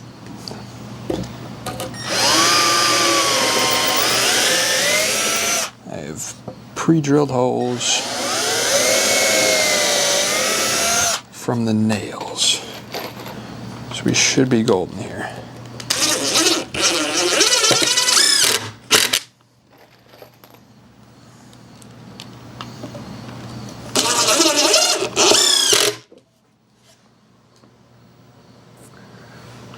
Should do something when you come up to visit. Maybe New York isn't far. Yeah, I was actually kind of thinking about that. Because there's a train that runs there, right?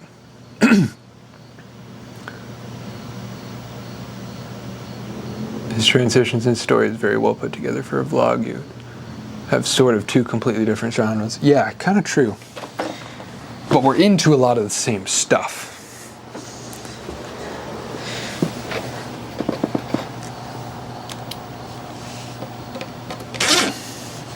But yeah, Keith, when I'm on the East Coast, I do kind of want to make a New York trip out of it too.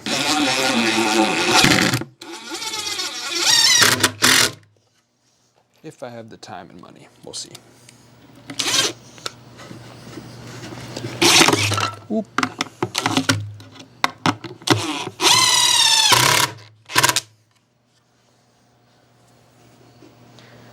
That's pretty nice.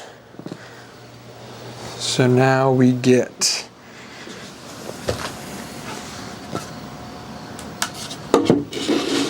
C2 fits in there.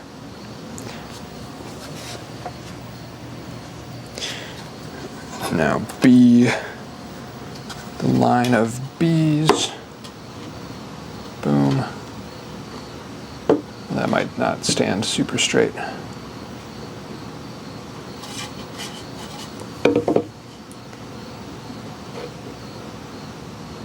Good enough. Well, that one got rubbed off. I don't know if that's a B or an A. B3. B2, okay. B2. These aren't mounted in yet. This is just for spacing.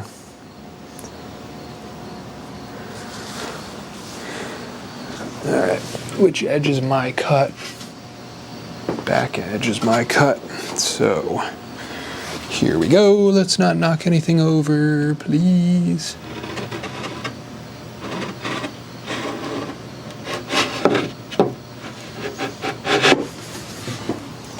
Beautiful. Flush it up to the front. Oh. Dominoes. Flush to the front.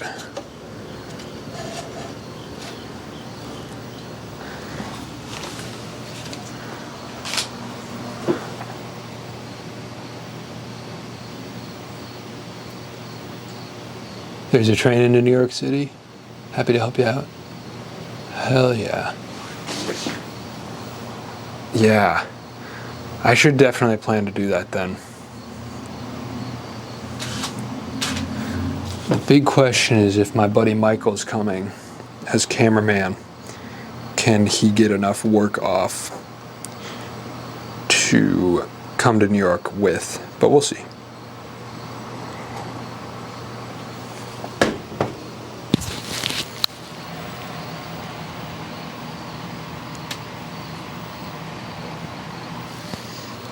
YouTuber that mentioned you to me also mentioned Van. I watched about 6 of his videos. By the way, the guy who mentioned you is Gare the Bay. Oh yeah, I know Gare. He's cool.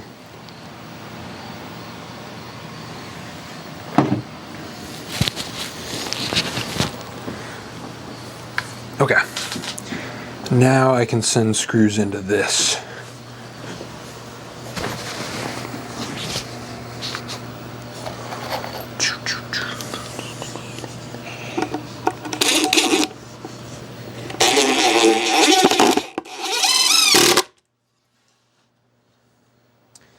There's only one hole for that one. Let's pre-drill another one. And by doing it this way, I'm hoping that I'm ensuring everything is level, or at least as level as it was by the original builder, which I'm assuming is level.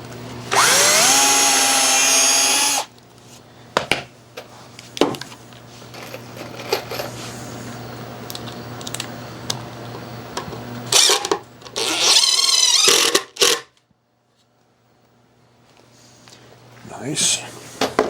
This is starting to look like a real shelf.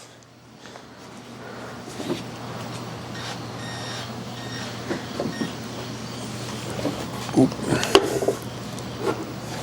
Gotta make sure that stays flush. And I guess before I mount it in permanently, I should check that the A row fits up here. A3. Kind of tight.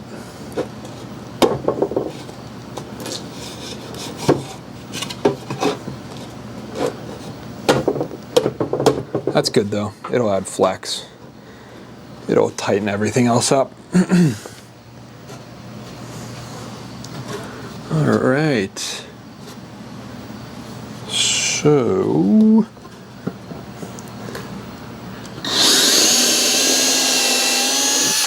I don't want to do the math, but I wonder how many screws this is going to cost me. Because it's 3 for each corner, so 12.24 for just the frame. 8 per, so another 16 for these.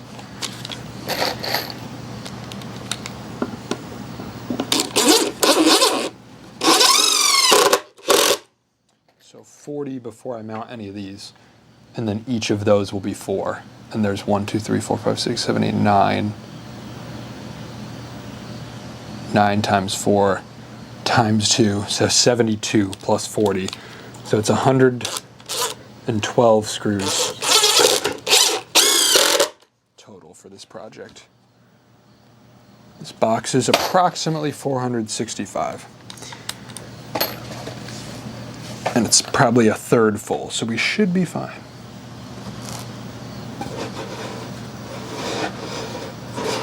All right, so now I can knock these out.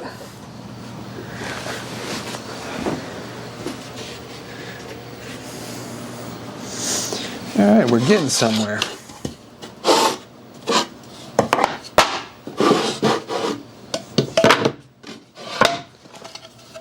B, B, B.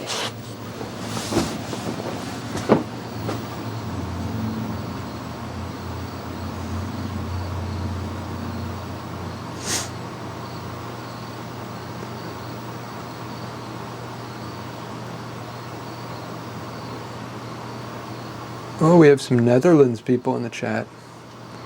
Hell yeah. Those are my people. The Mansma surname. It's from the Netherlands.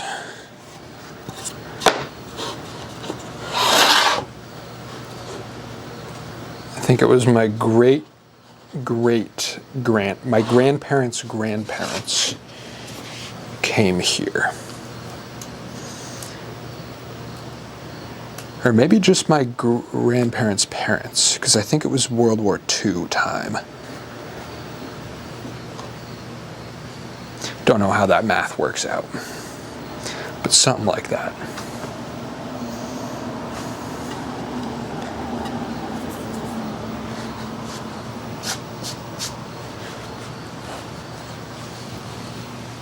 I think my family is from the town of Eem, E-E-M. I think that's a southern Netherlands location.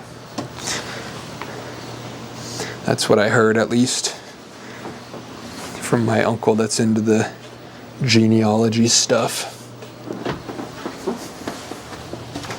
All right, let's put the cross member in this guy. And then we can stack them up. Put some shelves in there.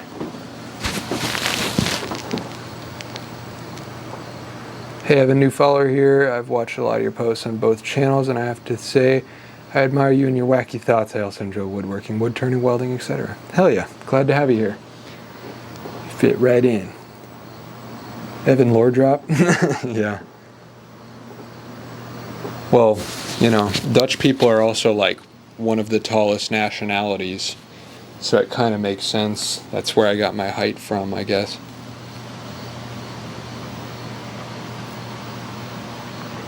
I think it's like second only to like a certain nationality in Africa or something, where everybody's like 7 foot tall or something crazy.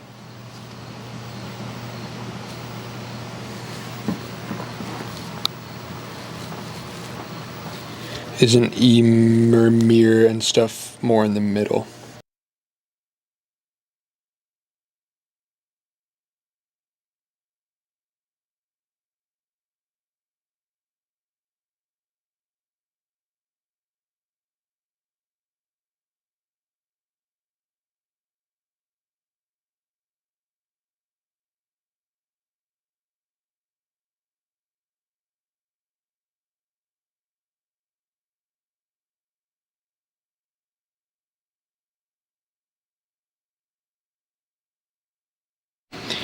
Alright, we're at 2 dead batteries this stream.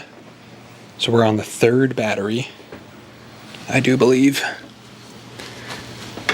Really gotta get that thing set up, but honestly I didn't think I'd be going for this long.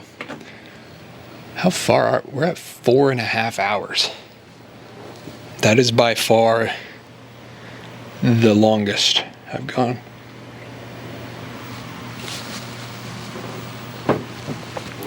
That was a quick change. I'm getting better with it. I know the strat now. I need to put a second charger up because I think this camera is draining the batteries faster than my charger is charging them. I've just been swapping between 2, but I don't think they're fully charging. So I need to put a 3rd one on a charger so that I can actually get one to full.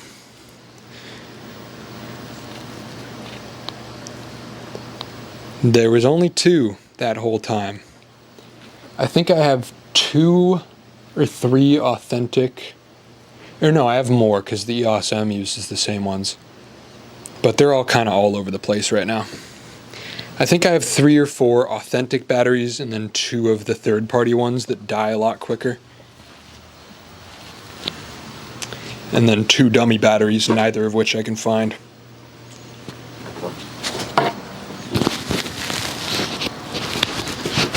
Okay. Let's put this over here for now. And stick some, oh, that's kind of right in the way of the camera. That's all right.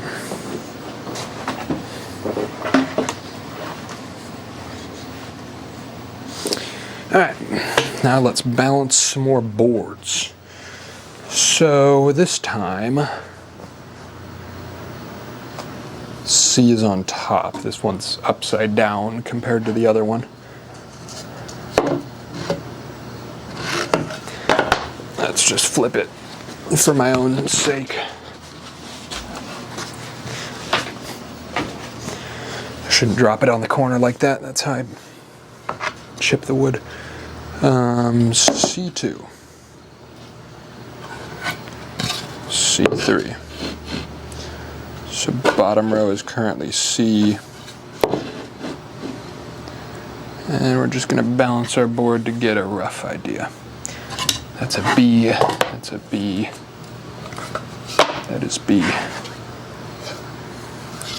And there's C1.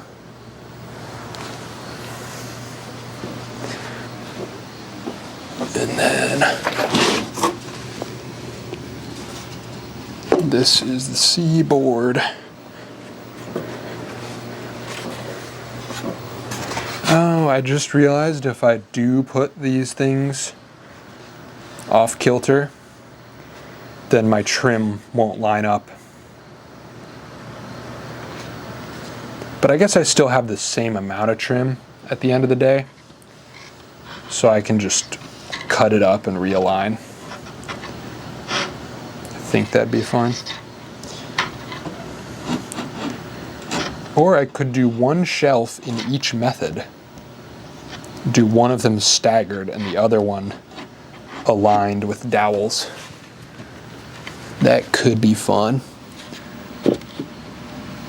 I'll put together that one staggered and see how I like it. And then if I'm feeling crazy, then I'll switch it up and make the other one aligned. The perfect grid style. What are y'all saying?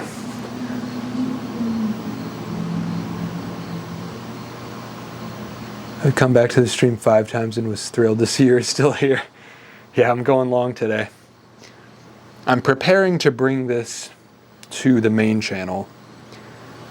Like, just figuring out how to be comfortable with longer streams and breaks and stuff. Like, I'll use this sign on the main channel for sure. Because the way I've been doing it is just like one shot. But honestly, I should have put this stream on my main channel. I just know I would be a little more like, I don't know, it's just a little scarier. It's easier to experiment and figure out formats with just the group of regulars, the regular viewers, all y'all that I know for the most part, or names I recognize at least.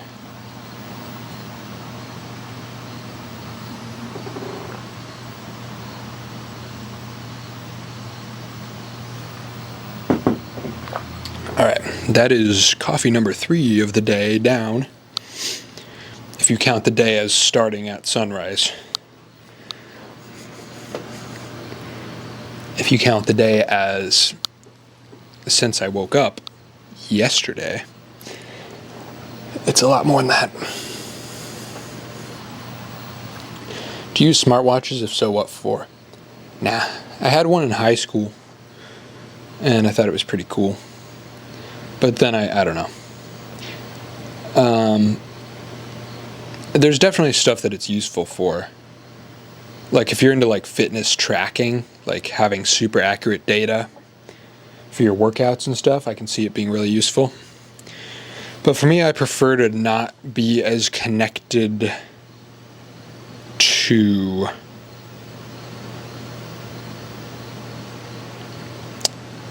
so that's an ironic thing.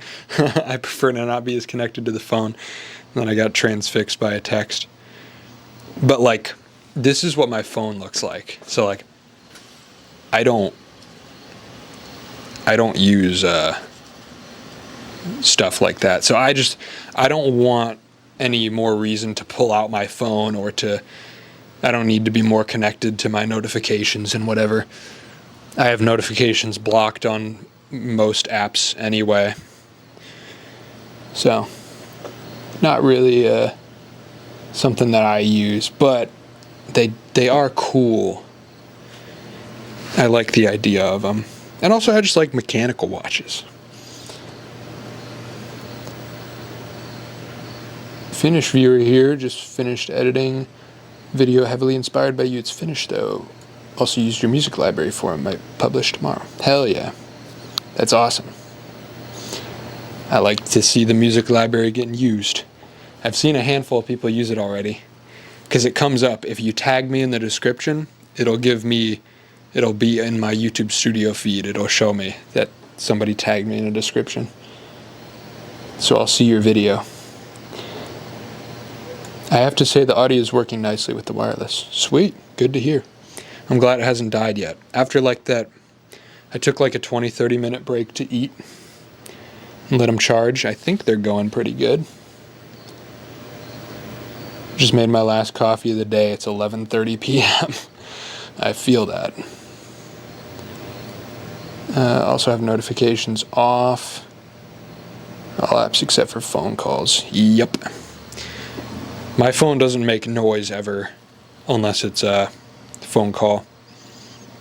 And then like even the notifications feed, like I don't get Instagram DM notifications or anything. I'm on and off with even having the Instagram app installed. It's just I have it sometimes because I post on stories for, YouTube stuff. Okay, this is ready to get set in. Enough yapping. Time for drilling.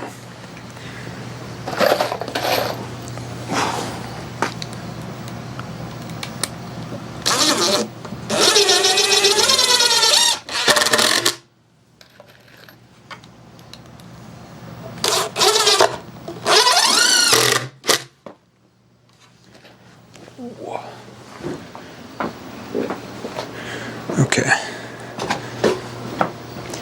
And just align this pretty good. I do have screw holes.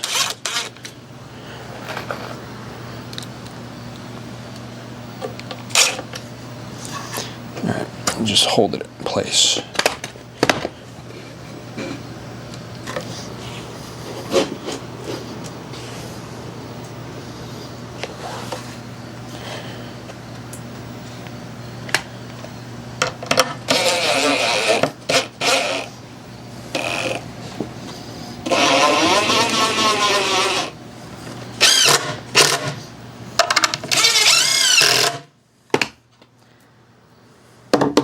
Sweet. And now B row. Get those balanced up. B3 is over here. If it can balance.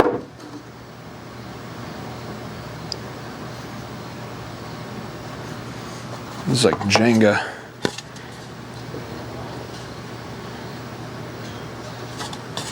I should have sanded the sides of these if I knew I was going to have to balance them like this. No. I don't really have to do this, but it just feels like the best option. Because, you know, sometimes you measure something and then it just ain't what you thought it was. It's always better to do physical reference measurements than number measurements, if you can, in my opinion.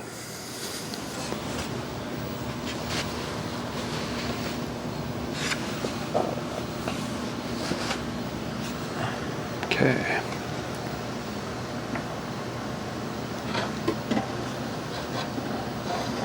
Nobody fall over, please.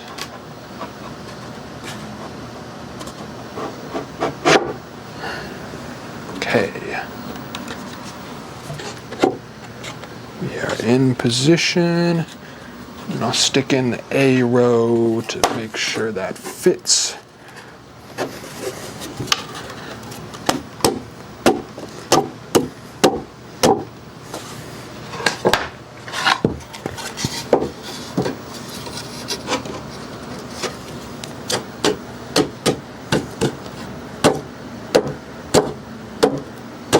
It's more work than you think to cut a shelf in half the long way. Because it's like something like 16 hours ago, this shelf was fully constructed exactly like it's about to be, but just deeper. But there's no way for you to cut that with a circular saw, because you can cut all the way around the outside, but then you don't have the space to make these cuts. Unless you're crazy with the oscillating multi-tool, or you have a saw that can just saw through the whole thing at once. A giant bandsaw and just run the whole shelf through it. That'd be sweet. But no, it must be completely deconstructed, labeled, categorized, and then stuck back together piece by piece. But it's all worth it.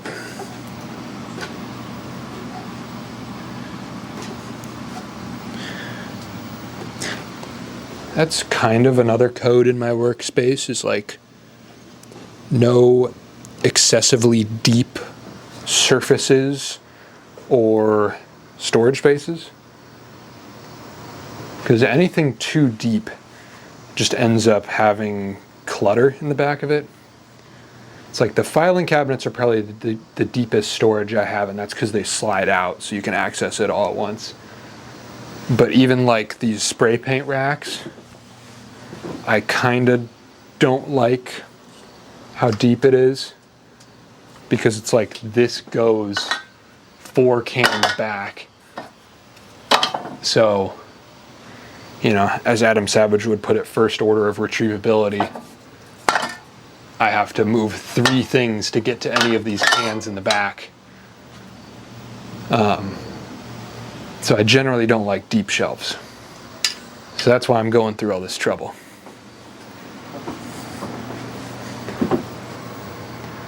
What do people saying? Minimalist phone, yeah. Recently heard of a study that said smartwatch fitness tracking isn't as accurate as we thought. Huh. I've been purging my YouTube and Instagram followings and turning off some notifications. Yeah, I definitely purged my Instagram. Like, I only follow like 40 people on Instagram. On YouTube, I don't really purge my subscriptions because I feel like they don't do much anyway. I do browse my sub feeds sometimes, but I kind of like having more to scroll through because the homepage sucks a lot of the time. So I keep my sub list pretty loose so that I can have a lot of stuff to scroll through. But if somebody's posting a lot and it's like annoying and I never click on it, then why did the lens lose focus randomly?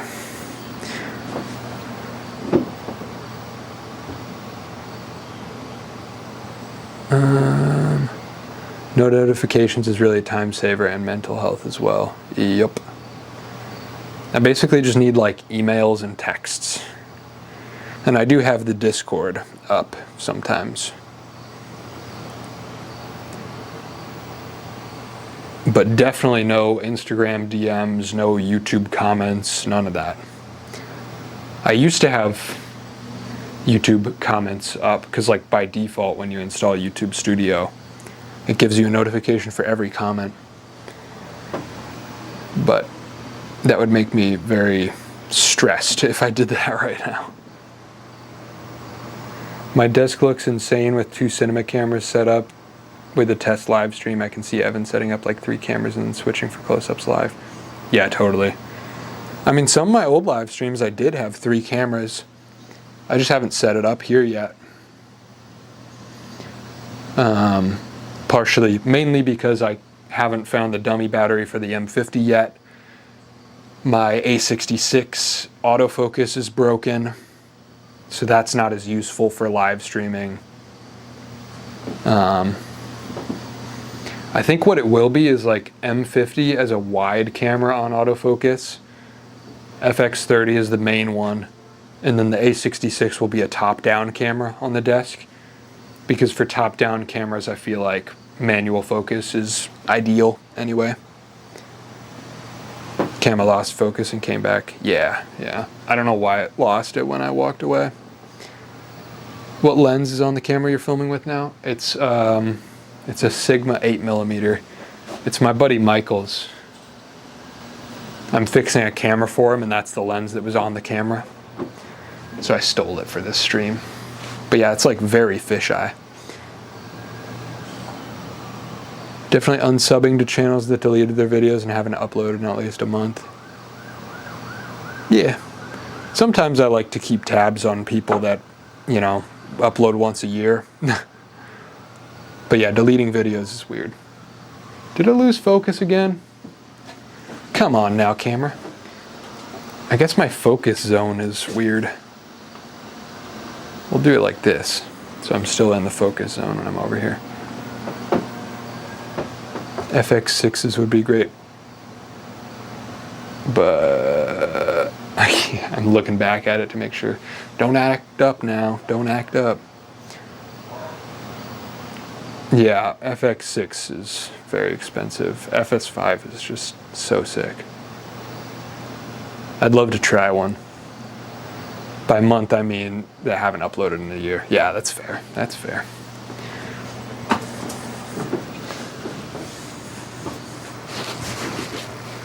Okay, did I put this one in yet? No. Let's put it... Let's get it in the right spot now.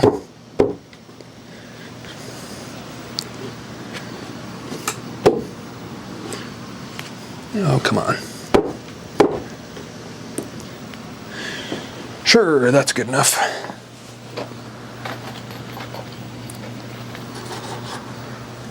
Is that the right height? Yes.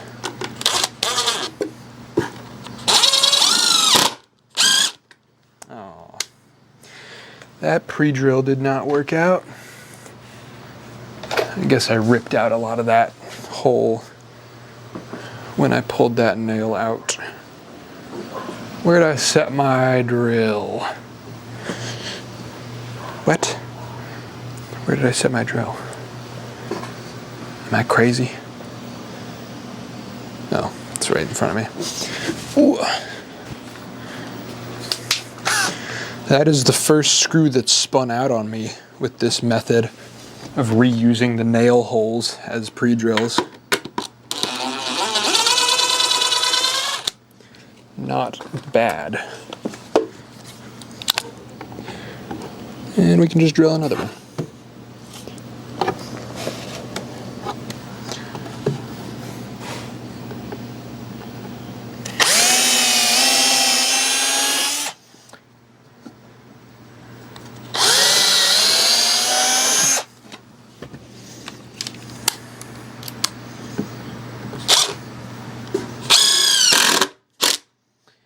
Perfect. Perfect. Now the other side. And then I think, now that I've got some more rigidity to the structure, I think what I want to do is take the tops and bottoms off of them and flip them so that the prettier side of the wood is not obscured. Because I would like that to be more visible, because that's kind of a unique aesthetic thing of this specific shelf. It's probably a waste of time, but I like it, so I'm going to do it.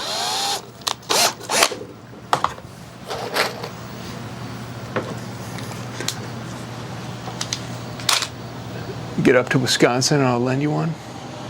Maybe, maybe. There is a spot I want to go in Wisconsin. There's this like property owned by this old guy that is retired, and he's just making a bunch of cool models with welding. It's called Jurassic Park, like Jurassic Park but rust. And it's like just a bunch of characters that he's made out of scrap metal. And they're like huge. Like giant flying pigs and dragons and stuff. And he has such a weird sense of humor. And he just like has his property open as a theme park, basically, or art garden type thing. It is in Marshfield. Yeah. I can't remember where it specifically is, but yeah, I believe it. I really want to go to it. It's about 2 hours from me. Sweet. There's also another one. There's another like weird artist house. I can't remember the story behind it. But there's like a crazy artist mansion in Wisconsin somewhere. I can't remember where. But it's just like this crazy mansion that this super rich guy built. And it's got just the most insane oddities. I can't even remember what's in it. I think there's like a robot orchestra and an extension of the house that like floats 50 feet above the forest and crazy stuff like that.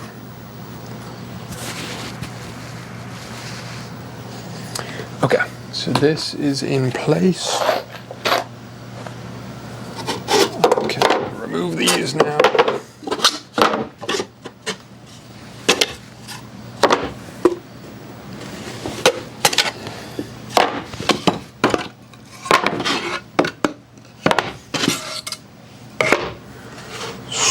Sweet. Ooh. So, if I want to flip the top and bottom boards of all of these, what does that entail? It'd be pretty easy for this one, But this one has these trim pieces on the front that would make it not so easy. But I guess I've established that I can just staple them. So, yeah, because as it stands, the top and bottom faces of these will not be seen ever. Because they're either facing each other in the center, facing the floor, or facing the ceiling. So they will not be seen. So I do want to flip them.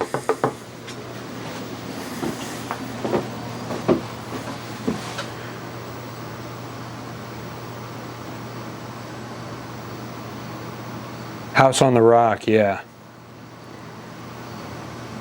That's the spot. I'm going to Berlin tomorrow night on the sleeper train, and I want to make a video about it. However, it's not allowed to film in the station or on the platform. I'd just film on a phone or a tiny, like, digicam. I don't think anybody's gonna mess with you for just doing like travel photo type stuff. I feel like maybe they just say it so like annoying TikTokers don't harass people in their train station. House on the Rock is cool. I was just at American Players Theater, which is right next to House on the Rock. Dang, that's cool. My parents went there. They sent a bunch of pictures. Looked crazy. I just came. What did I miss? I'm building these shelves. It was one big shelf that was twice as deep, and I completely disassembled it, chopped all the boards down the middle, so now it is two skinnier shelves, and I'm reassembling them. And I'm doing it really slowly. I'm killing time to stay awake because I'm trying to reset my sleep schedule. So today is not about efficiency or getting anything done. Today is about staying awake to break my bad sleep cycle so that I can actually so that I can do work during the day. All right, well, this is coming off pretty smooth. That was not a problem at all. Easy. Beautiful. Let's just flip this board now. I like how when I kick this thing, the TV flickers. Can you guys see that? It's like an effects pedal. Oh, it's back. No, it's not. It's back.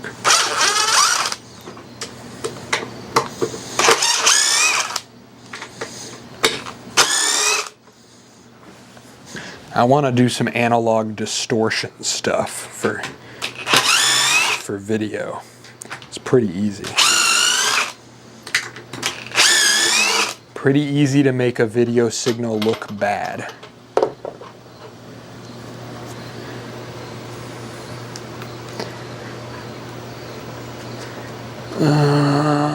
Help. Is that a nail that I missed? I missed a nail. Ooh, gotta pull that back out. Can't be having no extra nails in this thing.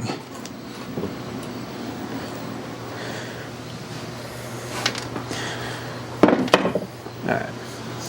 So now the pretty side is face down, which means it will be visible inside. Which is exactly what we want.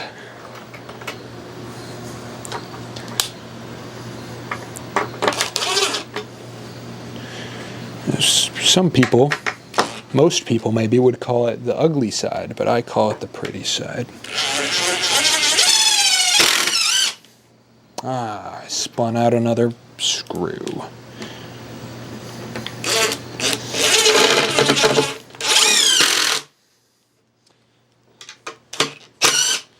What?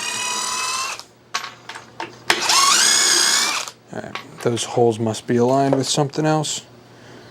I'm doing new ones. Where's my drill? Whoop.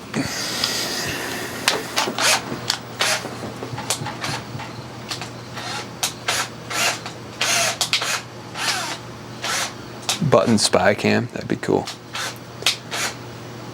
Just film and be polite if somebody calls you out. Yeah. Yeah. Rules are just rules.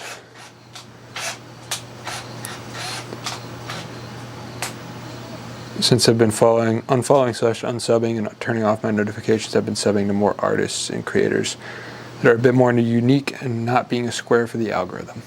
Hell yeah. That's the movement.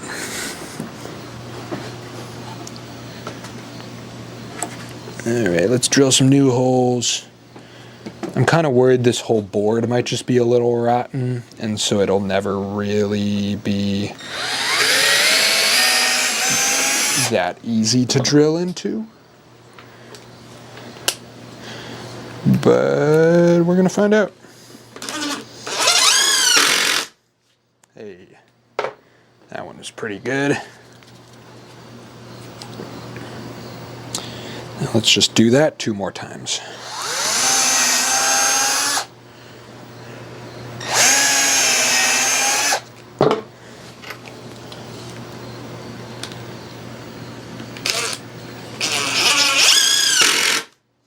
Sweet.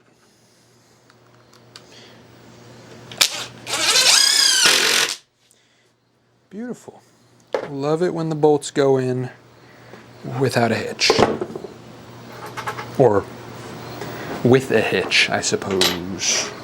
Did my camera lose focus again? No, it's back.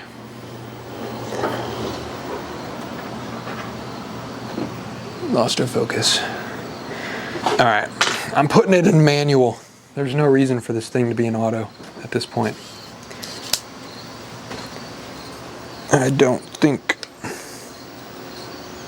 think I'm staying a pretty decent distance from it. No reason for it to be in auto.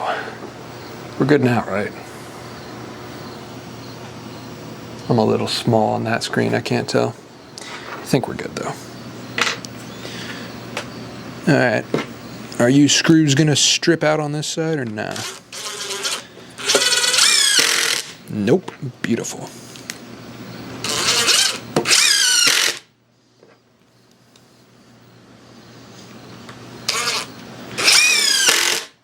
Yeah, I think I'm in focus now.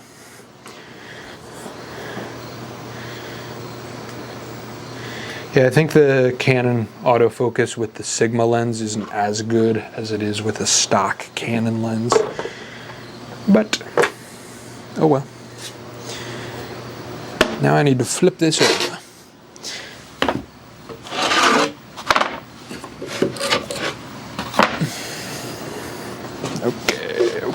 Okay. Flip it over now. Oh wait, I guess I can put the trim back on that one before flipping. Get that trim over here and put it back on. The question is, do I want to try to redo these nails or do I just run a staple all the way down it? I'll try this way. That looks like a hammer to me.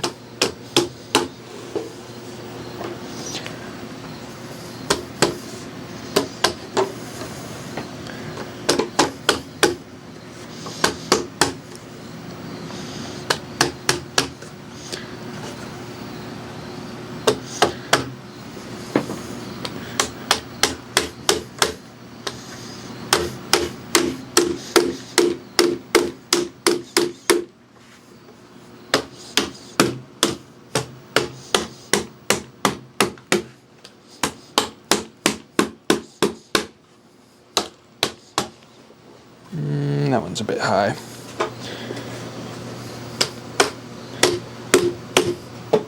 I should use a real hammer.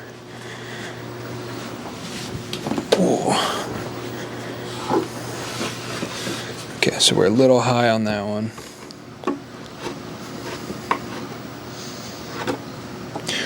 Oof. It's misaligned now.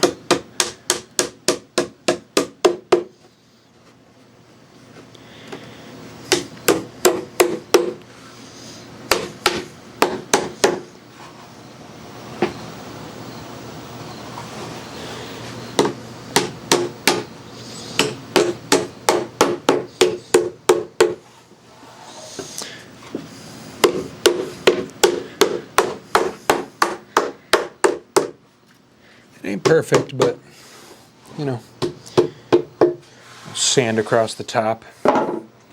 It'll be all right.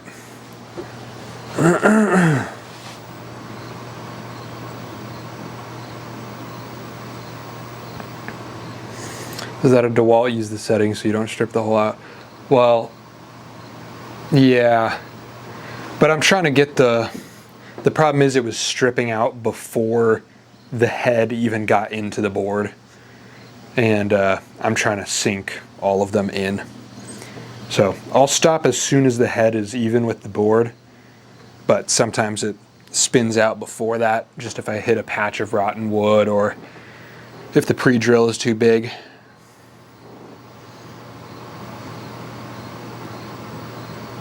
Love the lens that's on right now. Hell yeah. 8mm wide ass lens. Is that a dual, or yeah, I just read that. It's nighttime in my country, I don't need to sleep. Wish I'd noticed the broadcast earlier. Good work and good luck. There will be more, and there will be better versions of this same thing on the main channel eventually. Use the toothpick trick. Not a bad idea.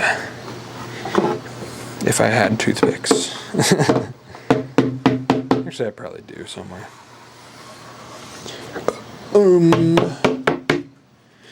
Yeah, you know what? Whatever. It ain't perfect, but it's mine. Can always fix that trim later. That's something that can be fixed while it's loaded and on the wall. So, no biggie.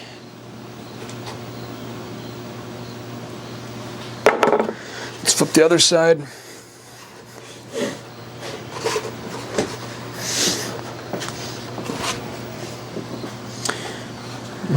Get this trim off.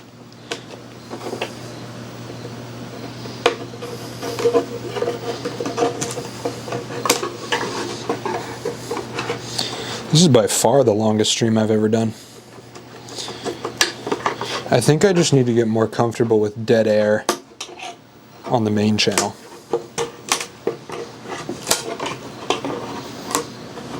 Because like even professional, like big time Twitch streamers, they have dead air all the time. Like it's just part of the format. But for whatever reason, I'm all particular about what goes out on the main channel. I just got to get over that a little bit.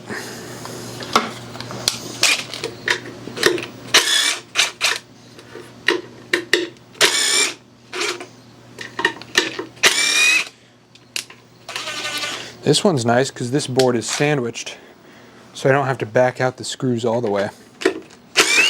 I can just leave them in, and then I don't need new holes at all.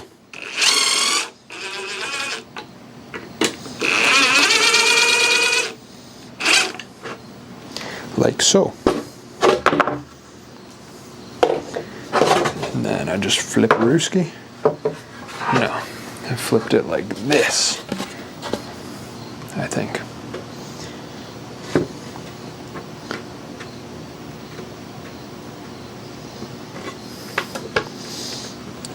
Always nice when friction fit does a lot of the work for you. Sweet. Let's sink these suckers back in.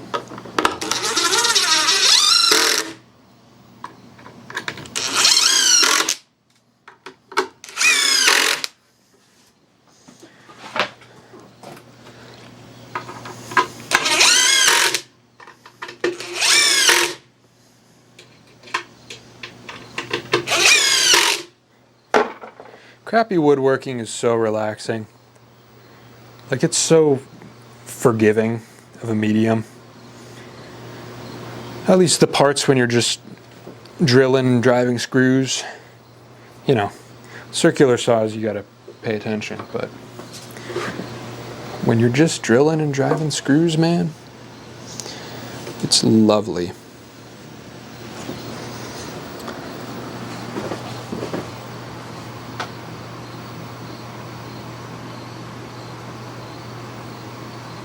Adds wood to the woods to the screw grips. Yep. I just, you know, easy enough to drill another hole. The toothpick trick is good if you don't want more holes. But I don't really care. We need a hell yeah counter. Am I saying hell yeah a lot? That makes sense. I'm a 23-year-old dude. It's, you know, on brand. Are you going to save the VOD? Yeah, I think so.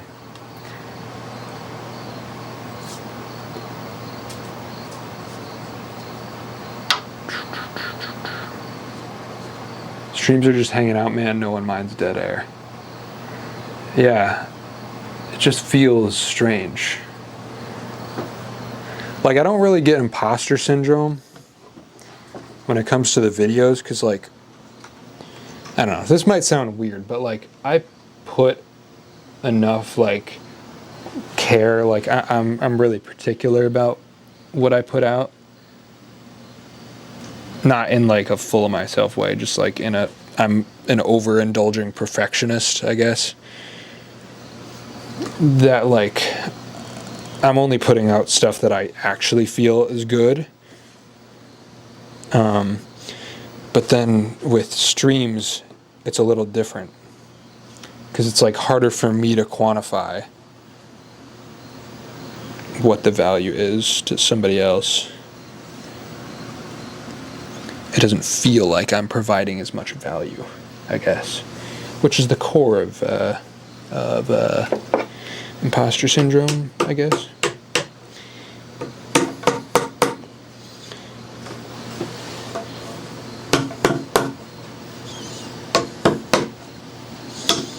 But it's funny because I consume so much streams.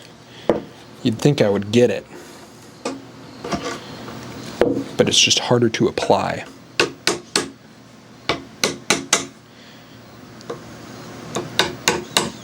I don't know if most streamers, like, feel like they deserve to be listened to.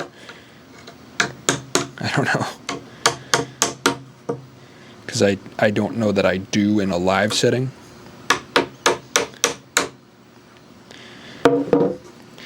But I don't know. It's something you get used to.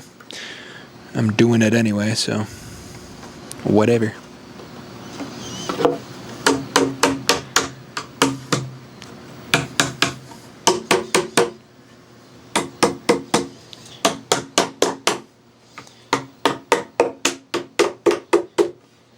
I can't decide if I like this trim or not. There's, like, no point in it existing. It just kind of gives me a Tom Sachs vibe, which I like. Like the painted face.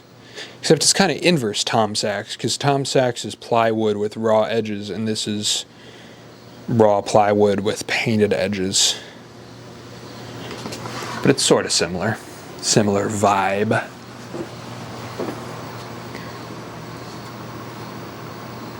Streams are strange because you can't chop segments. Unless you do afterwards, and then make videos out of it. But yeah, no, I get that. Hell yeah, you're saying hell yeah a lot? Hell yeah.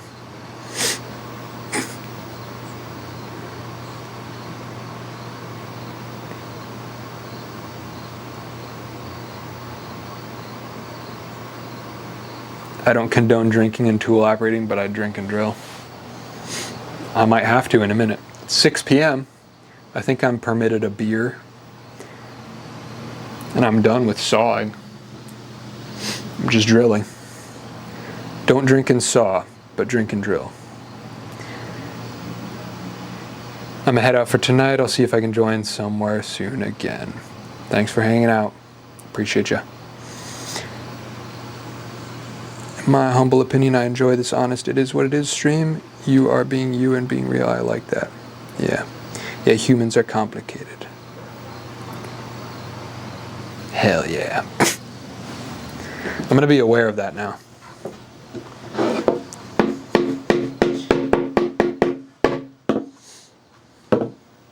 I guess I do say that a lot in response to chat messages.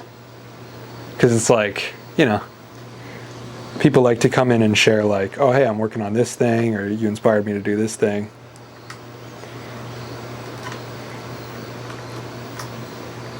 And yeah, I guess whenever somebody compliments my work or something, I don't want to be like, oh my gosh, thank you.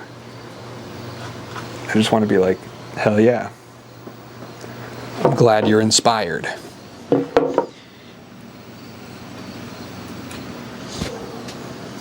But I need to up my terminology.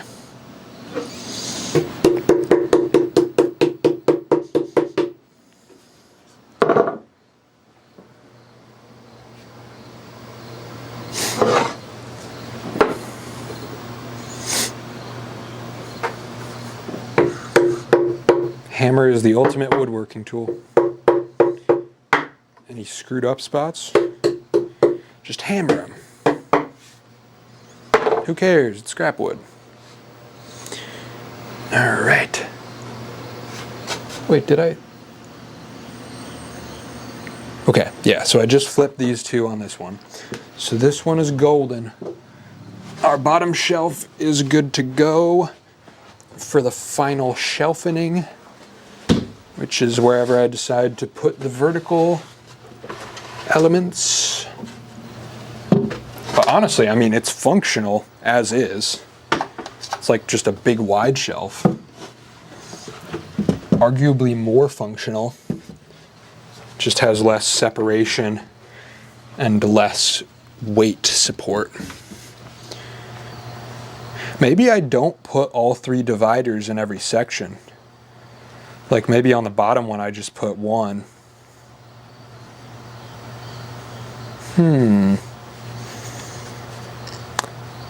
Because I feel like in theory if I just put one down the middle all the way up, it'd support a ton of weight. Like I don't think there's anything I have that's dense enough to screw up this structure, there only being one there. But I guess the dividers are nice if I'm storing anything in there that needs to be leaned up against a wall, or just separation of things in general. Also with, wait, where's my camera? Can you even see me? Oh, I'm at the corner of the screen. Silly me. But with verticals in there, I can also add more horizontals between to make even smaller sections, so don't know.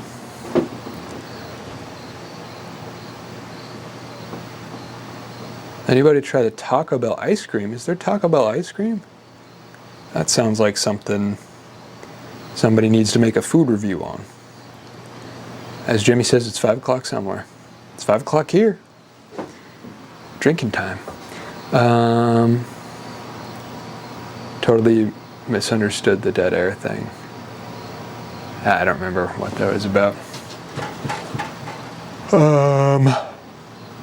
It's so expensive for like 4 bites. Ain't that how it is? Baja Blast Gelato Baby for rewards members. Love woodworking because it's like Lego but for free. I never thought about that, but honestly, for the same amount of fun, $50 of wood will get you a lot more fun than, yeah, for the same amount of fun, woodworking is a lot cheaper. $50 of wood will get you more fun than a $50 Lego set. Lego's expensive now, man.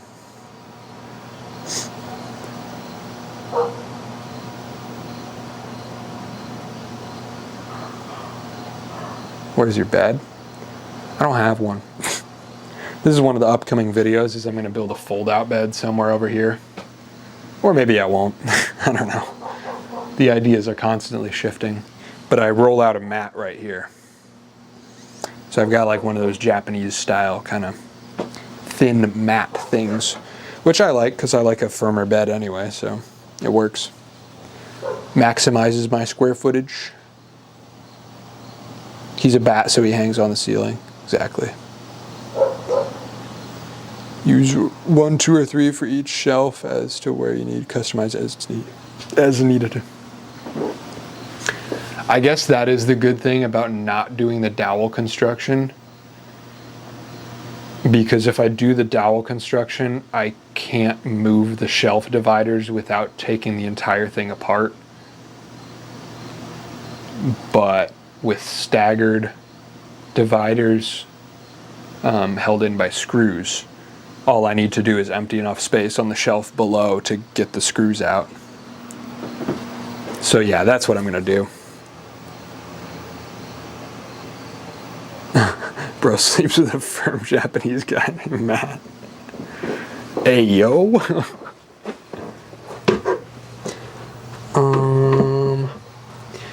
Yeah. Okay. I didn't mention I work in a sawmill. Too bad you aren't closer. I could hook you up with scraps. Oof. That would be so sick. That would be awesome. Okay. Gotta flip these. And there's no trim on this one to flip because this is the back half of the structure. So this will be just as simple as 6 screws and 6 screws.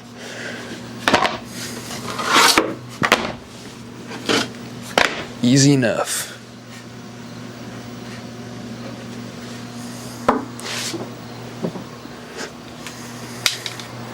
How long are we on the stream? 5.5 hours I've been live.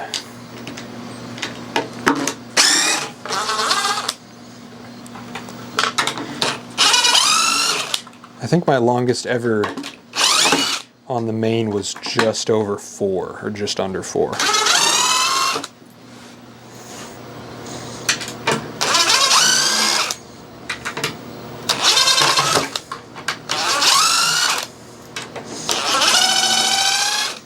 One day I will build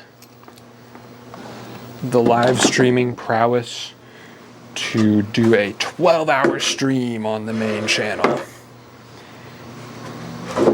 Beating Minecraft with iShow speed.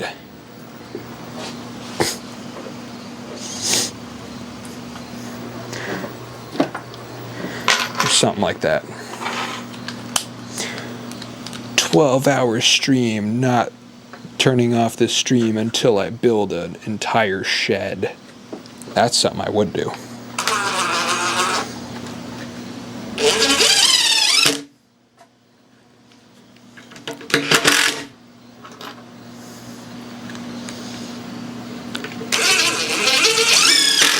Not ending stream until I eat an entire 8-foot 2x4.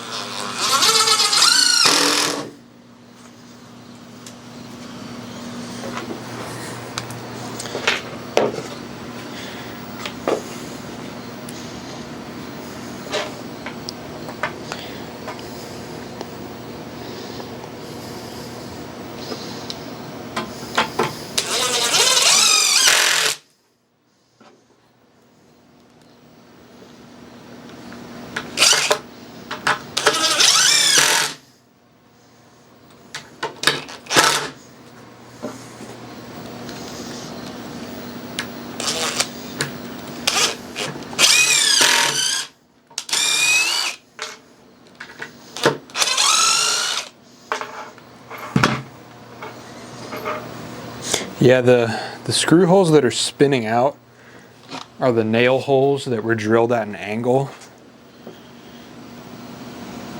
most of the time.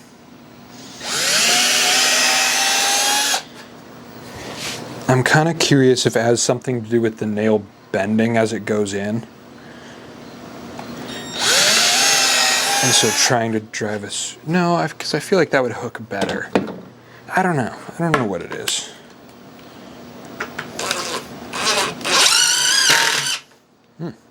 Maybe it's just soft wood.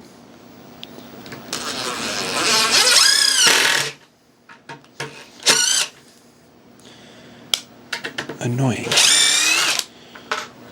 Well, I guess the toothpick trick would work for soft wood. In theory, if the whole thing is soft, then that is what I should do. Question is, do I have toothpicks?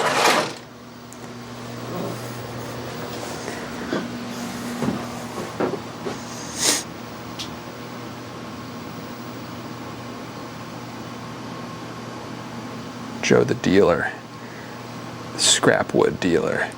For about 4 or 5 years I used to sleep on the floor, but I had no Japanese rollout thing, just a blanket. It's rough. I did do that in college for a little bit. Don't know why. Build something in Minecraft and make it IRL. Building my studio in Minecraft would be fun. With speed, yes, with iShow speed. With the mention of Taco Bell, I ordered some TB. I'm jealous. Perfection. Looks like pine. Yeah, I don't actually know what it is. Funny thing is, as much as I work with wood, I'm not knowledgeable on hardwoods because I don't get to choose what wood I'm working with usually. Alright, instead of the toothpick trick, I'm doing a splinter trick. I'm shoving a splinter as far into it as I can. Should work just about as good. Or better, hopefully. Let's see now.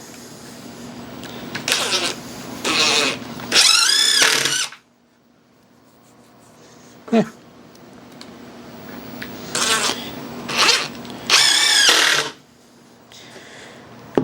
Better for sure. Kind of would have liked it to go more. Let's add a bit more.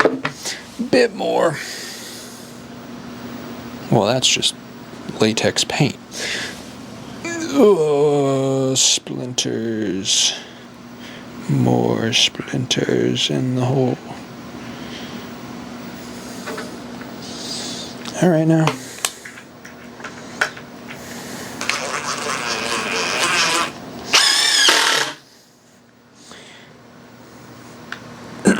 Definitely better. Still not really countersunk.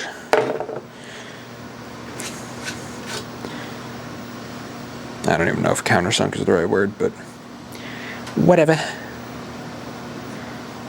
You know, that's gonna bother me. It's the only screw on the whole thing that's not sunk. I'm just gonna try to go for another spot that's not rotted, because nobody's gonna see this.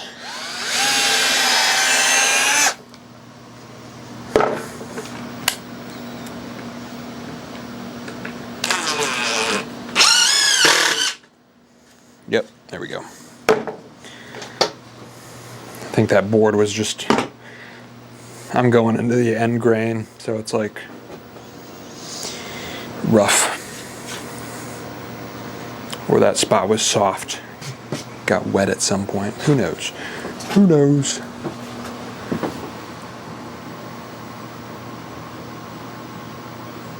Stain came out great on that sign. Yeah, it's setting pretty cool. I like it. Half asleep, dude. Gotta catch some Z's. Have a good stream. Thank you, brother. Thanks for hanging out. All right, one more to flip.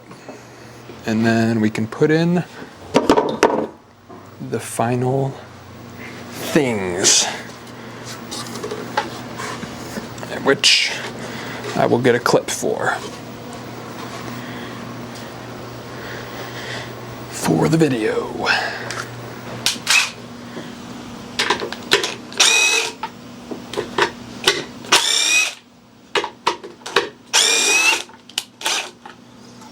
What time is it?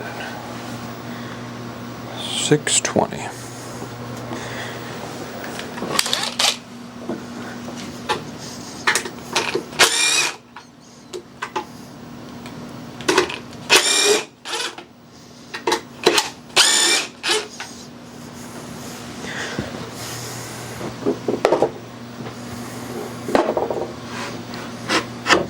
Streaming was definitely the move today. I think without it, I would have succumbed to the napping and continued my bad sleep schedule. But this is what I needed to reset. I was kind of thinking about editing the video, the next video, finishing it on stream. But I don't know that I would be as good at recording voiceover if I know it's being live streamed, so. I don't like that screw's position. I'm drilling a new hole. Screw being that close to the edge on an end grain just makes me feel like it's gonna split.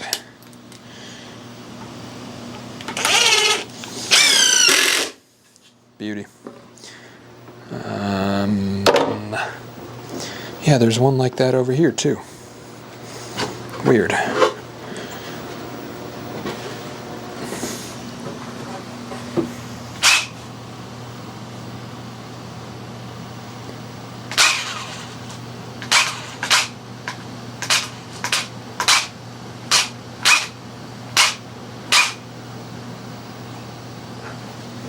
Won't know till you try.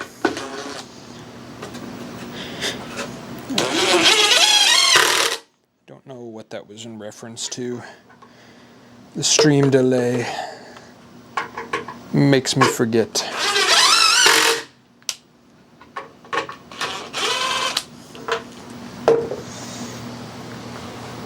Anybody know if I'd have to sand some wood panel walls before staining it? Not super knowledgeable, but now feel inspired to actually work on stuff.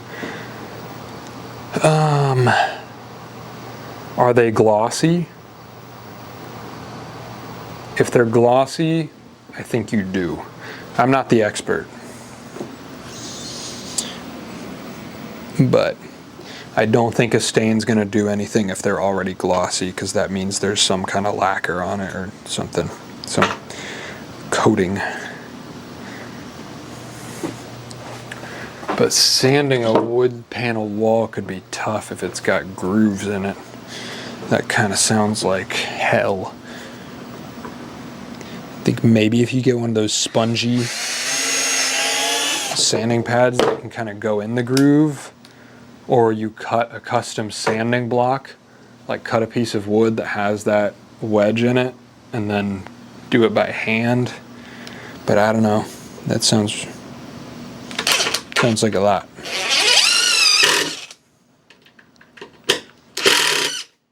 If it seems like they're just stained though and they're not like coated, might be fine. Glossy but like 50 years old? Maybe. I mean, if you're not doing a ton of it, yeah, a custom block might be the solution. My girlfriend found tons of scrap wood in her attic she'll give to me. Dude, you got it made, brother. Infinite projects.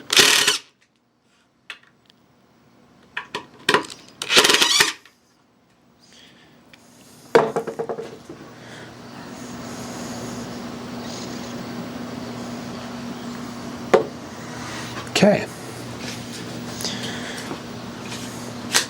This is looking beautiful. So now I can see my beautiful ugly wood panels. Let's stack this thing.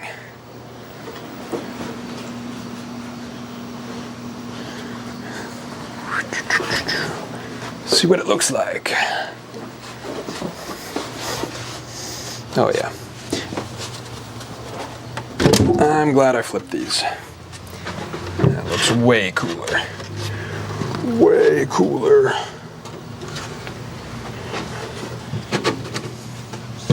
I'll move the camera in a second. Dude. This might be my new favorite shelf I have. Whoa.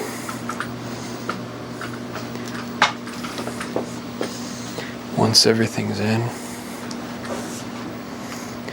But look how cool the patterns on these are.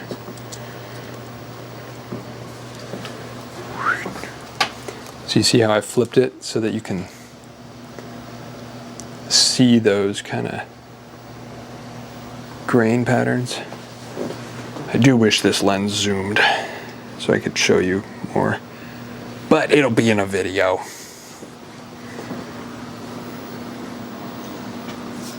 Yeah, that's way cooler that you can see them. This be right back sign is cool. I like this. I'm gonna use this in the streams all the time.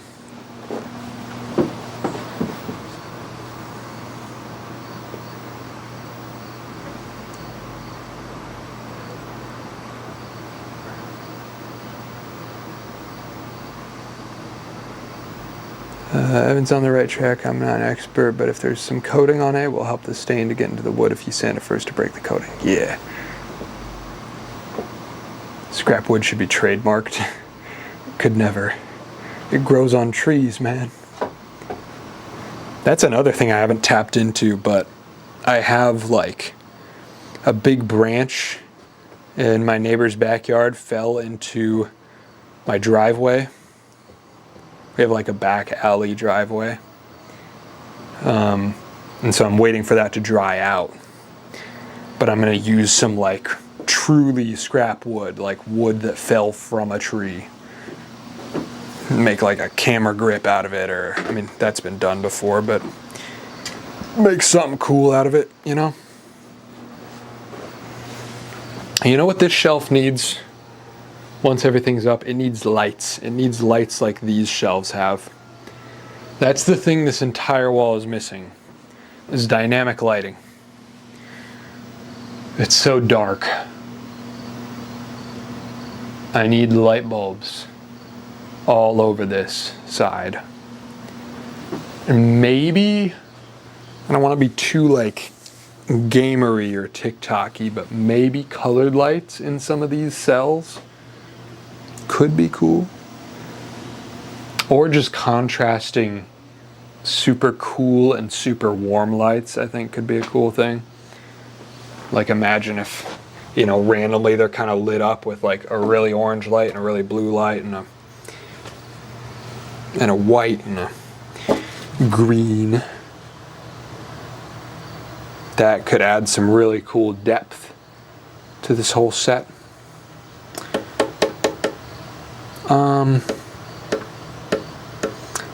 I do kind of wonder if I want a backing panel on this thing. Because my goal is that, like, I want you to not be able to see the white walls of the house, like, at all. I want this to feel like an enclosed, like, cave of stuff, you know? Just have all my stuff displayed, like, accessible. All the tools and materials for various things. And what I don't know is if the stuff that's going in here is going to be like dense enough to block the white wall or not. Because I would like a dark surface behind this.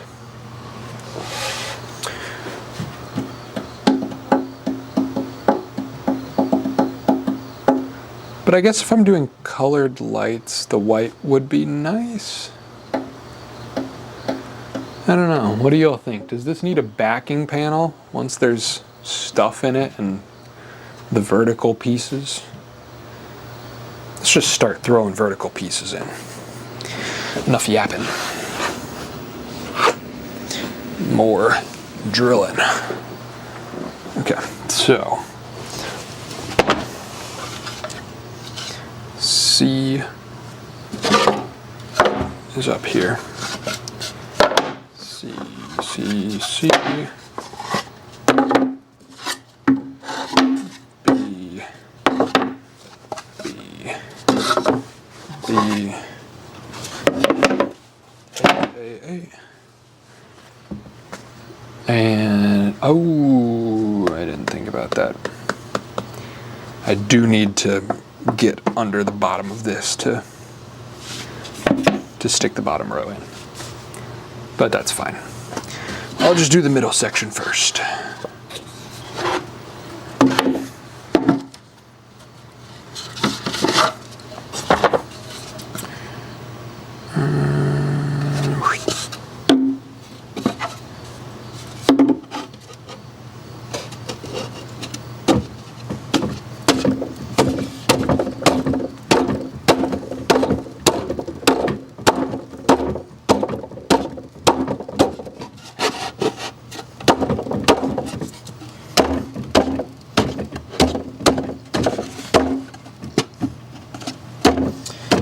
Friction fits pretty nicely. So I think I'm going to follow the grid on the middle one so I can fill these gaps in the trim without needing to cut like a 3/4 inch piece.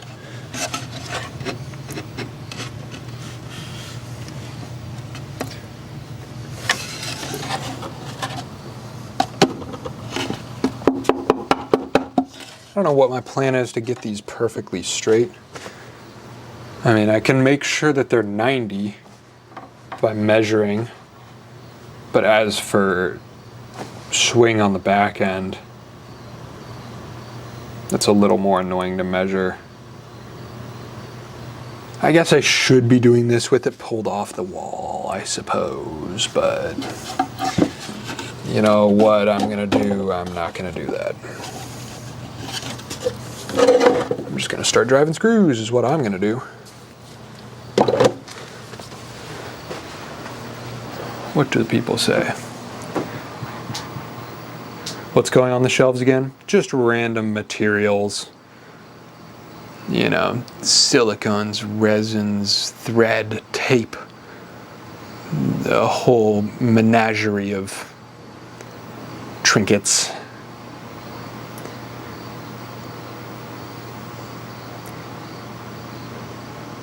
I agree, more lights, LED strips, would be cool. Love how tools are all over your apartment. Yeah. I like how there's a floor jack in the hallway. How did you see the hallway? When did I show the hallway? But yeah, there is a floor jack in the hallway. I won't even explain why I brought that up here.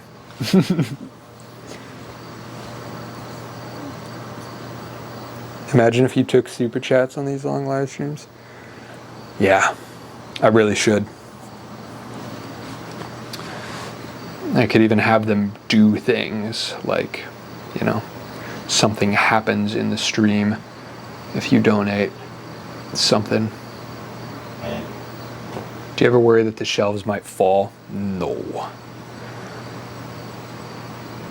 For the most part, whenever I build a set of shelves, if I know any amount of weight is going to be on them, I will like stand on them. Like I've stood on top of these shelves. I've done pull-ups on this overhead shelf. But if you're talking about falling forward, I usually build them with a stepped structure backwards. So like this one's stepped backwards. This one has a big foot on it that makes it lean backwards. This one seems to lean backwards good enough without a foot. So like I'm leaning it forwards a couple degrees right now. It wants to fall backwards. And then the trick is just load all the weight at the bottom back. So put a bunch of heavy stuff on the bottom rack and then it won't be an issue. Don't put heavy stuff on the top. What's going on with the shelves? Bunch of trinkets, like I was saying a minute ago. Yeah, I already responded to that one. what's happening. Just building some shelves. White as a background color is good for enhancing the lights. True. We're in your walls. Oh no. Team up with a woodworking nonprofit and donate 10% of the stream income to them. It would help you because you could get promoted on their social and website. Pull the business out of your personal brand. True. That is an idea. That is a good idea. What was I doing? Oh yeah, driving screws. Whoop.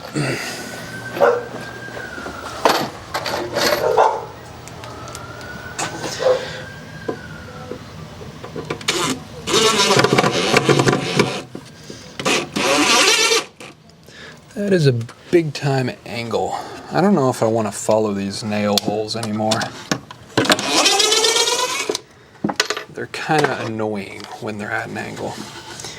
It pulls my wood all over the place that I don't want it to go.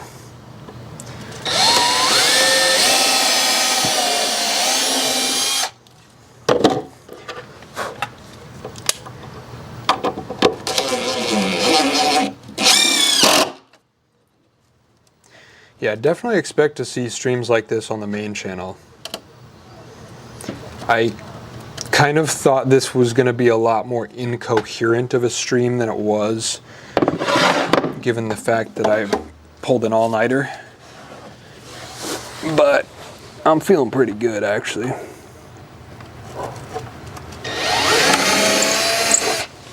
Alright, that one has a straight hole.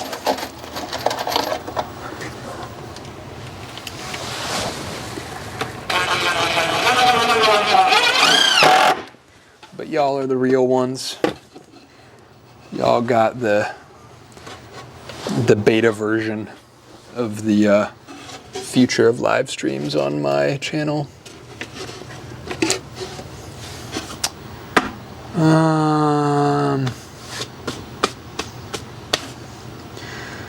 I'll measure that later. Where's the rest of my B slabs? There we go.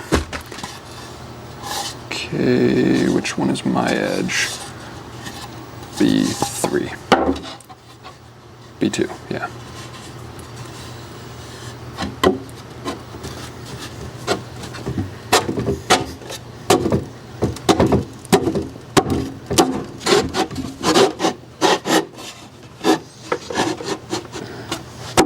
So what I'm doing is I'm only putting screws in the front end, because since the thing is against the wall, I can only ensure that the front end is spaced properly.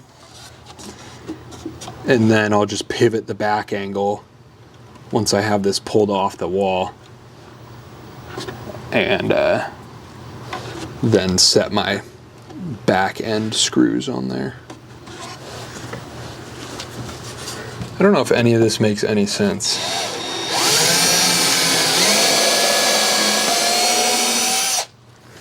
But whatever. It ain't a video, it's a stream. We hanging out.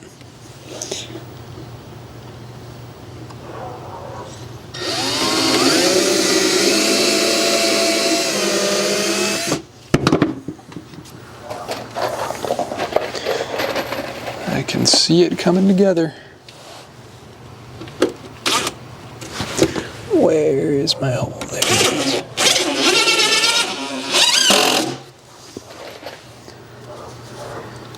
This is exciting.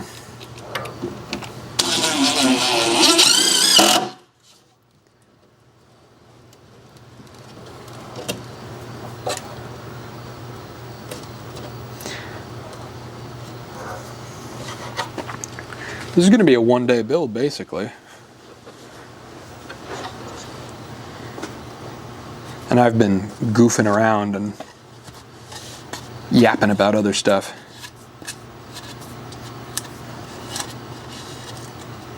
Could have been a lot faster. But that ain't the goal today.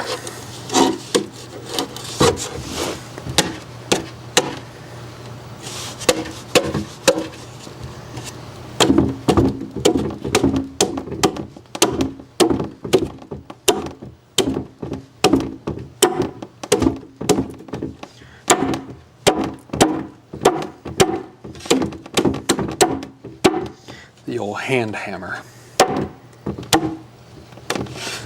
Okay, we're good there.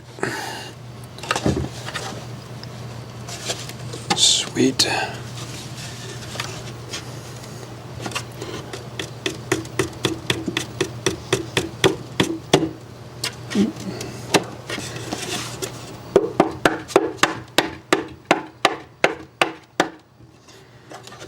It's nice for very fine adjustments.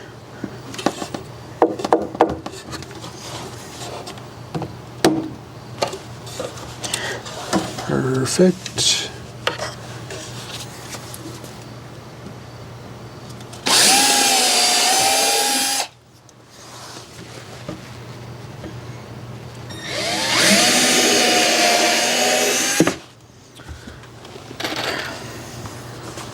Wait, why don't I just have chat on my phone? What am I thinking?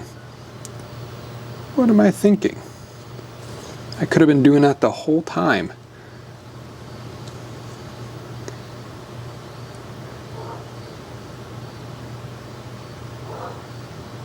Even if it's vertical, use a small L bracket to the wall from the shelf. Yeah, I could do that and then just patch the drywall when I move out. I don't know why I haven't done that.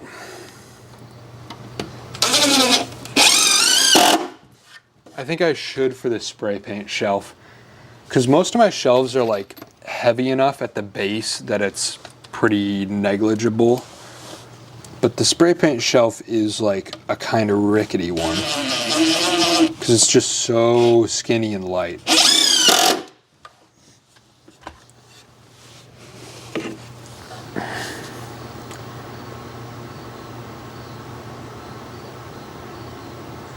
Do you attach to the wall? No, not usually. Attaching them into the wall ruins the fun. I like that.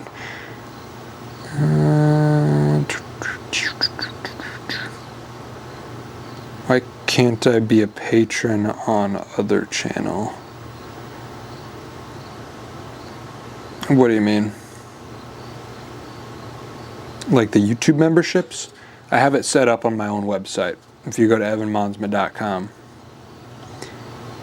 that's where the memberships are. I don't have it on YouTube.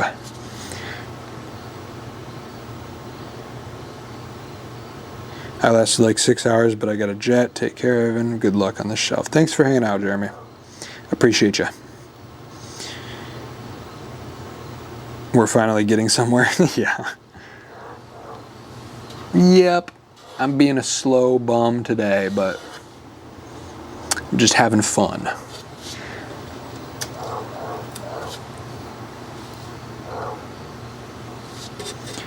Once I've got like my energy and my routine back, one of the studio build videos that I want is a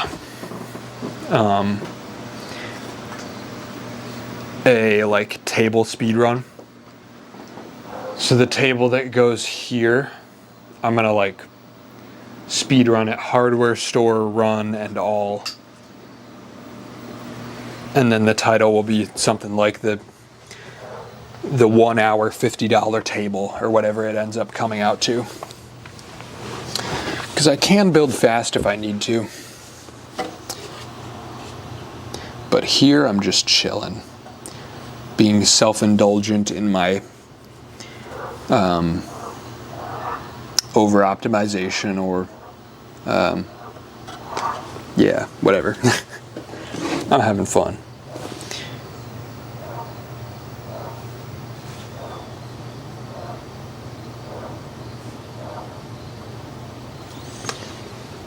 Okay, I have chat on phone now, so I can respond quicker. Don't know why I wasn't doing that the whole time. Silly me.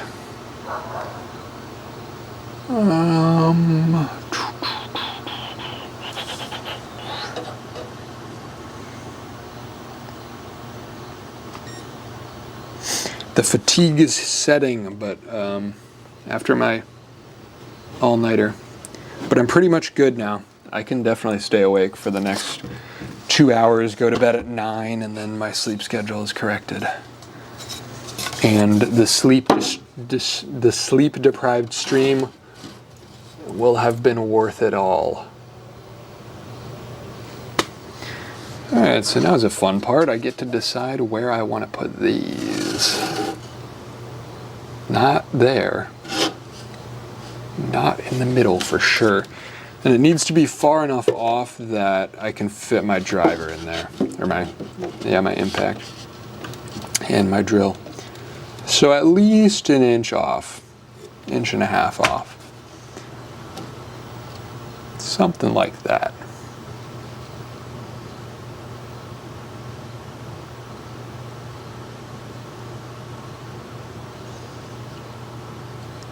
Shelf. Shelf. Shelf. I'm a shelf zombie at this point. I am shelf. I'm becoming shelf.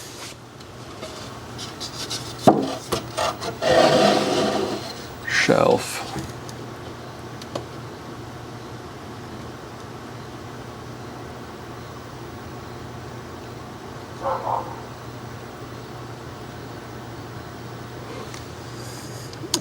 Just remember that genius is 1% inspiration and 99% perspiration. I can't see it in front of the heart. The heart that's on the screen on the app. 99% perspiration. You are an inspiration in so many ways. Please remember that always. Thank you, brother. Thank you. I'm making it through. My sleep has been so off for like a week. But I really think pulling through one day, just rocking an all-nighter and then making it to the evening, that's all I need to do. And that's what I'm doing. Okay, so what would it look like if I just offset them all by half? How crazy is that? How silly is that? How ridiculous is that? Well, this is useless. I don't know, actually. I can fit some bottles of something in there. But if I did that for everything, there would end up being a lot of them. At least 4 if I reversed it. Or no, because it staggers, so 1, 2, 3. So there'd be 3 pairs, and I don't think I have that much stuff that would be useful in a skinny spot like that. Now I am become shelf holder of things. Exactly. Wait, did I make another I made another coffee, didn't I? No, it's gone. It's gone. Oh no. I'm gonna need that.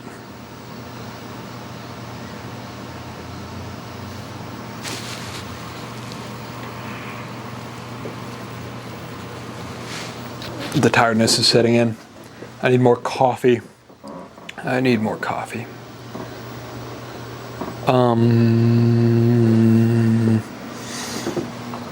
Should I bring the camera down?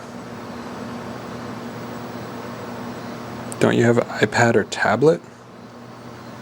No. I don't got none of that. No coffee. Oh, but coffee.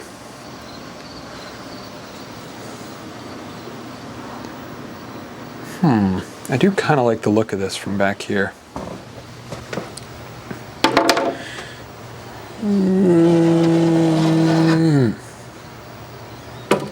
Maybe like this. Stagger it 2 inches.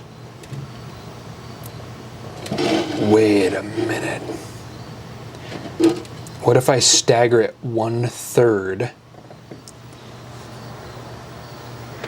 And then this one is like this, and then this one comes back to the grid. So it's like this whole stepping structure. But then we'd end up with one skinny one like that. Could be cool.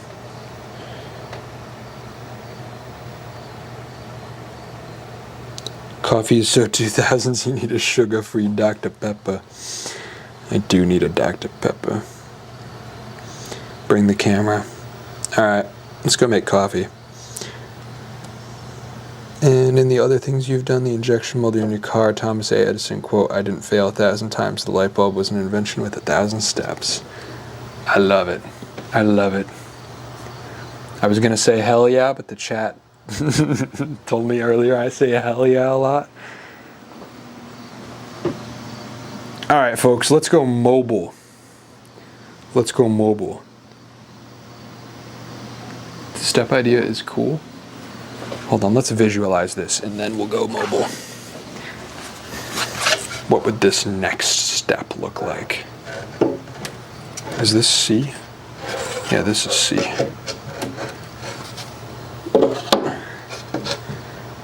So we would end up with one really skinny pocket, which might not be very useful. But I feel like I have enough tall, like, aerosol cans. Oof, why is this one so not fitting? Is this C or is C up there? C is up there, so it's reversed. So much to keep track of. What? C is here. A is down here. So I'm glad I labeled them because they do in fact have different heights. Or not. Maybe I'm crazy. Maybe I am crazy.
I didn't notice that one go out. How long was I gone?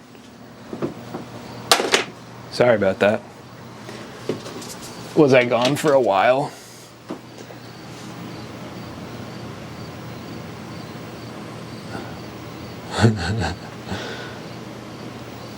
Oh, I must have been gone for a second. Say the line, Bev man? Hell yeah.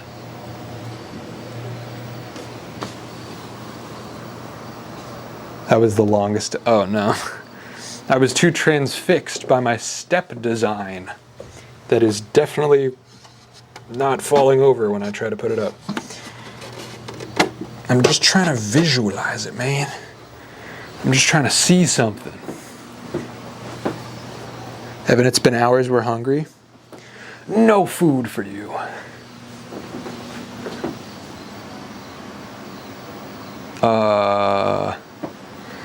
Get this sign out of the way so I can see what this looks like.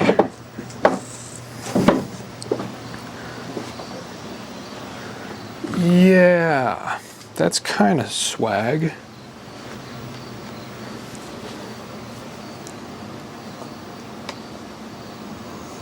Actually, I don't know if it is.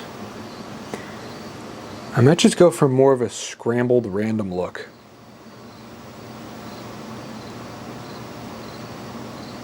Or maybe I'll try to picture what's going where. And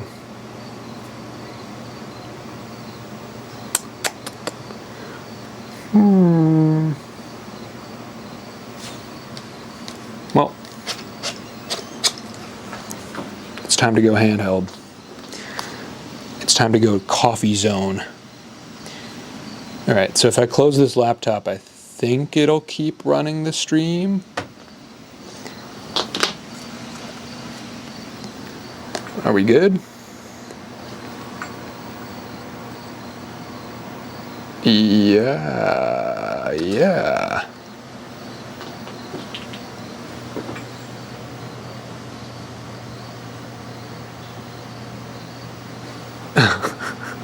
I got Taco Bell on the way I can share. I love it. All right, let's get the laptop backpack and put the thing in the thing, and then the blah blah blah blah blah.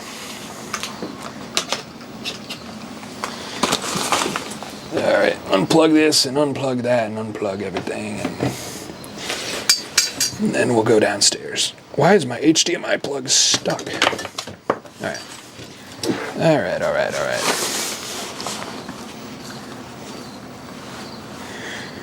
Let me pull out my phone so I can make sure if the thing dies, and then put the laptop on my back, and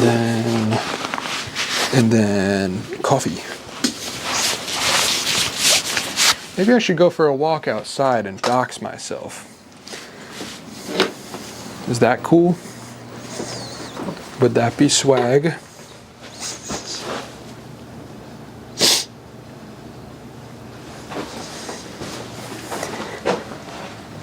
This is all remnants of flipping the door, because the door opened into the room, and so all of this wall space was dead space because the door opened in like this. And so I took off all this trim and flipped it so it was here, and now it's here, and I flipped all the hardware, and so now the door opens out so that I get extra space. And that's why there's tools here.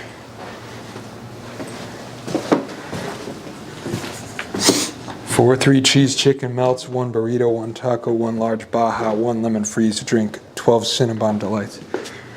You're making me hungry. Please show us the back of your credit card. Oh no, did I lose Wi-Fi? Hello? Hello? Hello? Chat?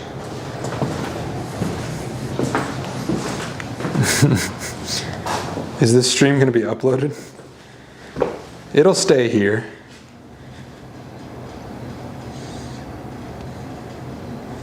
Do I have Wi-Fi? It's freezing on my phone.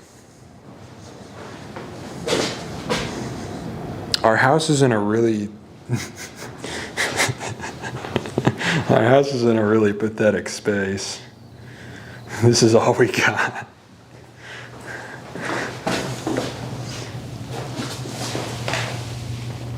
NBC. Ramos. Everything's good on this end? Really? It's freezing up on my phone. We got all the kitchen essentials. This is a well-furnished house. We got the KitchenAid, vintage. We got the 8mm projector, film projector. We got the 12-ton hydraulic ram. And we got the doohickey. We got the angle grinder. That's it.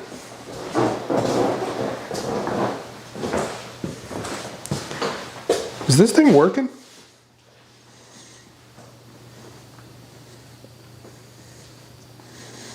Don't worry, the chat is still here.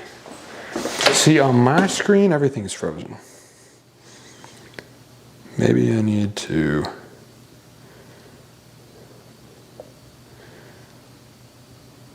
The Wi-Fi is worse downstairs.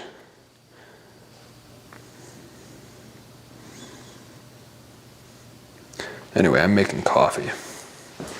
Wait, where'd my mug go? I need my mug.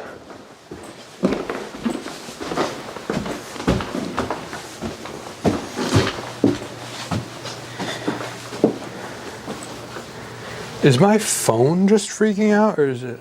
Hold on, I'm checking the computer. Everything is butter smooth for us. Okay, so it's literally just my phone. Okay. I will keep YouTube up for just the chat.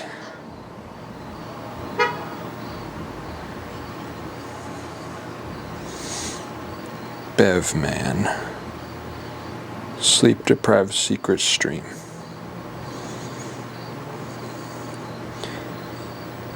What phone you got? I got an iPhone 13. It's too nice. I miss my old one. Alright, we got the coffee cup. I'm getting loopy. I'm getting tired. Need more coffee. More coffee.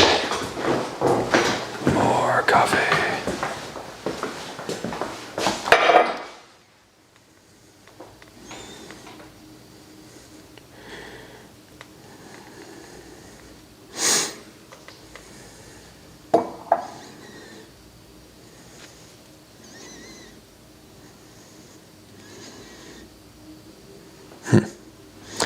Strange.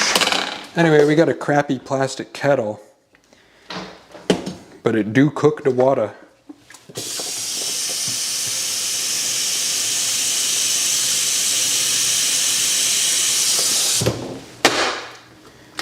Stick it on there and make the water. Then we got the AeroPress.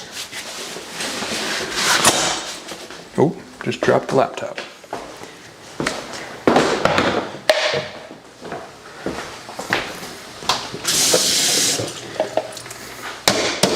If y'all don't know about the AeroPress, you're about to learn. Gosh, our kitchen is ugly. So it's kind of like a French press. This is the quality content I subscribed to Bevman channel for. Well, I'm glad. I'm really glad. Oh, check it out. It's a Colombian malt liquor. Isn't that cool? I'm going back to autofocus. So this is an AeroPress. It's like a French press combined with an immersion brewer. So you get one of these fancy little filters. Stick that paper filter down in that filter thing. Stick that sucker in the mug, like so. Then you get your fancy grinder, used for grinding beans only. Put that on the scale.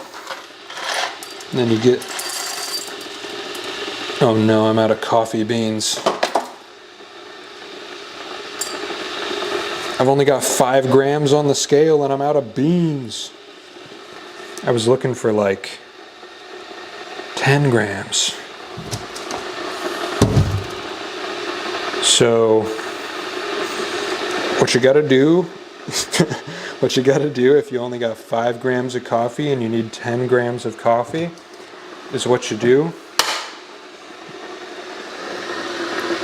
You get the Cafe Bustelo espresso ground coffee.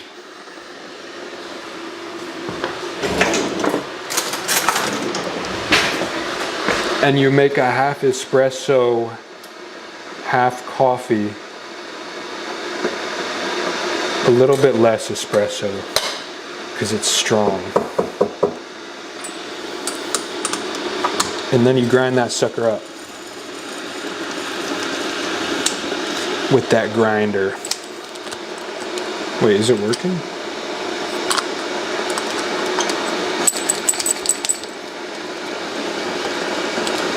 Hello?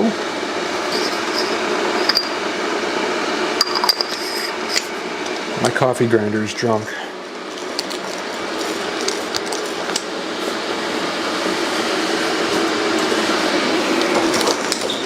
It's a hand grinder.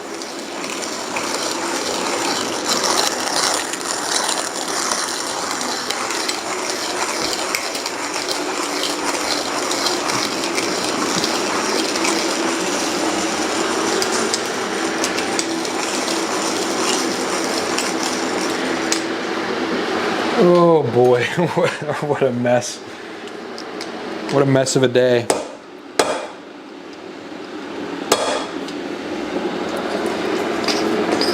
Anyway, then you take your half good coffee, half decent espresso. You put that sucker all up in that AeroPress.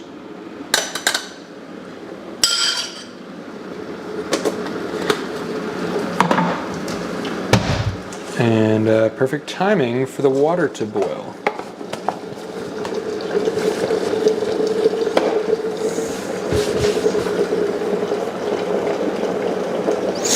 I'll go back upstairs in a second where the internet's better.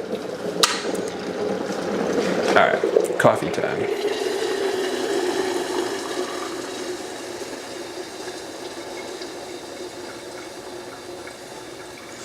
I'm making a big pot. Or well, one big cup.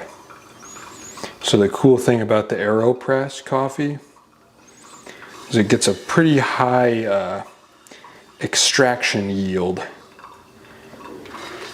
for the amount of beans you put in, which is all out the window because I used ground espresso, but and it makes 1 cup at a time, which is really nice. Anyway, back upstairs where the internet's better.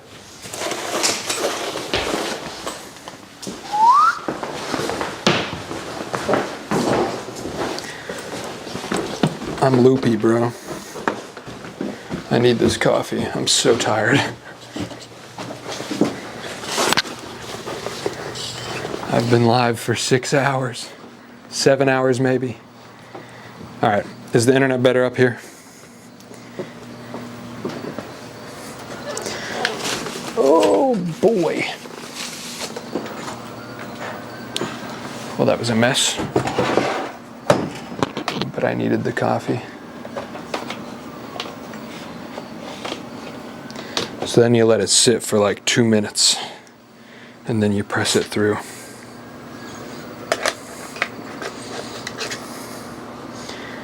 Anyway, whatever.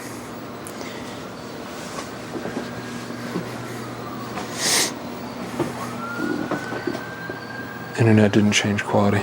Okay, cool.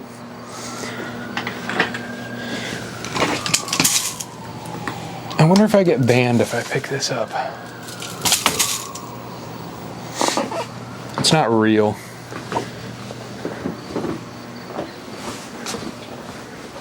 Oh, I'm so tired now. I do have the Nerf gun I'm screwing around with on the other stream. It's got to be much more fun in Fisheye.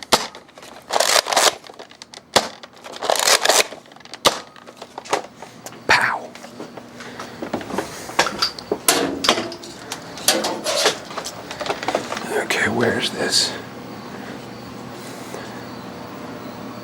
Alright. I'm just waiting on my coffee and then we'll resume the shelf.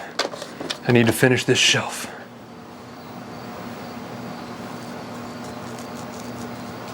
Will there be an update on the car soon? Maybe. I did build a custom bumper for it. I welded that up.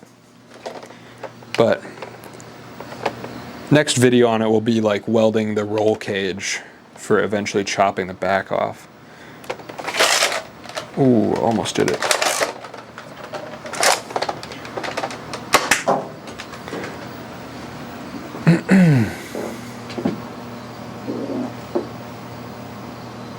You have a before pic? I don't. I have before footage on the big camera. But I don't have a picture. But you'll see it in a video. There we go. That was roughly what I was trying to do. Oof. There we go. It's harder to do with the bigger clip on it. Yeah. Okay, what am I doing? What's the machine on the small table next to your chair? Oh, it's a cobbler's sewing machine. You can probably sew through a piece of wood with this thing. It is strong. It's a hand crank, cast iron sewing machine. They'll basically stitch through anything you can fit under it. It'll stitch through your hand, man. It's meant for leatherworking.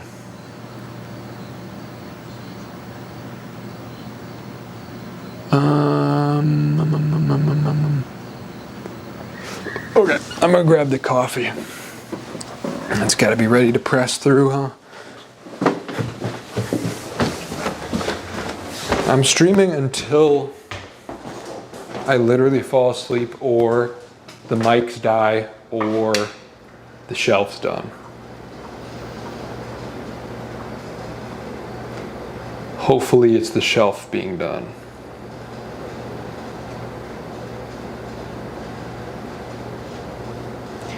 But I don't know if I have the brain capacity to make the final creative decisions on it yet. We'll find out. I guess I'm doing it in a way that it's easy to change, so who knows. I like the idea that if you watch this stream back, you can just watch me getting less and less coherent as the day goes on.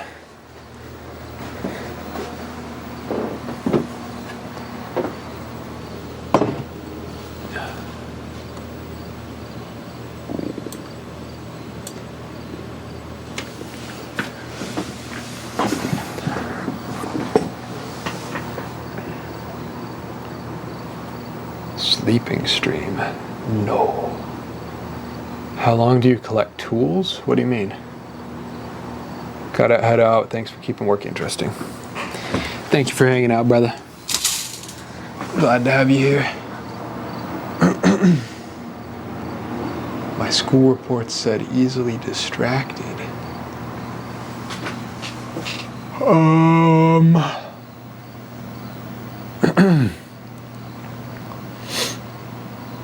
Alright. So what final position are these pieces going in? That is the question that I really need to decide.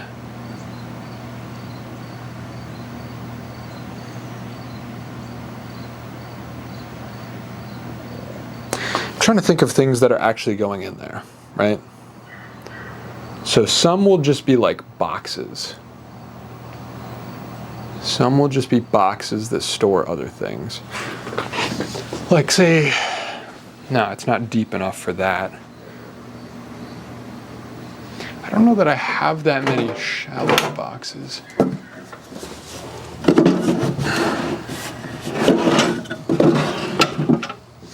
That could go on the long end. And stuff like this parts tray. I'm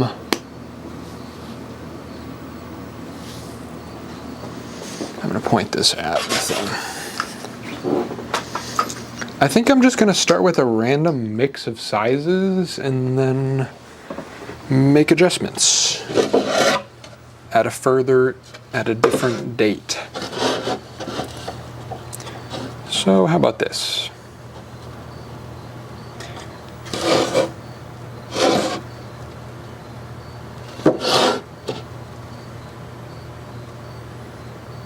I don't know that super small ones are going to be that useful.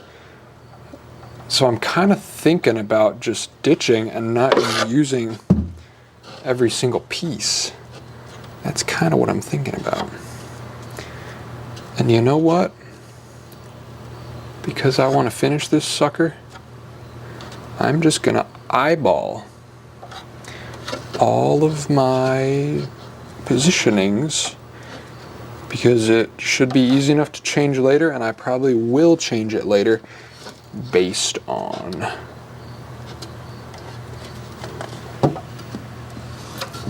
use case. And it's not a big deal, so.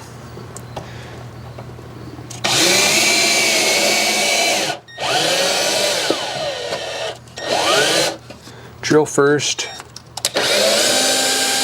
ask questions later.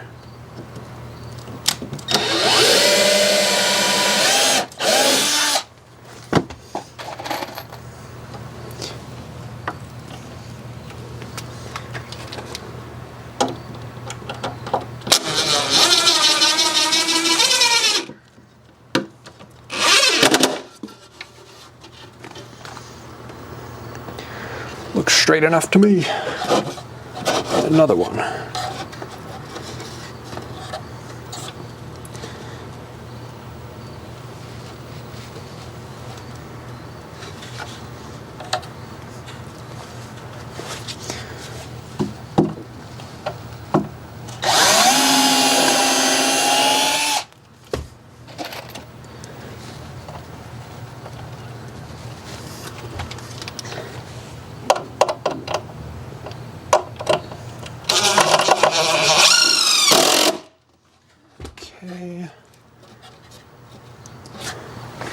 So I kind of think I'll just do that on the top and the bottom, because I think I'll get a lot of use out of these 1.5 width.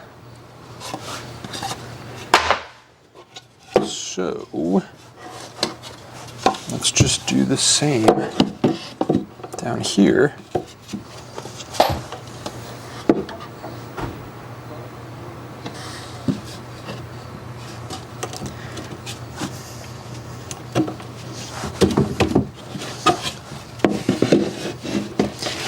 Might be easier to go this way.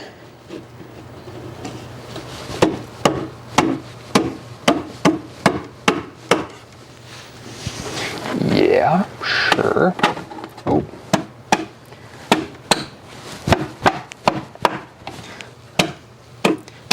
I'm getting worse and worse at building the more tired I get.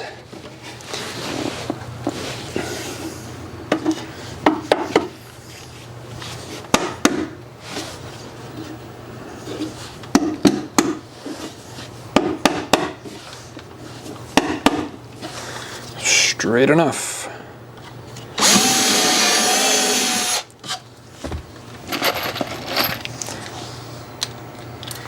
Yeah, I'm just gonna kind of rough them in with only as many screws as I need, and then I'll make changes once I start loading them. That makes the most sense to me.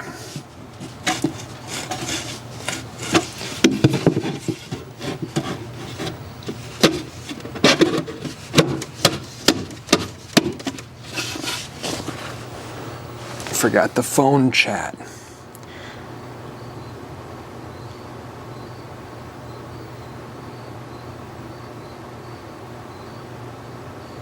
When did you get your first tool? Not that long ago, honestly. 5 years maybe. I'm only 23.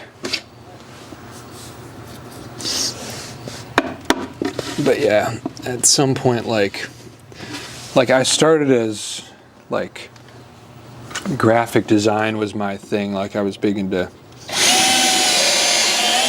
making stuff on the computer, whether it was videos or 3D modeling or graphic design, because that was just what I had access to. And I didn't really have the opportunity to work with tools much until I had my own money. So I really started diving into it when I went to college, which was 2018, so not that long ago.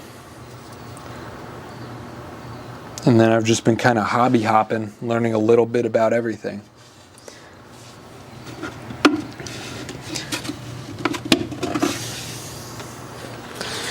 All right, I'm gonna step back and see how this looks. Yeah. Yeah. That's fine. That's cool. It all changes when I load it up too. Now the question is, do I want to continue that pattern up to the top or do something different? So I'm thinking the top will probably be weighted to smaller stuff because we want heavy stuff on the bottom.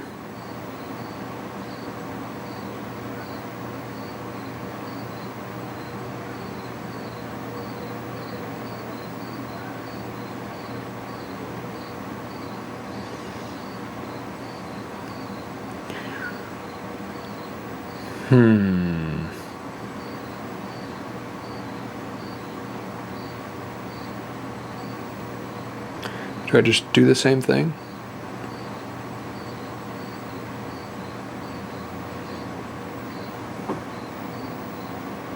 Yeah. Yep. That's what I'm doing. I am doing the same thing. I'm just going to repeat this pattern on the last three to the top. That is the plan.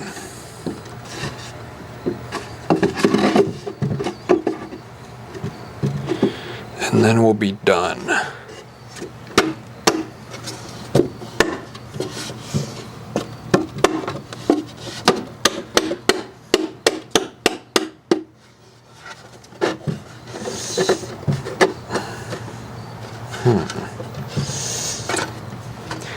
Hammer, power hammer. One here. Am I putting these in right? Yeah.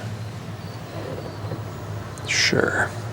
Whatever. It's all out the window because I'm not following the grid, so the numbers don't matter.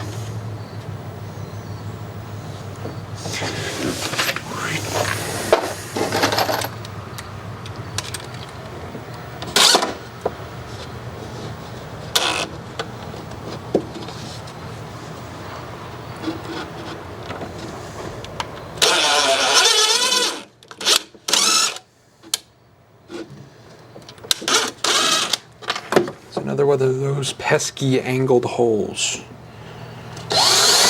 Don't like those.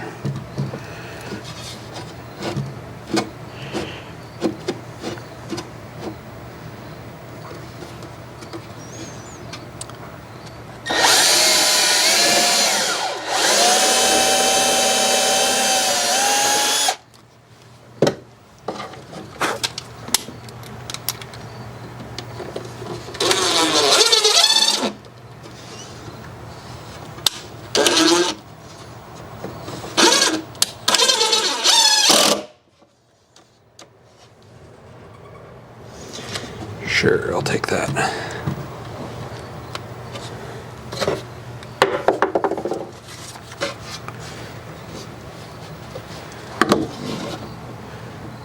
Leave it there for now. One more.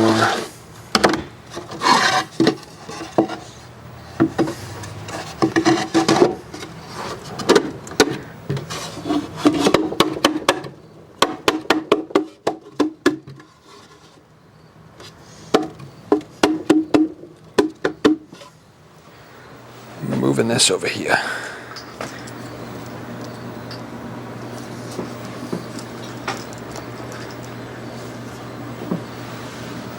What are the folks at home saying? I'm in the zone.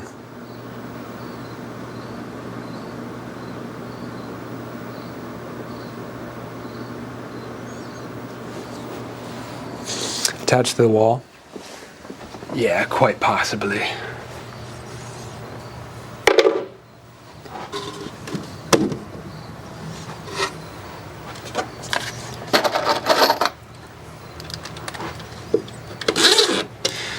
Another angled hole.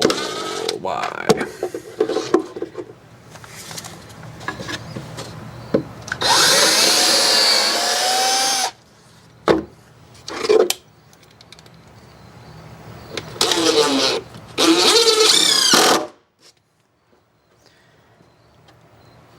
We need to get the second channel to 1K. It's so close. It is. It's like 50 away. Kind of ridiculous. Kind of crazy. You get all the best content like this. Me after being awake for 2 days straight. Just zoning in.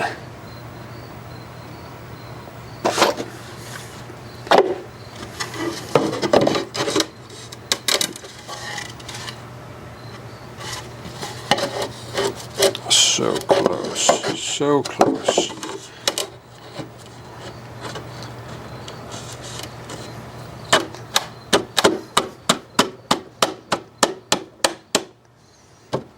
I'm putting like 2 screws per wall here because I just need it to be somewhat sturdy, visualize it, and then I'm going to spend some time later just unpacking things that I haven't unpacked yet from the move and just see what fits where and if I need to move anything. That's the plan. I feel like I said that already. I need to drink some of that coffee. How's this look? Are we roughly parallel, roughly in line? Yeah, yeah, yeah, yeah. Yeah.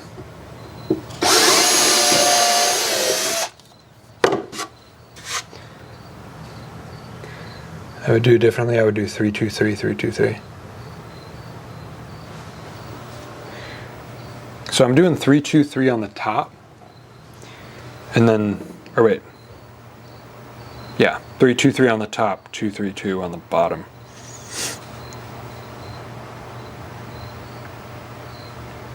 But who knows? Who knows how it'll end up? I'm just kind of doing something so that it's done, and then switch it up. What if Evan just fell asleep midstream? Quite possible. Quite possible. But I'm pretty sure my goal when I started this stream, I'm pretty sure I said, I just need to stay awake until... What was that?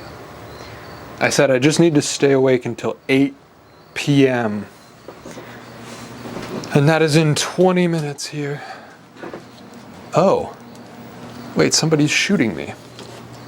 Hey! Oh, I shouldn't leak my... Hey, you don't want to mess with me, buddy.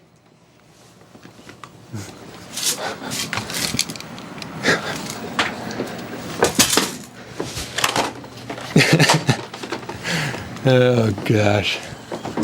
I need to strap up, folks. Wait, I think I locked my door. Hold on, hold on.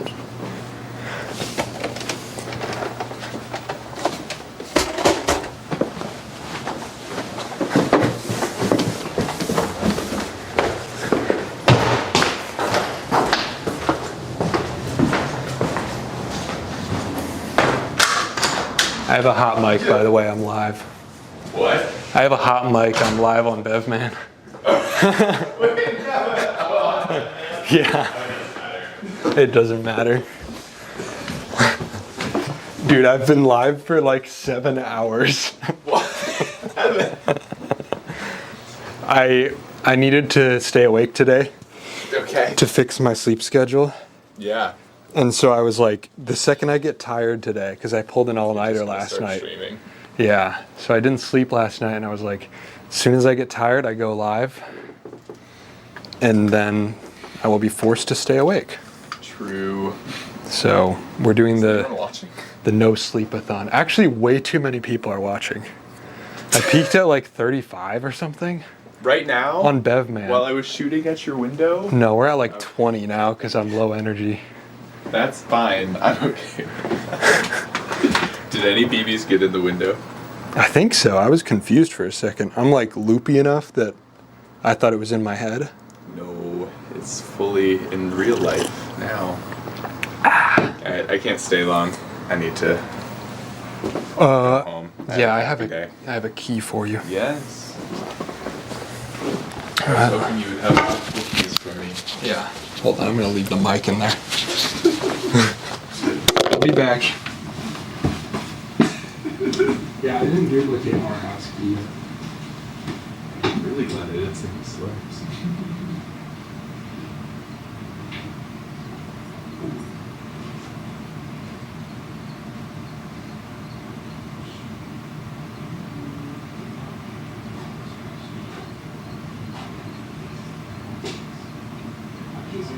Every time I come over here, your front door's locked. Yeah, I don't know why. Not good energy. I'm scared. You should be. Streamers are gonna swat you. Yeah. Well, I've got the nerf, so. To anyone on stream who wants to swat Evan, his address is. Oh. Dude, I'm so tired. I bet you are.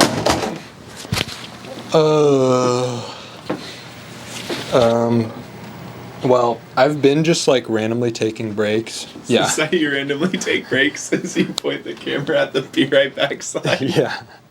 Do you want to talk on the porch for a second before you leave, or do you have to go? That sounds nice. I could go for a little chat. All right, Chad, I'll be back in 5 minutes to literally put in 2 more screws and then it's over.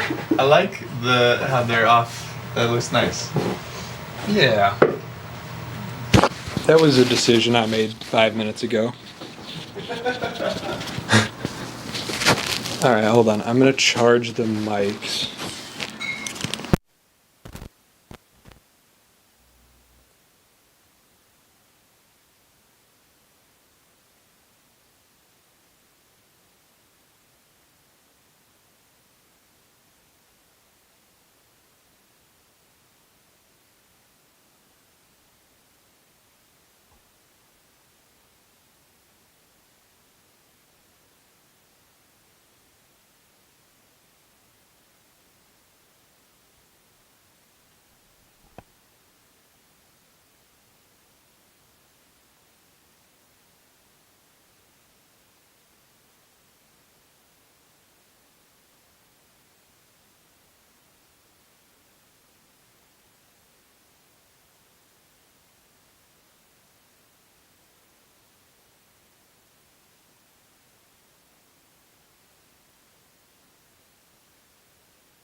Hello? Is this thing working? Yo. Okay, yeah, it works. Welcome back. Oh. Buddy just got off a rough day at work, so wanted to hang out with him for a second.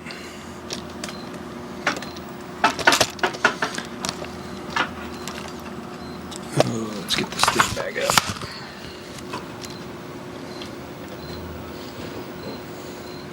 And we are back.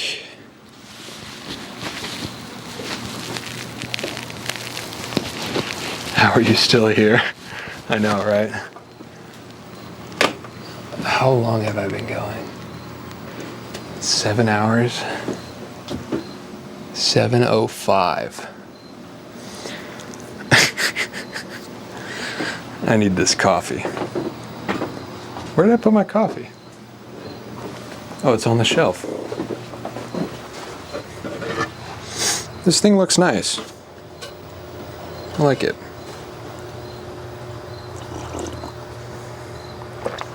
Oh, I forgot. I can't have the mic there when I'm drinking.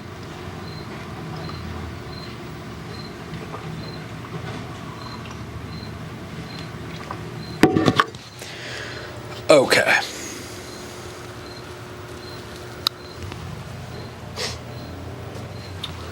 How long was I gone? How long was this out?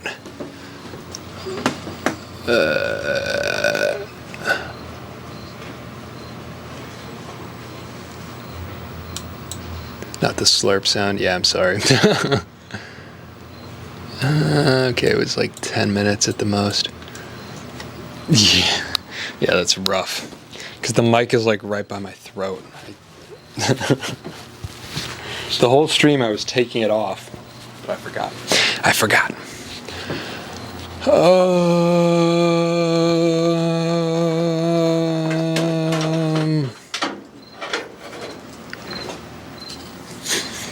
Should I keep this VOD up?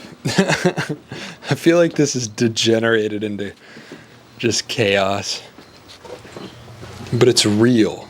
That's the thing, it's real.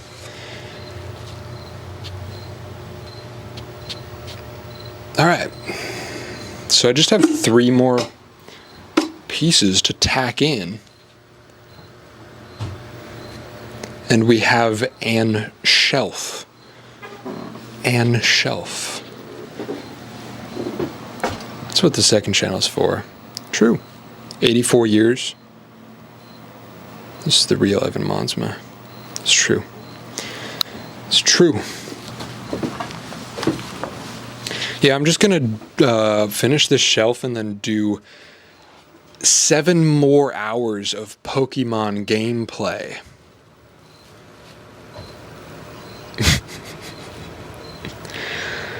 Oh. Should I get a real job, chat? Should I get a real job?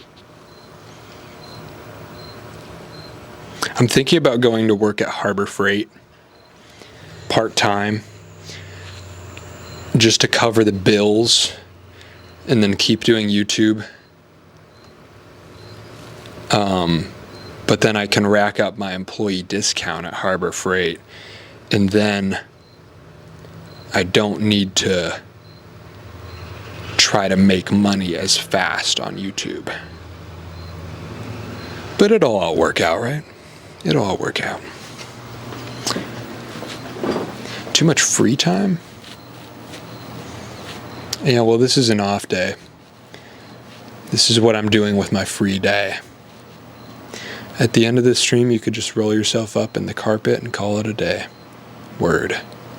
Gotta keep the VOD so I can make a Hell Yeah compilation? Hell yeah.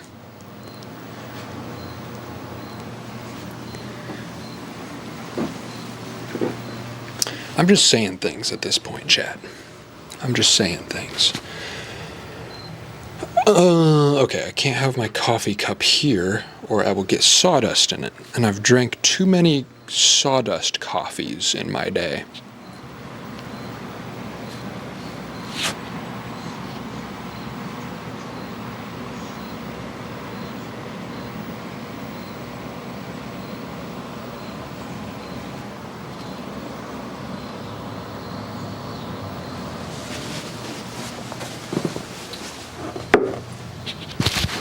Okay. 3 more. 3 more. And then we have a shelf.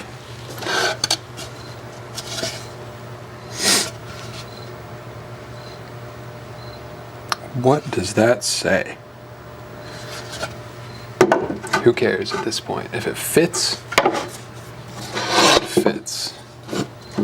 Oh, C1 is what that says. Very good. Very good. We go this way. Ba-boom.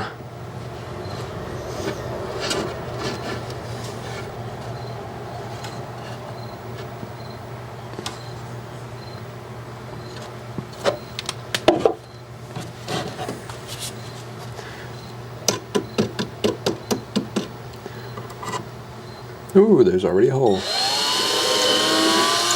Very good.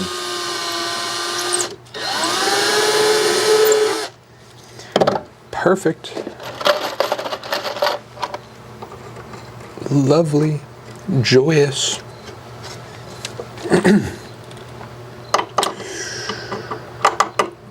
Very good.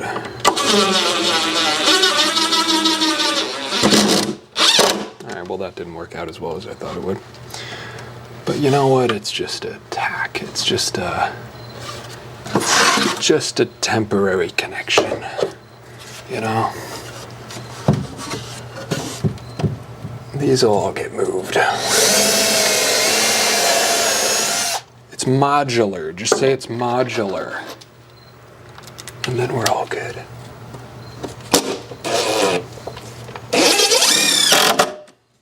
Where's the camera? Can you see me?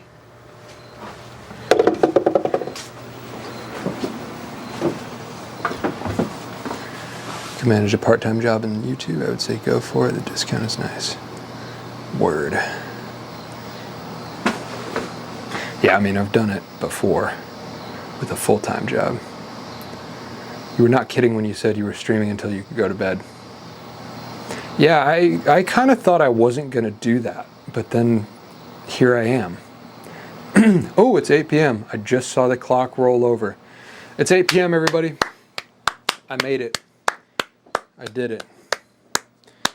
I defeated the fatigue. Honestly, like, working on this and just being on camera, as low pressure as it is, has given me the energy to keep going. Does your roommate ever get annoyed at all the noise you make? No, he's a very similar guy. He's also a filmmaker. He gets it. And we've been friends for a long time. So he's all for it. And I build things for him and fix his cameras, so he gets it. I made it to 8 p.m.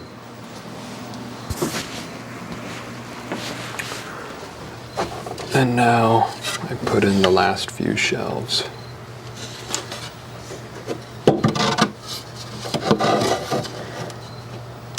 You know,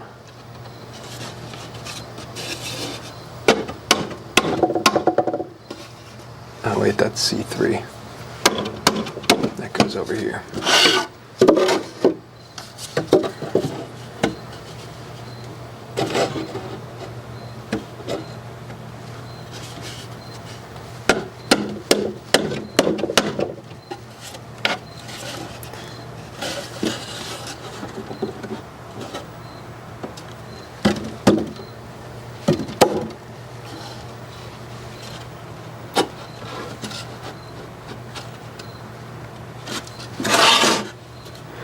I am very happy I did this.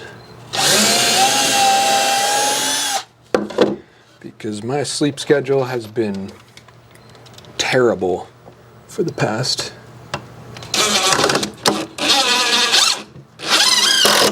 Honestly, my sleep schedule hasn't been on point since I moved here. And I'm very much a morning person. I very much get my energy from being the first one up. I'm a routine guy.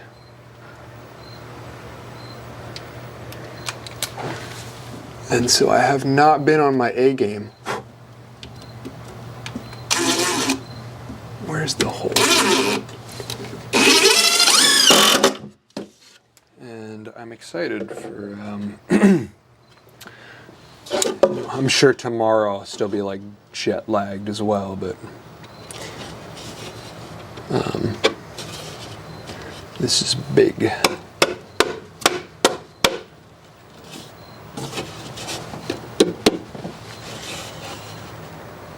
I don't know if I've talked about it on the channel before, but we're here and it's relevant. I have like a fatigue condition. I have a blood flow condition that makes it very hard to manage sleep. And I have an oversleeping problem and a fatigue problem in general. But I'm a workaholic at heart.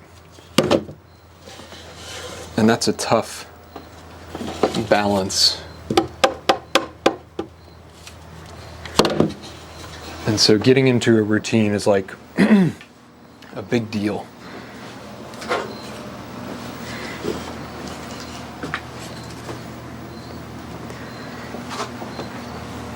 Because I only feel good when I'm doing stuff, when I'm getting work done. But sometimes it's just not feasible.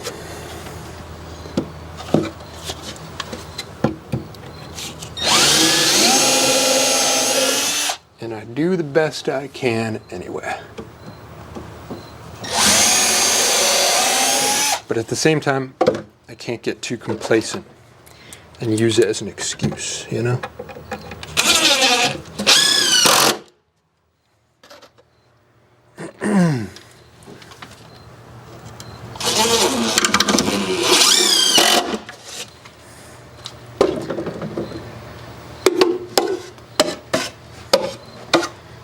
It's like a big old hopscotch board. And we got 3 extras. 1, 2, 3 extras. Boom.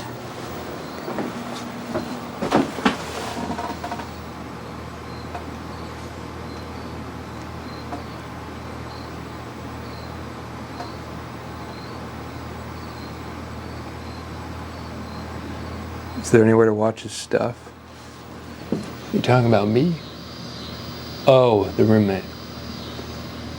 I don't know if he wants me to promo it. He doesn't have much out yet. He's more of a traditional filmmaker and not a YouTube guy.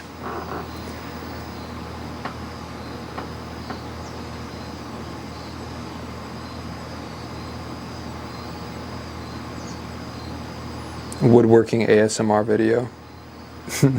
Yeah, maybe. He's already a dad at heart. Yeah, I pretty much am. I have the hobbies of a dad, the aspirations of a young man, but the energy of an old man. I don't know, I'm just saying stuff. But yeah, like I have an actual blood flow problem that does like intermittently give me like dysfunctional levels of fatigue, which is part of the reason I left school, because I couldn't do things on a schedule reliably. That's part of the reason I have such a drive to do YouTube, is because, or not specifically YouTube, but start my own thing, is because I think I can get way more done, or like I'm really only at my most functional when I have agency over my own schedule, because sometimes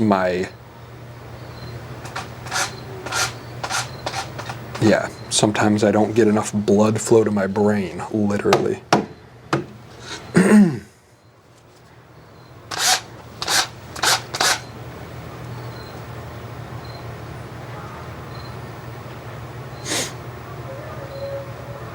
This thing looks sick.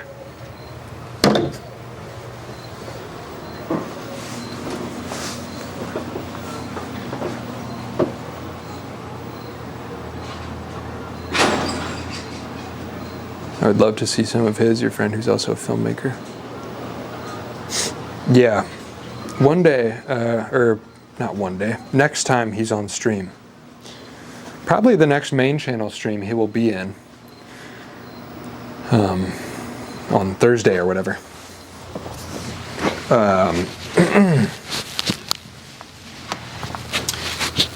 Yeah. Pop into chat on Thursday.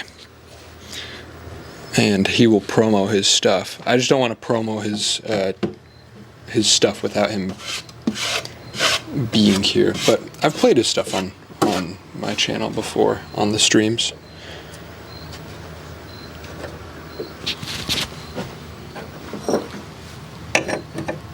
He just doesn't have much out publicly yet.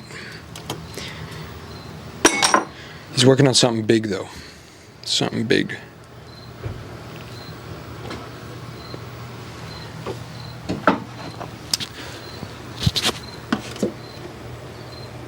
This is nice. I will mount it to the wall or at a plate that leans it back.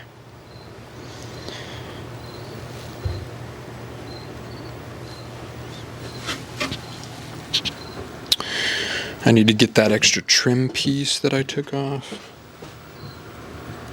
to fill in that.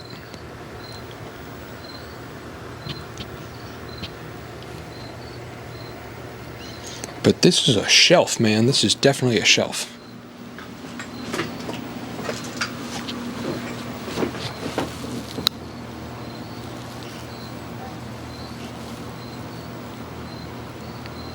Dude, are you still streaming? Is this your interpretation of Insomnia with Al Pacino? Possibly. Dang, that looks cool on camera, man. That really ties the room together a bit. And once it's loaded with stuff and it's got lights on it, whew, that's gonna be something. Sweet. Do you drink coffee? I'm drinking coffee right now. I used to not, because the crash affects me pretty adversely. But at the same time, it's a vasoconstrictor. It tightens up your blood flow, which is literally my condition is bad blood flow. So it does help. But I'm experimenting with it. I've gone through periods where I do no caffeine. But right now I'm doing it.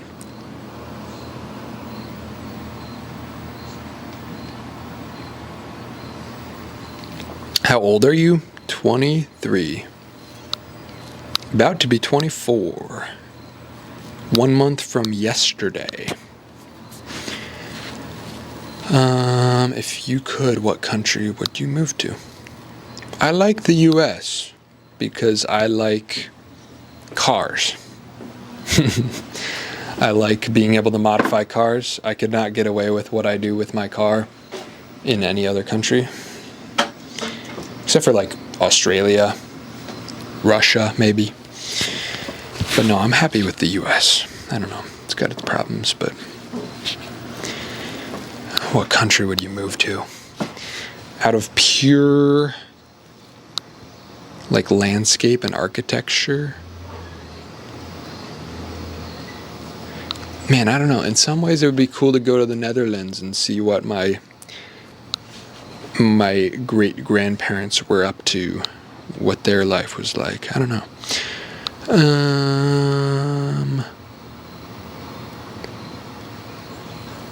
Oh, AP Barlow is in the chat. I recognize your name. I feel like I haven't seen you in a bit.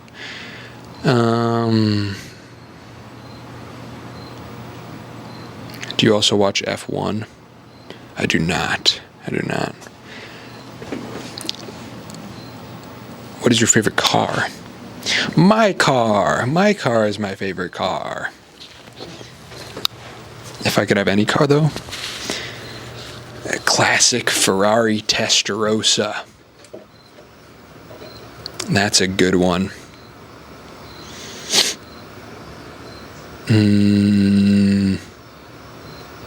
PT Cruiser. I don't know. I don't dream big when it comes to cars. I want to make a diesel electric Pontiac Fiero. That's what I want.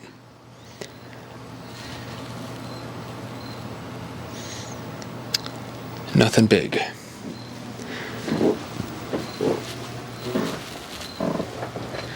Dude, this is like a thing. This did not exist 12 hours ago. And now it does. And it was free. 100% free, aside from the 80-something screws that I used.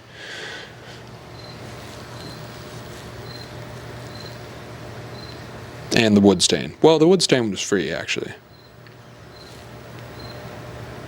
Pretty much a free shelf.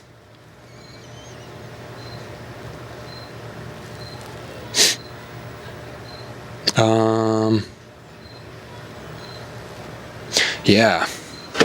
Then the fun part is getting to unpack all my boxes and find homes for things that are homeless currently.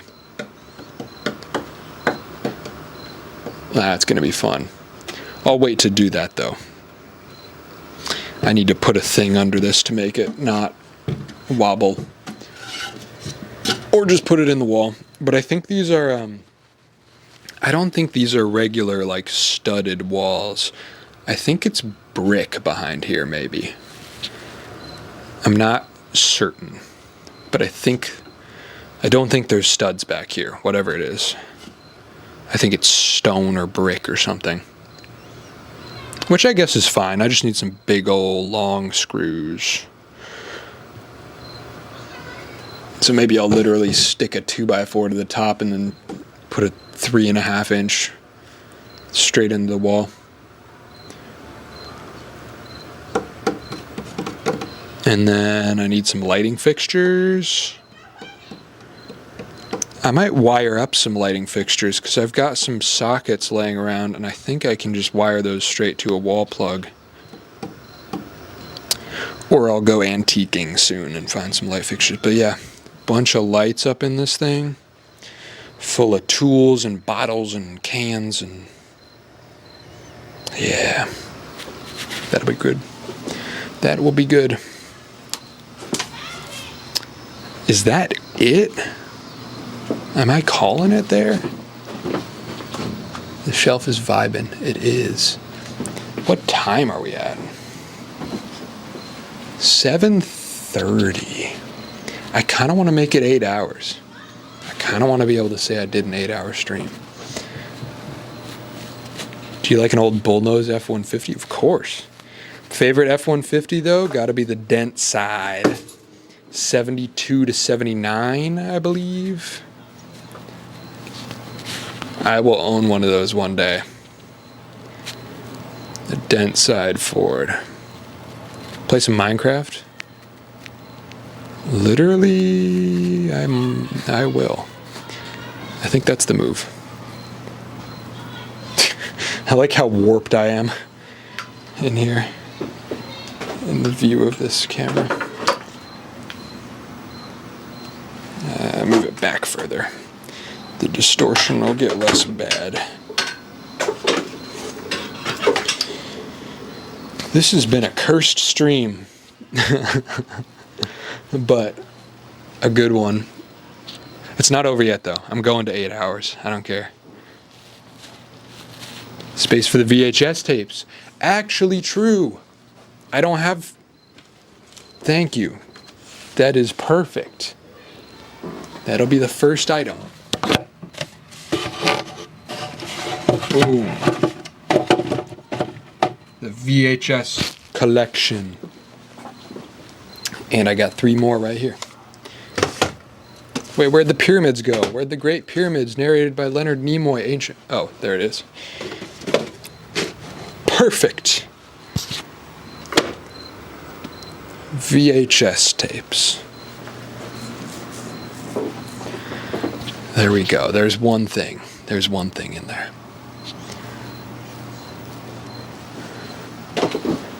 Nice. Yeah, I might boot up Minecraft just for the hell of it.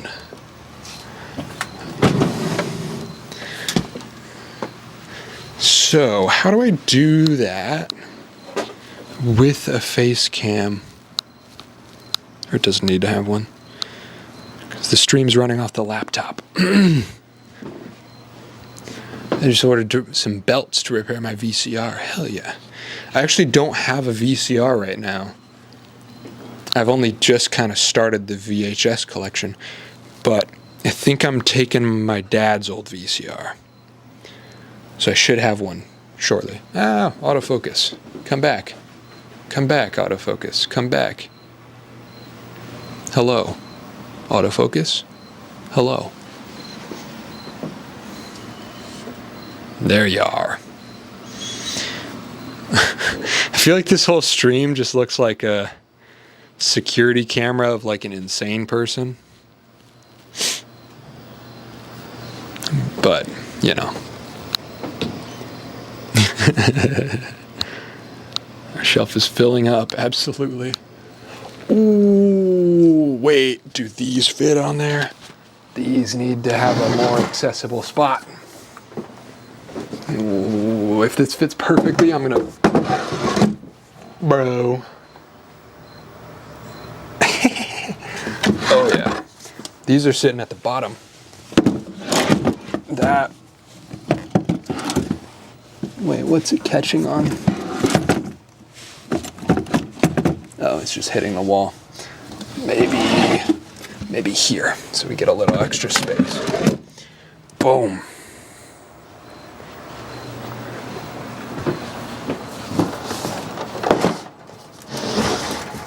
Oh, this one's heavy.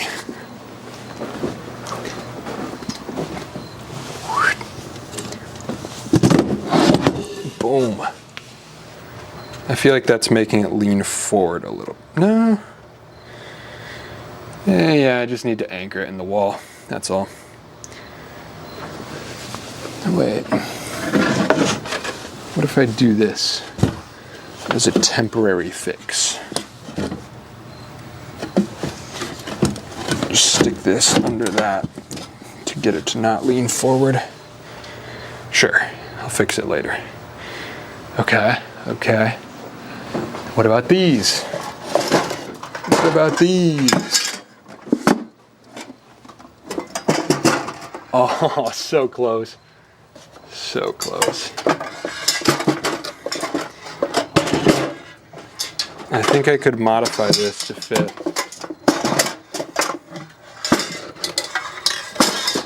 I mean, that ain't bad. It's some wasted space, but for now, I'm cool with that.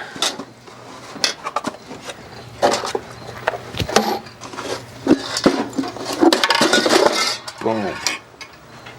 Boom, boom. Evan should film analog horror with this lens and vibe. Yeah. That temporary fix will sit there for the next couple months. Probably true.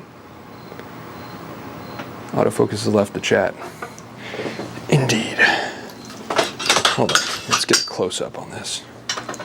As close up as the 8mm lens can do. We're stocking shelves, baby. We are stocking. You think a CRT would fit on? I don't think so. The tiny CRT, though. The tiny CRT will fit. This guy's been looking for a home. And now he's got one. Yeah.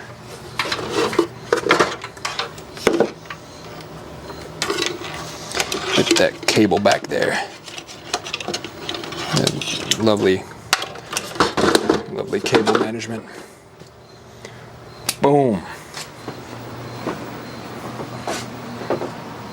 Boom. What about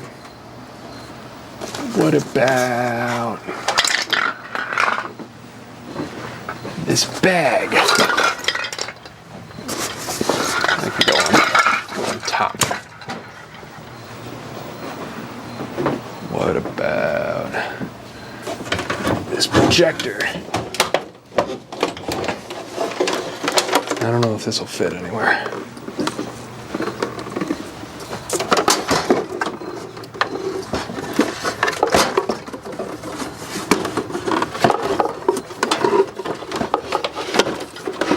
It's kind of awkward.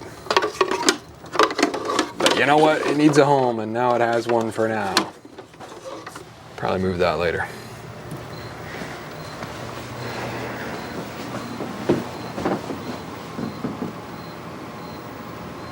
Sounds like a spray painting bag.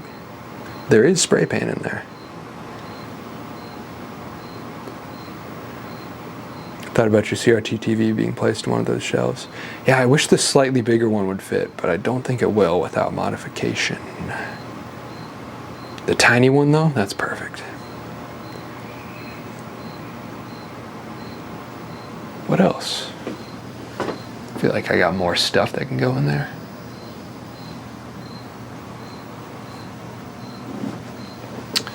Board games. I got more board games in the basement, but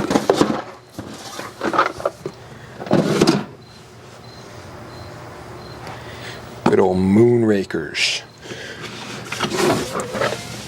Lovely game, lovely game.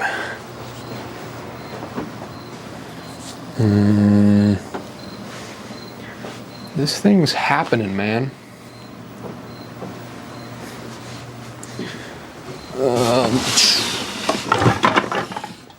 I can throw some cans of whatever in there. Just got to make sure the shelf doesn't fall and all of these spill on the carpet. Wood stains, varnishes, polyurethane coating, semi-gloss, latex, walled, trim, stain, finishing wax. Didn't know I had that. Don't know what that is. Burnt umber blending stain, semi-gloss, latex enamel. What are you? Latex enamel, eggshell finish.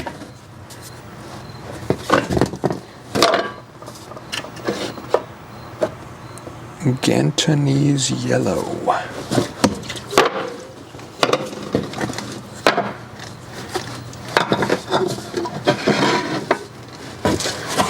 There's got to be more. So much stuff. I can move all this from up here down there, and this will all help weigh the shelf down.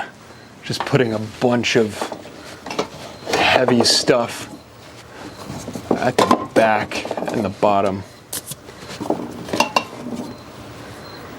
This is all good for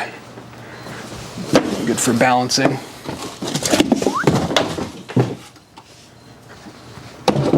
Boom. Boom. Hey, there's stuff on the shelf now. Put the Minions mug on top with the brushes. The Minions mug is a meme. I used to put the Minions mug in every single video somewhere. I would make sure it's somewhere. But then I got worried that people wouldn't realize it's ironic. But I think you know it's ironic. I'm not a Facebook mom.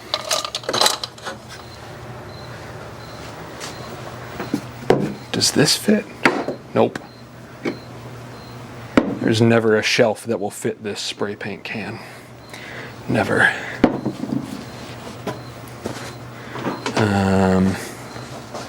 Hat blanks, embroidery tests. Beautiful.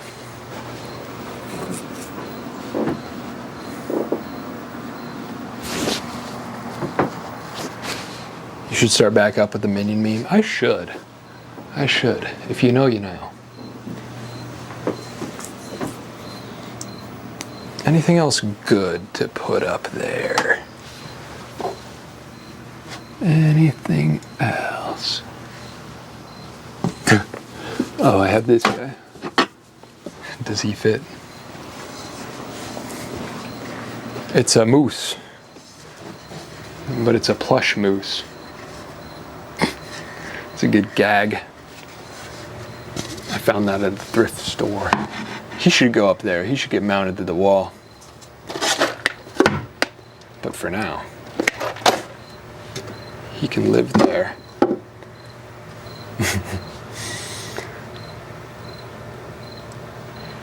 Yeah. How rickety is this thing at this point? That's pretty sturdy. Definitely does not want to fall forward. Sweet.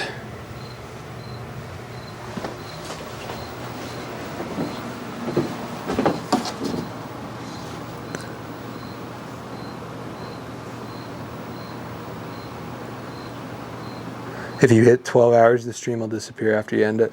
I have heard that. I will not hit 12 hours. I'm hoping to hit 8. Just so I can say I did it. 7:41. Dude. Hold on. Let's switch from the fisheye meme and go to a good lens, just because I want to see this thing in a prettier light, you know? Let's get some light on it. There's a pretty good amount of light on it. Oops.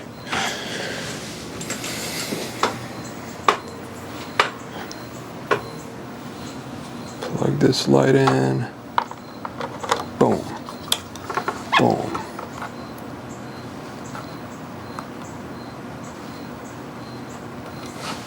Boom. Look at that, folks.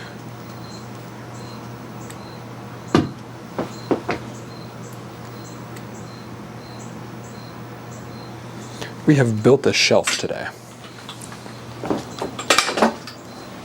And it is nice.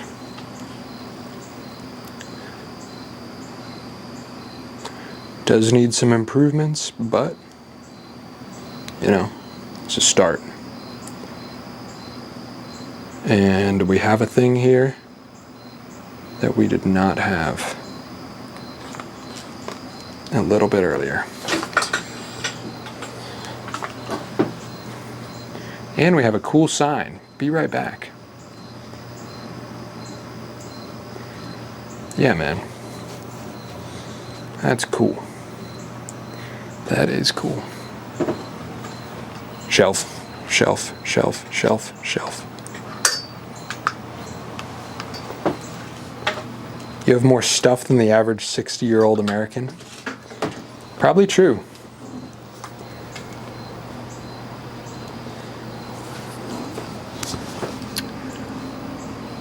And the craziest part is I store it all in my bedroom. All my possessions are right here.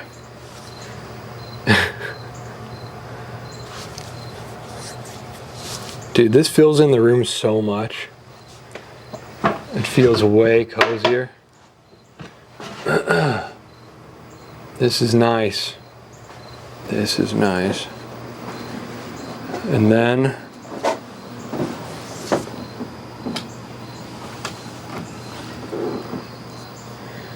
we'll tackle this whole area. Stuff. Getting rid of those. Rebuilding that into a rolling cart. Extending this spray paint storage to the ceiling. Yeah, man. Switch to the 16 to 35. A little bit wider. Boom.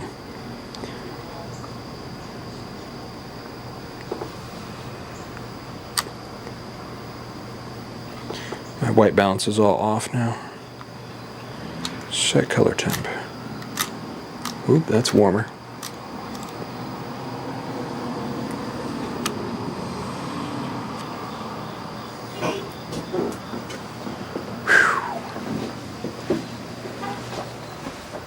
Yeah, definitely don't need backing panels with how much stuff is in here. And it'll be much more dense and make more sense than this. Yeah.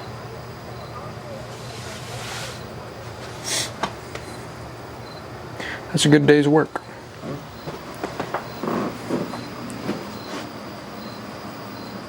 Is it Minecraft time, folks?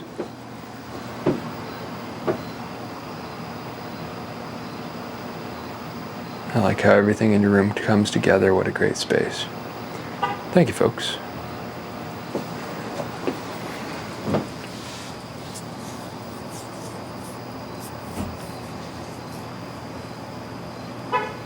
Minecraft. Dude, my room is a mess.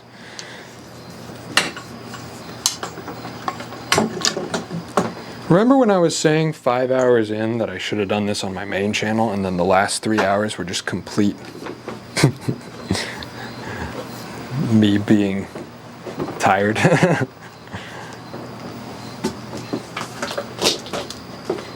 And you know, the crazy part is some of you have been like in and out like here since hour 1.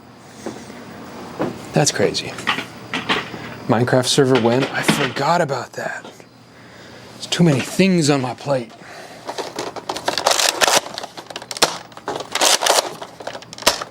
Oh, I'm out of bullets. Oh, what a mess I've created. I have to sleep here tonight.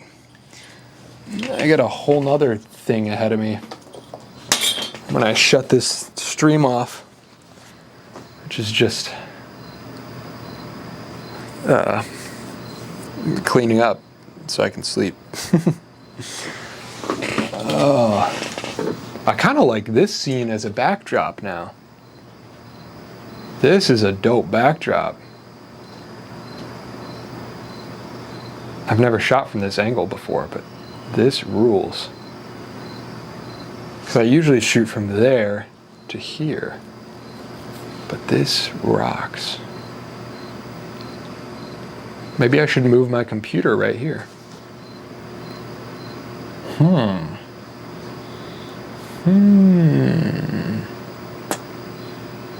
Ideas. Clean and stream, that's okay. Whole room is a great background. Yeah, that's the goal, I guess, is whichever angle you shoot from, there's no bad angles. Okay, get this wire out of the way, let's put this tripod really short so that I can put it on the desk. And then I can stream Minecraft while we cross 8 hours. Oh. 8-hour stream, folks. I did not expect that today. You know, I started this morning, or more accurately, I ended last night in a rut. And then I was awake so late that I started to see the sunrise, and I said, screw it. I'm done with all this. I gotta fix my whole thing. And then I was like, what if I just stream? And here we are. The funny thing though is like, this is such a marathon for me today. But like, a lot of streamers stream 8 hours a day, just like as their normal. Why does this look so crusty? Ooh.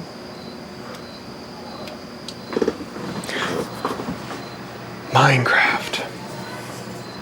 No, I don't want that. I want this.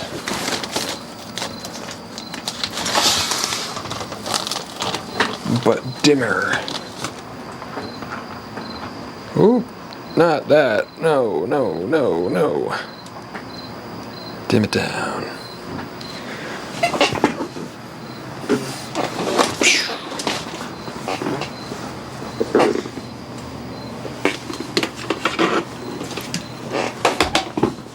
Yeah. Now I need a mouse so I can actually play.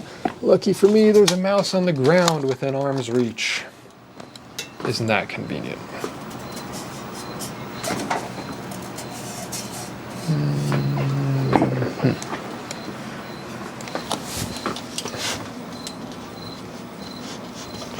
Boom. Dimmer, I barely know her. Good one. Good one. Ooh, we have a mouse. We have a mouse. Now what we need is a display capture. Oh no! Transform. Fit to screen. Ooh, transform. Center to screen. Hold up.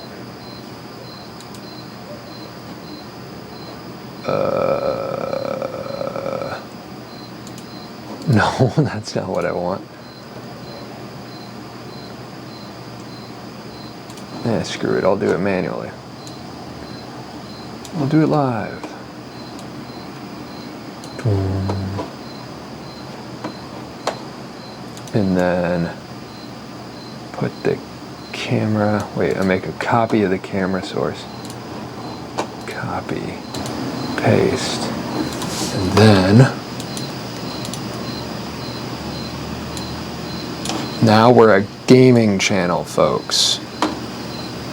Now we're gaming.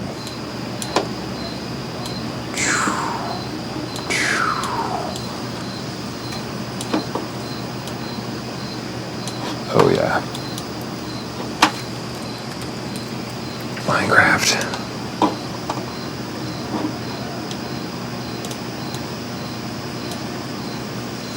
Minecraft. Minecraft.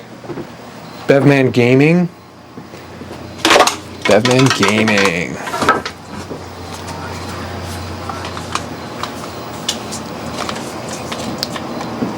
It's like looking in a medicine cabinet mirror facing a mirror. This is where the second monitor for sharing comes in handy. Yeah. If I were on my desktop, I would do it. Where's my coffee? I guess I don't really need it at this point, but I do have it. Oh, I'm surprised these mics didn't die a single time for 8 hours. I mean, I guess I charged them, but the vice is in my way of my mouse control. Get. There's a bunch of metal shavings on my desk. Minecraft, hold on. Play. Hold up, it's launching. Welcome back, everybody. It's your boy Bevman Gaming, and today we're playing Minecraft.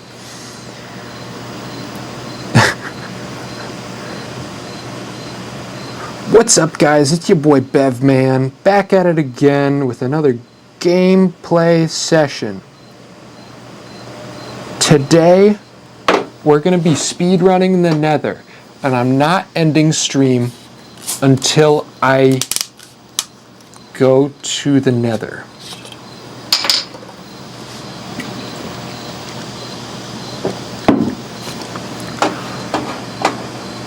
Where's Minecraft? Oh, there it is. Ooh, I had desktop audio on the whole time after I went on break. All right, folks. It's Minecraft. We're going to be playing it at this size. Just kidding. I wouldn't do that to you. Whoa, wait, they updated this thing.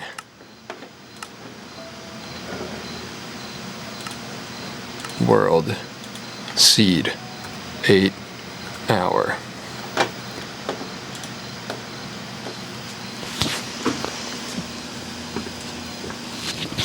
Yay.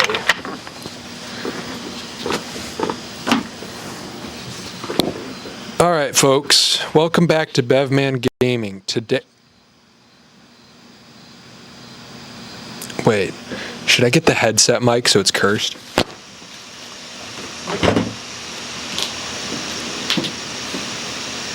Wait, there's no mic jack. There's no mic jack on this computer, never mind. Wait, I could plug it into the camera.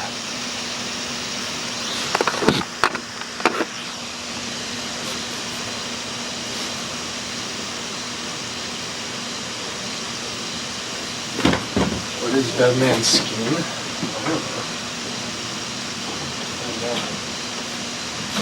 I want to try this. I need the crappy gamer mic. I need the gaming mic. I need to game.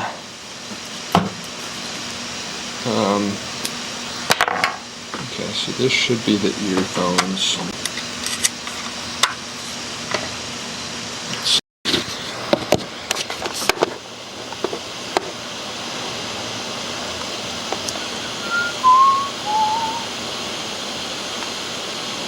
No, it doesn't reach. Wait. I can plug it into this, I think.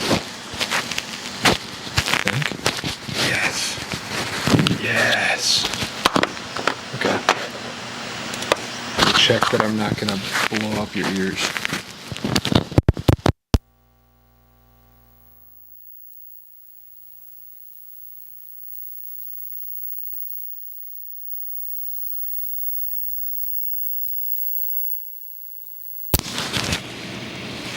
Sorry, did you not hear anything?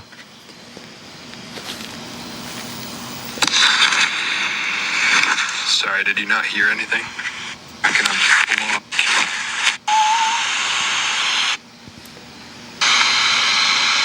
So did it go away when I plugged it in? That's unfortunate. How can I work this to work? Because it won't reach.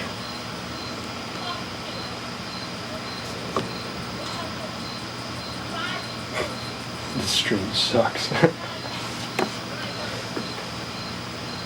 I don't think these headphones even are doing anything. What did I put my... I'm not even talking into a mic. Hold on. There we go.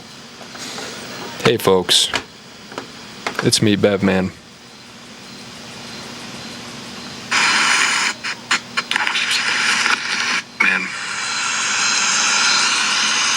Why is there so much noise?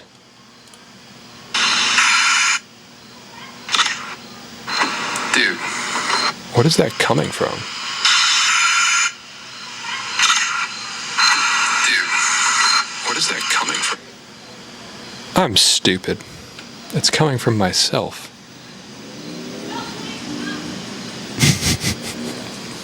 I'm so tired, folks.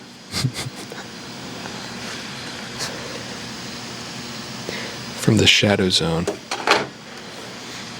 I need to listen to it here so it doesn't infect my...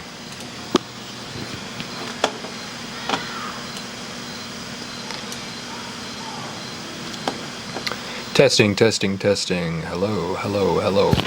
Oh.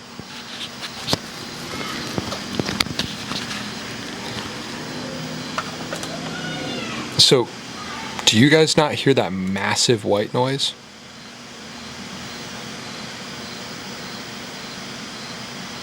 Where's that coming from?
Okay.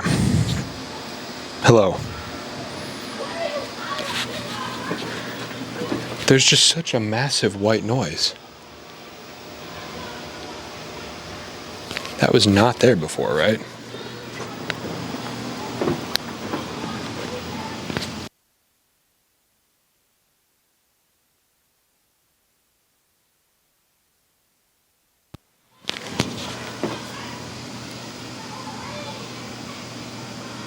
Am I wrong? Is there no, like, massive white noise right now? But I don't know where it's coming from. Because I should be just getting this mic only.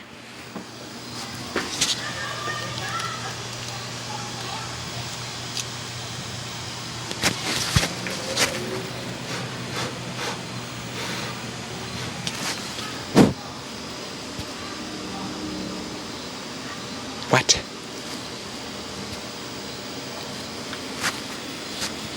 Hold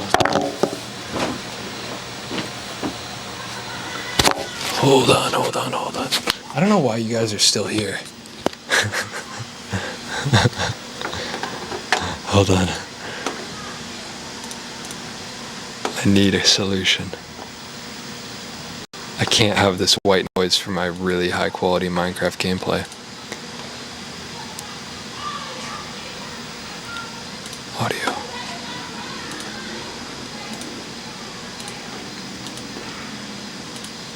Hello? Is this worse? How bad is this?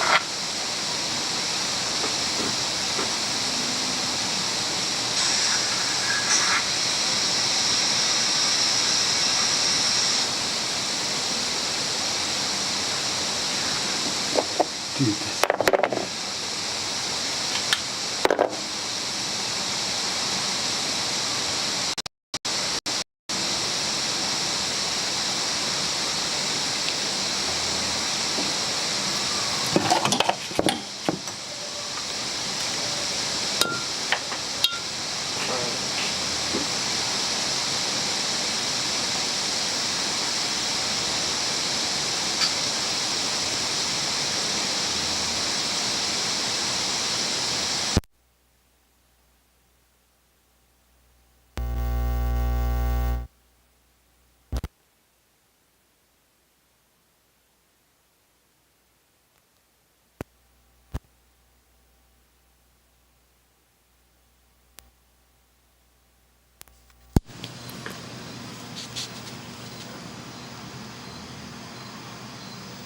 Okay. Is this like bearable? I think it's just the computer's fans going insane.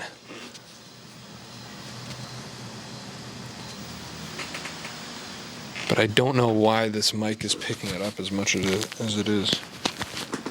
Whatever. Sorry about that. I'm being stupid.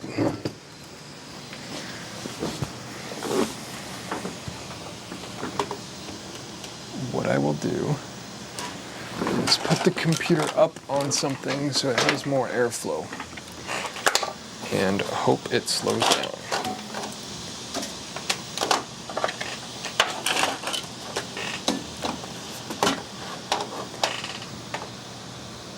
It's okay, it only took 8 hours. Yeah, this entire 8-hour stream has been building up to one Minecraft Let's Play. That's what this is all about.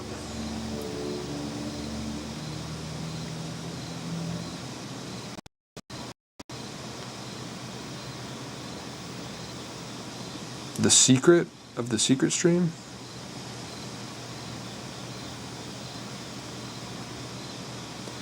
Okay, yeah, this is bearable. Sorry, I'm being dumb.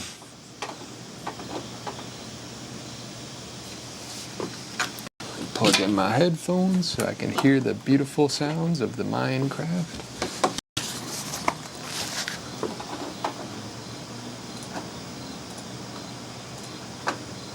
Headphones.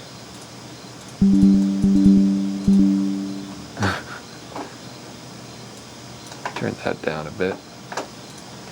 And here we go.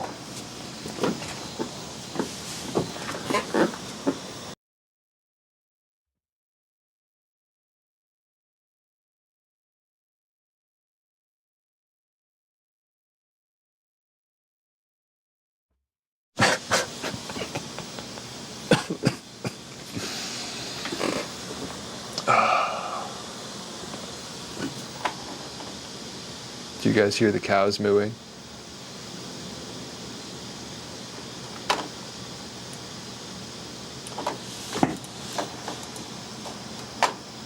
All right, we're going 12 hours, folks. It's over for y'all.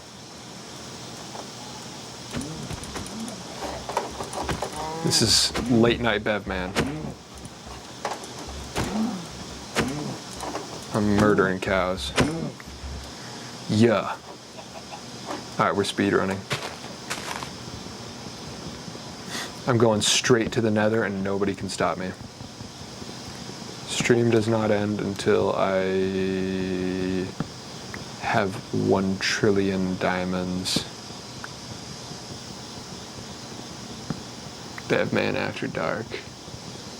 Increase the volume on Minecraft. Word. Boom. Done. Okay. Word.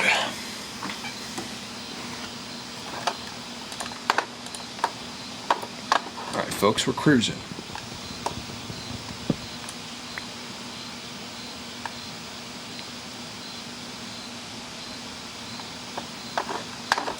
In-game cow. Yeah.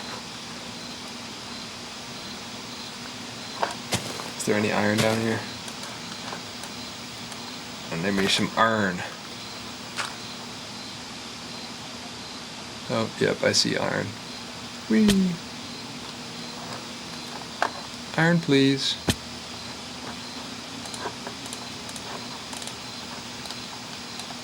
This is hardcore. If I die, the stream ends. Wait, I just crafted a craft. Oh my goodness. Pickaxe. 1, 2, 3. Speed running. Wow. We're going to the nether, folks, whether you like it or not. You might be scared, but it's okay.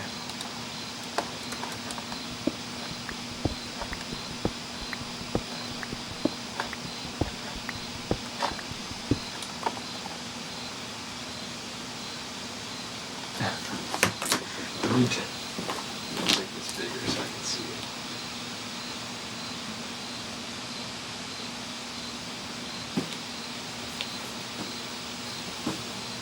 At midnight does the national anthem start.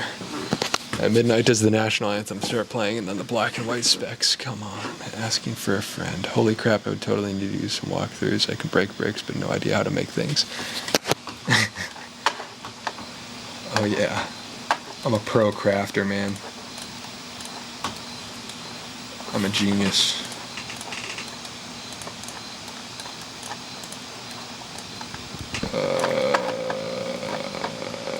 Coal. I don't know if I need coal, but we're getting it.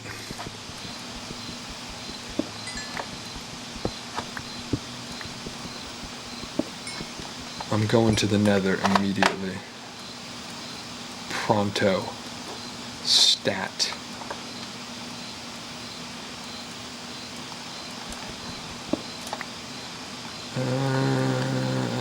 I kind of wish there was more iron down here. I was hoping for that when I came down here. But no. Alas. Unfortunately, there is not.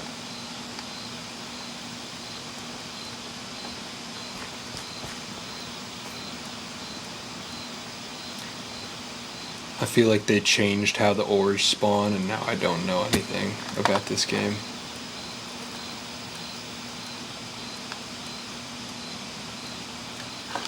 Alright, I'll take some coal. Now I have to get out of here, and I only got 2 iron. What a sham. What a schemaz. Alright, time to burn a village, folks.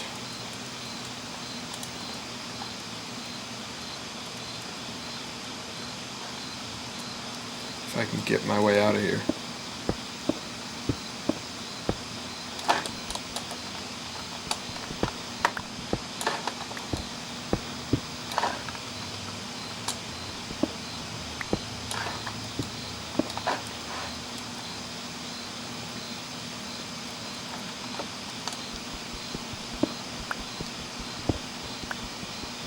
It's 9 p.m. here, but I haven't slept since yesterday.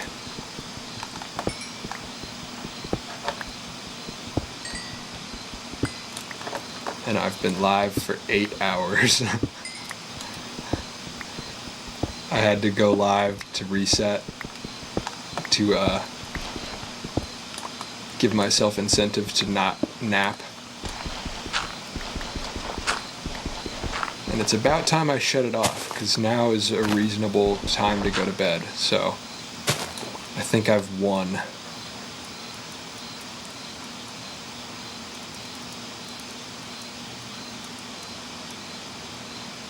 Wow, what a beautiful forest. I had fun. Oh, it's 3 a.m. and I need some rest. Enjoy your sleep. You deserve it. Till next time, bye. We'll see you around. Thanks for hanging.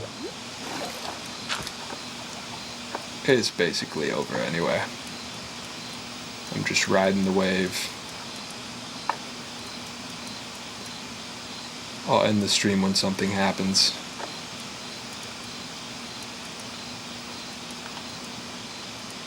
Is my mic volume low now, by the way? Oh, I'm gonna starve to death. Cool.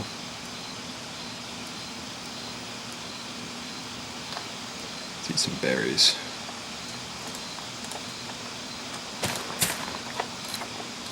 Wow, yummy.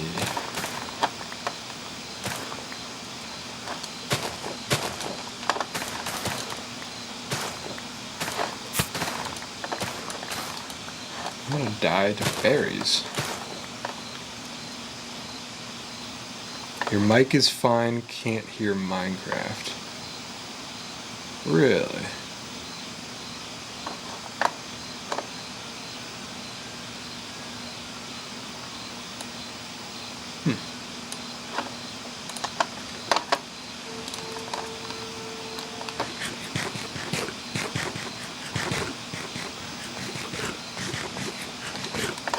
I'm burning a village and then I'm going to bed. I'm either going to the nether or I'm burning a village. That's what I need right now. That is the goal.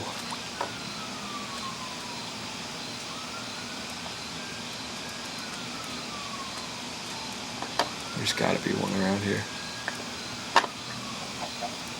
Except I'm by the ocean. Why am I by the ocean? I don't want to be by the ocean. There's nothing good over here. Unless...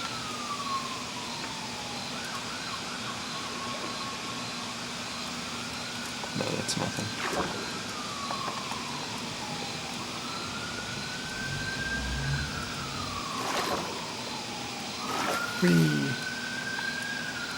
Whee! You guys can hear the police sirens. Yeah, they're coming for me. A village! Oh, it's perfect, chat. This is the end. Thank you all for hanging out.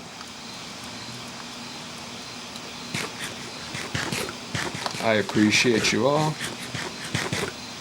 for being here for the beginning of the long streams experiment.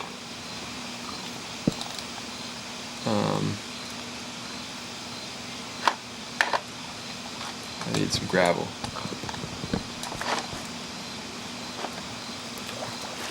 Ooh, almost killed myself there.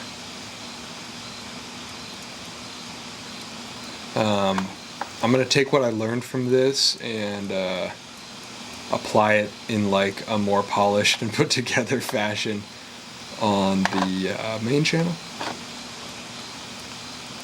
You were here for the creation of the Be Right Back screen.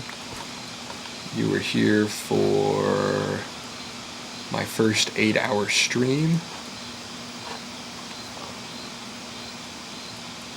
And where the hell is some gravel? I need give me your bed, fool. Actually, no, it's cooler if I do it at night.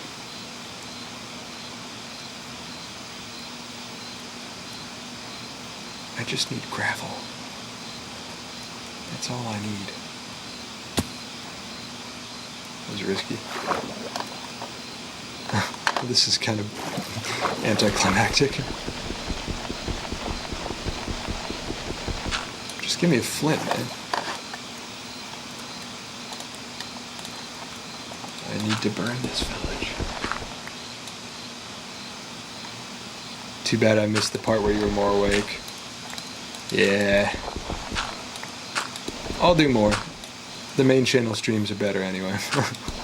I'm just screwing around, but I'm grateful for anybody that that hung out, helped keep me awake today.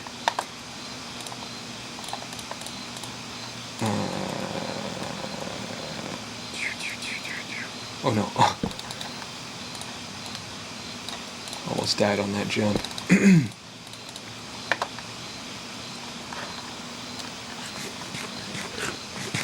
Arson time, folks.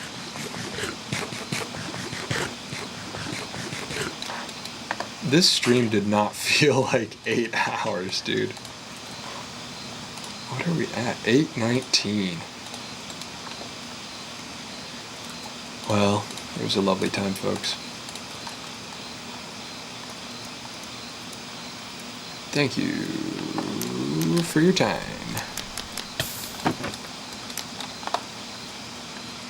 And we burn the village.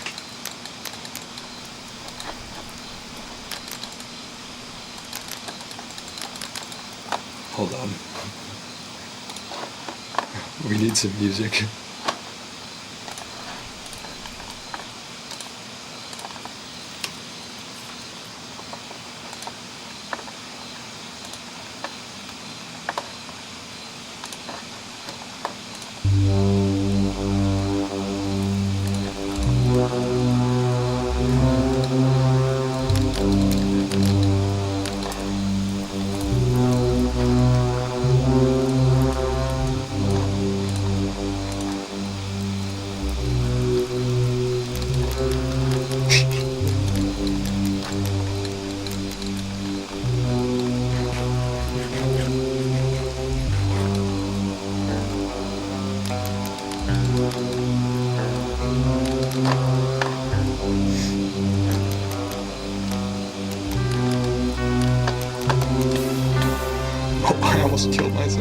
No!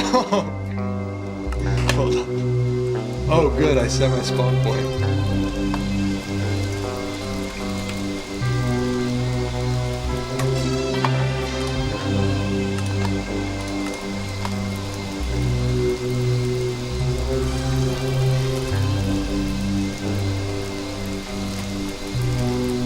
What's the...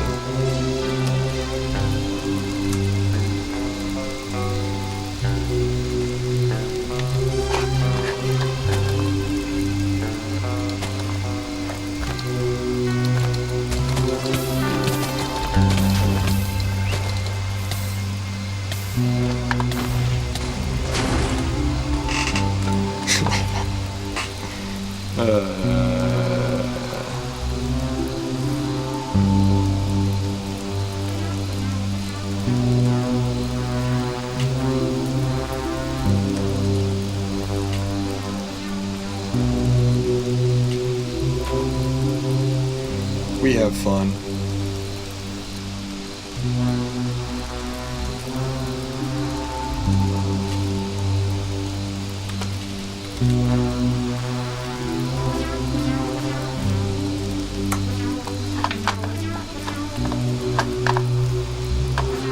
Oh, the village is already mostly done. Oh my goodness.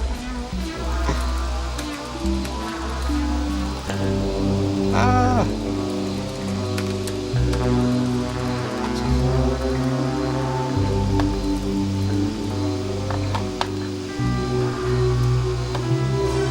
That was remarkably effective. Hold on, we gotta finish it off. It ain't an 8-hour stream if the whole village don't go out.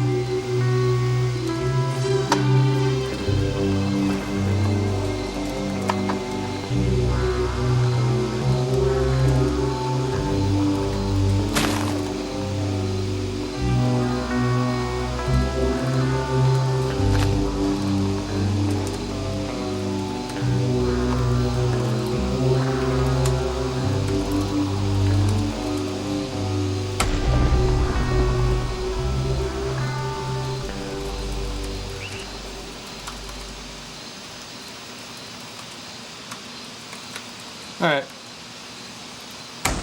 Thanks for being here, everybody.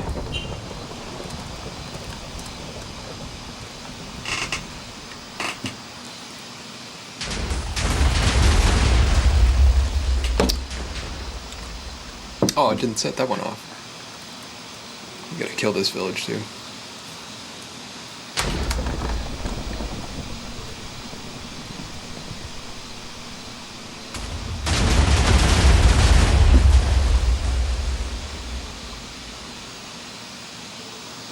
Cheers. Oh, 8 hours. Cool.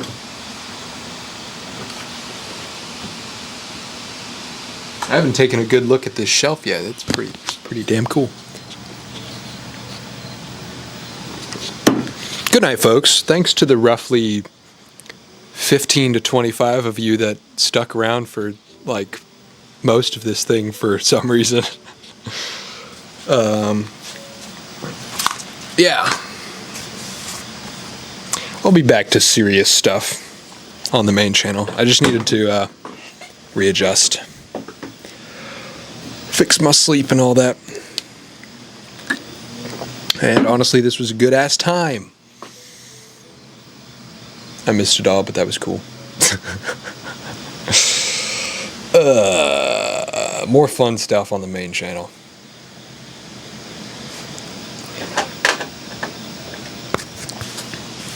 Peace, everybody. Thanks for hanging out. Appreciate y'all. Stream on Thursday. Video in the next 2 days. And maybe, no promises, maybe a second video this week. No promises though. But maybe. This has been Bevman Gaming. I was trying to think of the Ali A intro or the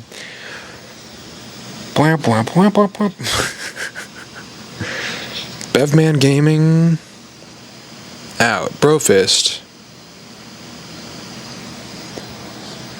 All right. Be right back.